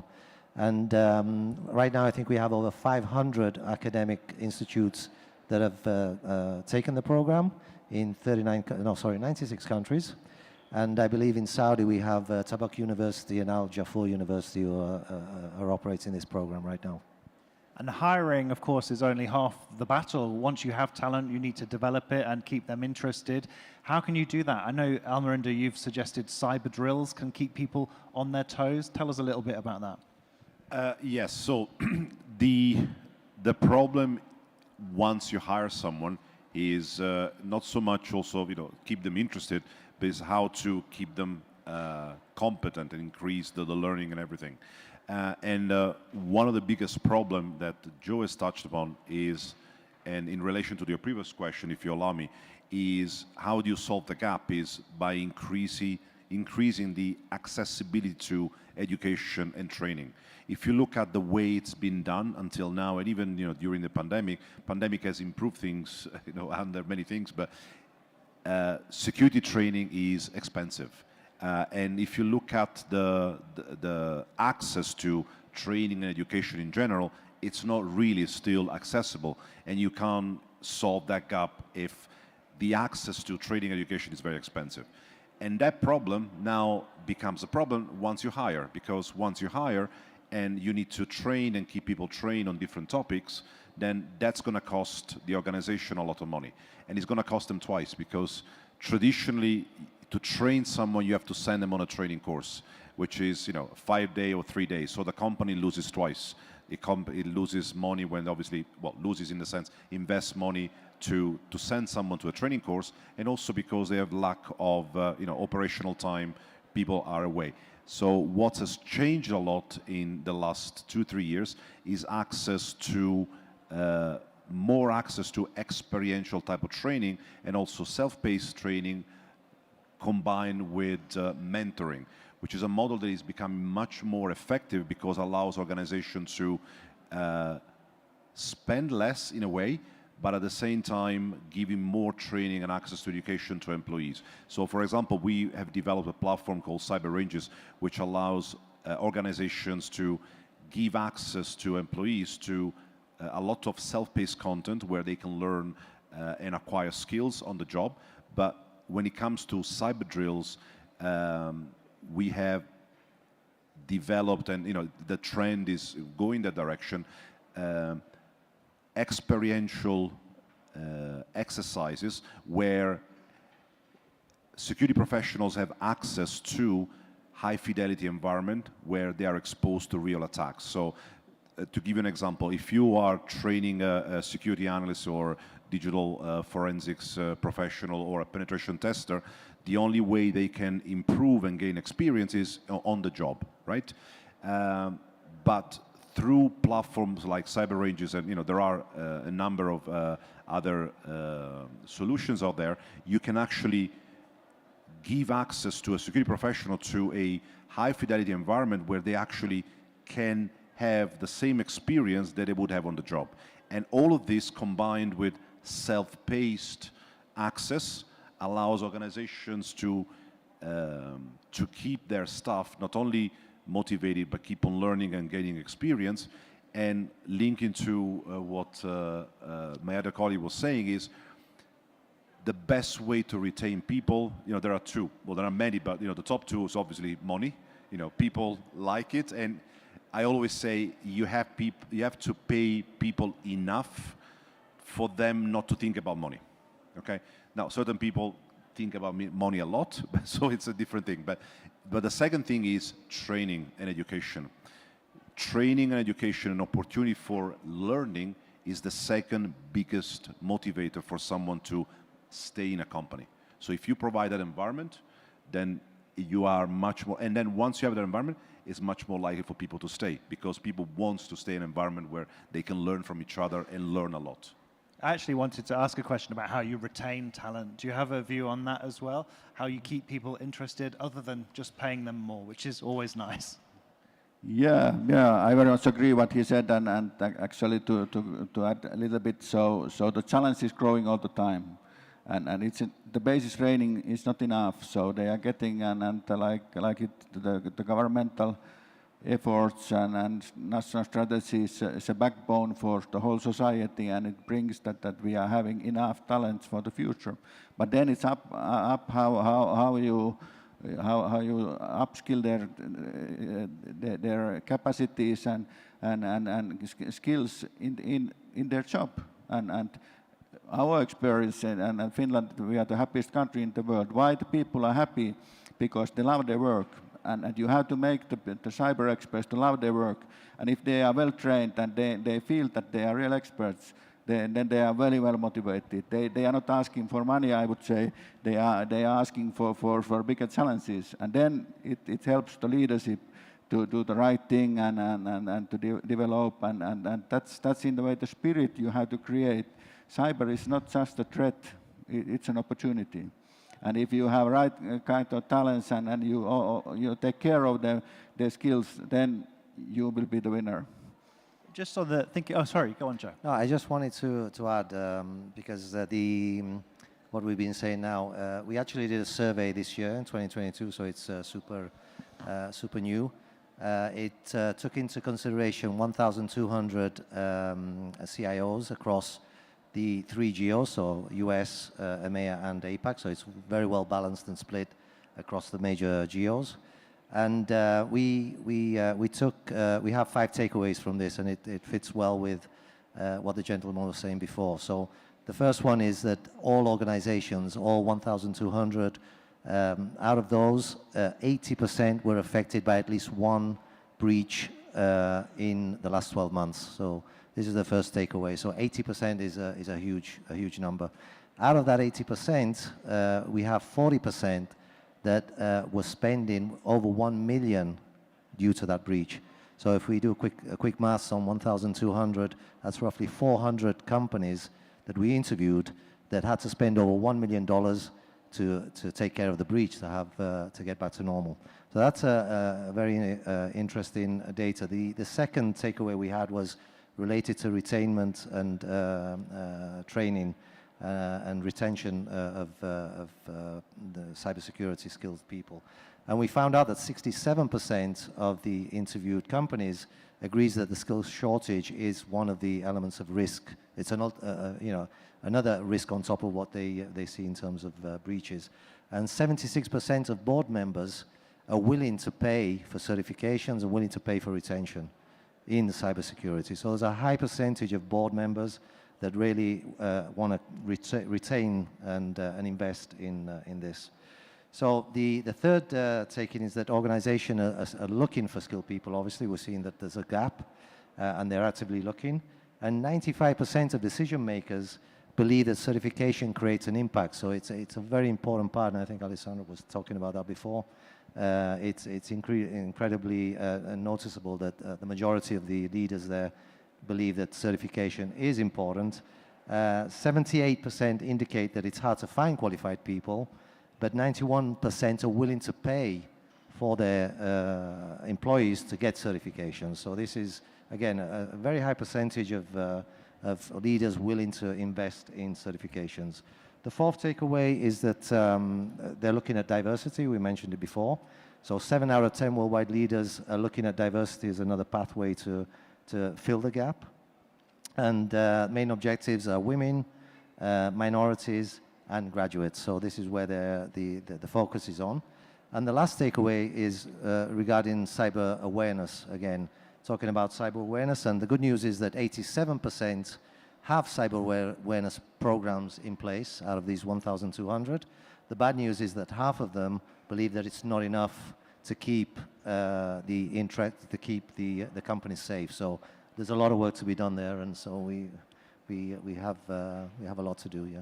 And Mr. Ruiz, in terms of educating people and raising awareness of the kinds of jobs available, I know that the European Cybersecurity Skills Framework identified 12 roles that it wants to encourage people to investigate. How can that framework help, and what are some of the roles on there? Well, this is a very interesting project developed by the European Cybersecurity Agency, ENISA. This project identified 12 different profiles, cybersecurity profiles, and for each profile, identify the functions, the responsibilities, the competencies needed, and so on.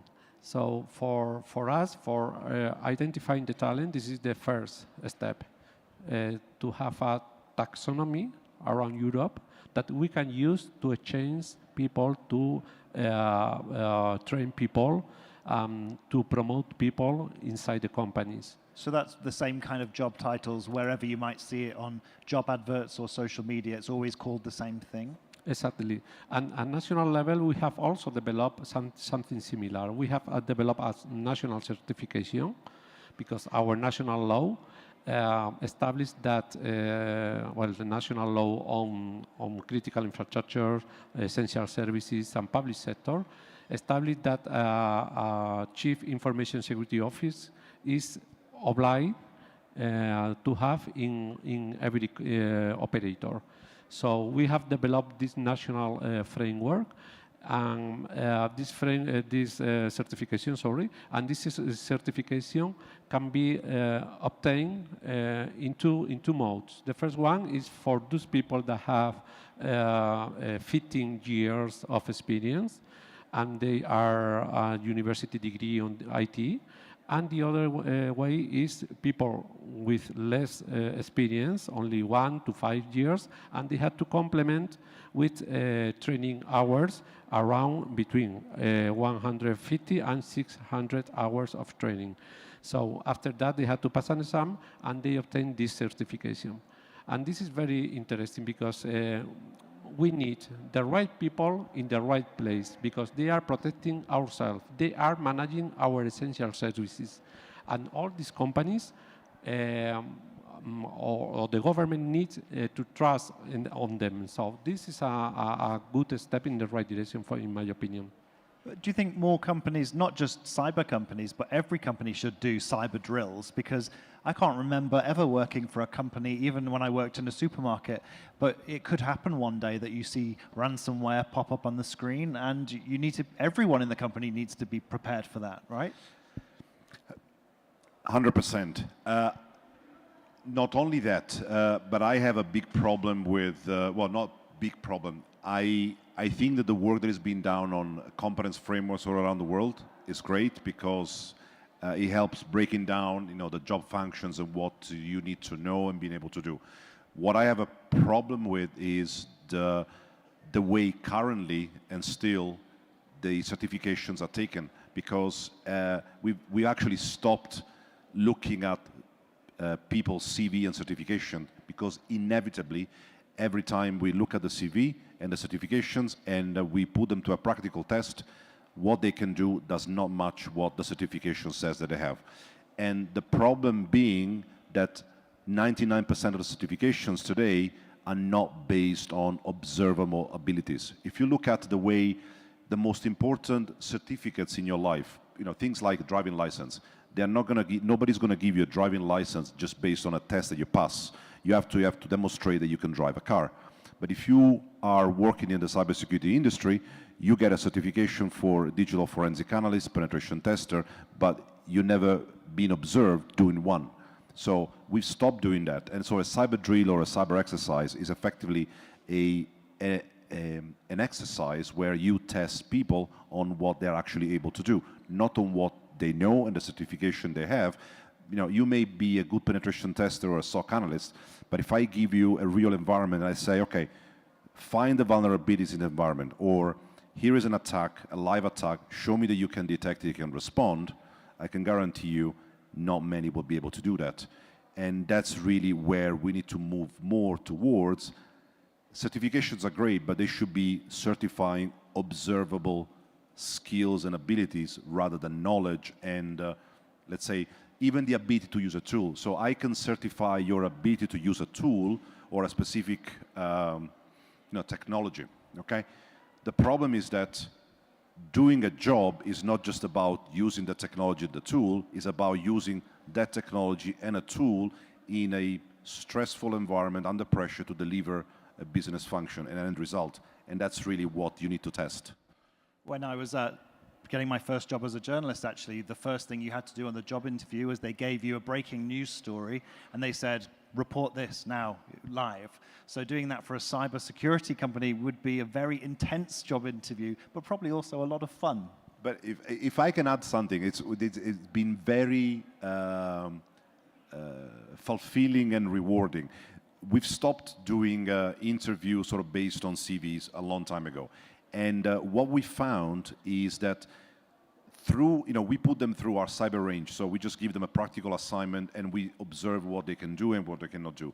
And inevitably, in every sort of interview process, there is one person or two people that, then you look at the CV because, okay, you want to say, okay, what?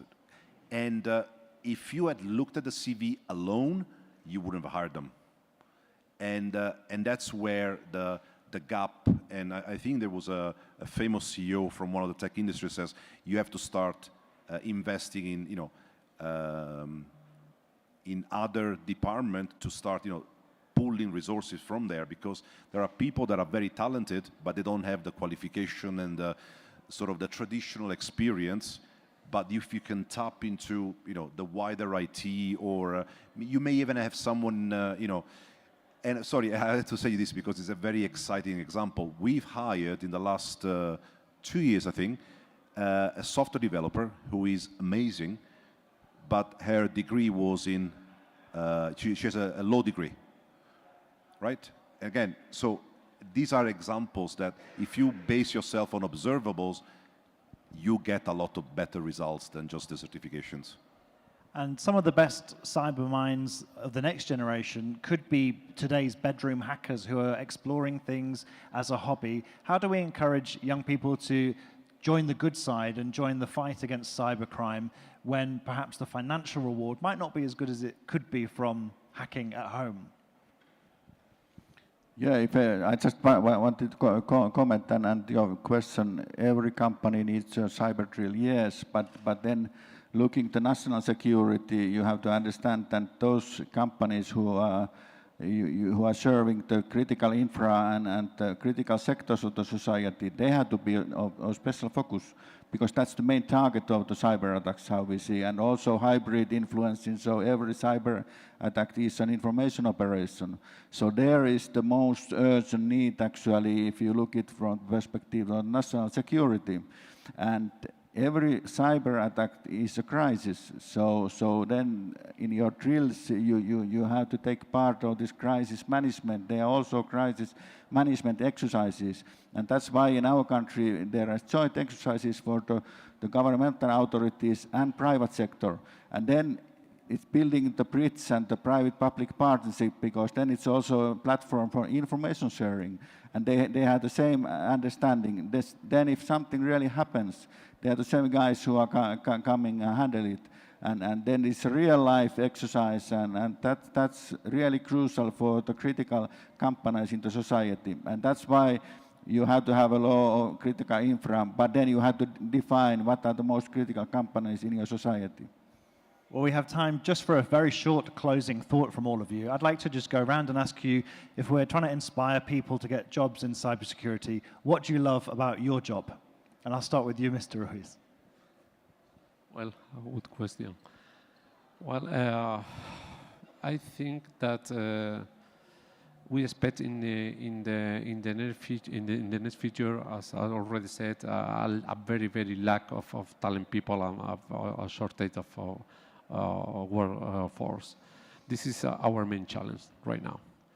At national level, not only in Spain, because this report also analyzed different countries, States, UK, and so on, China, and so on.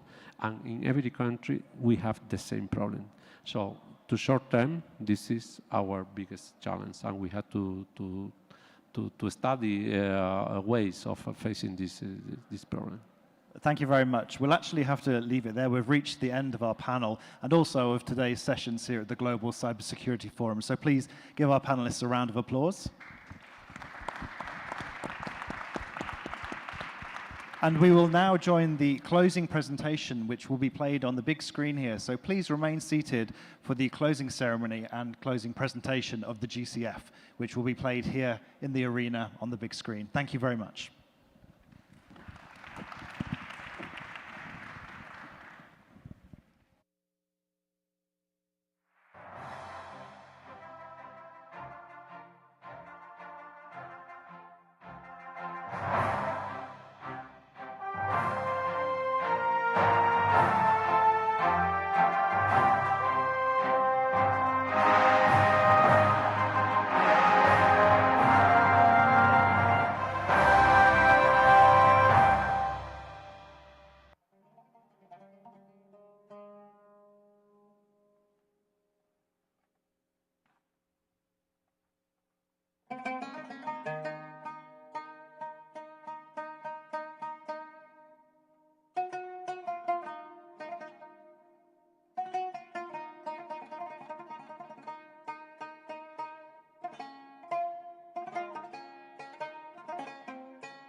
you.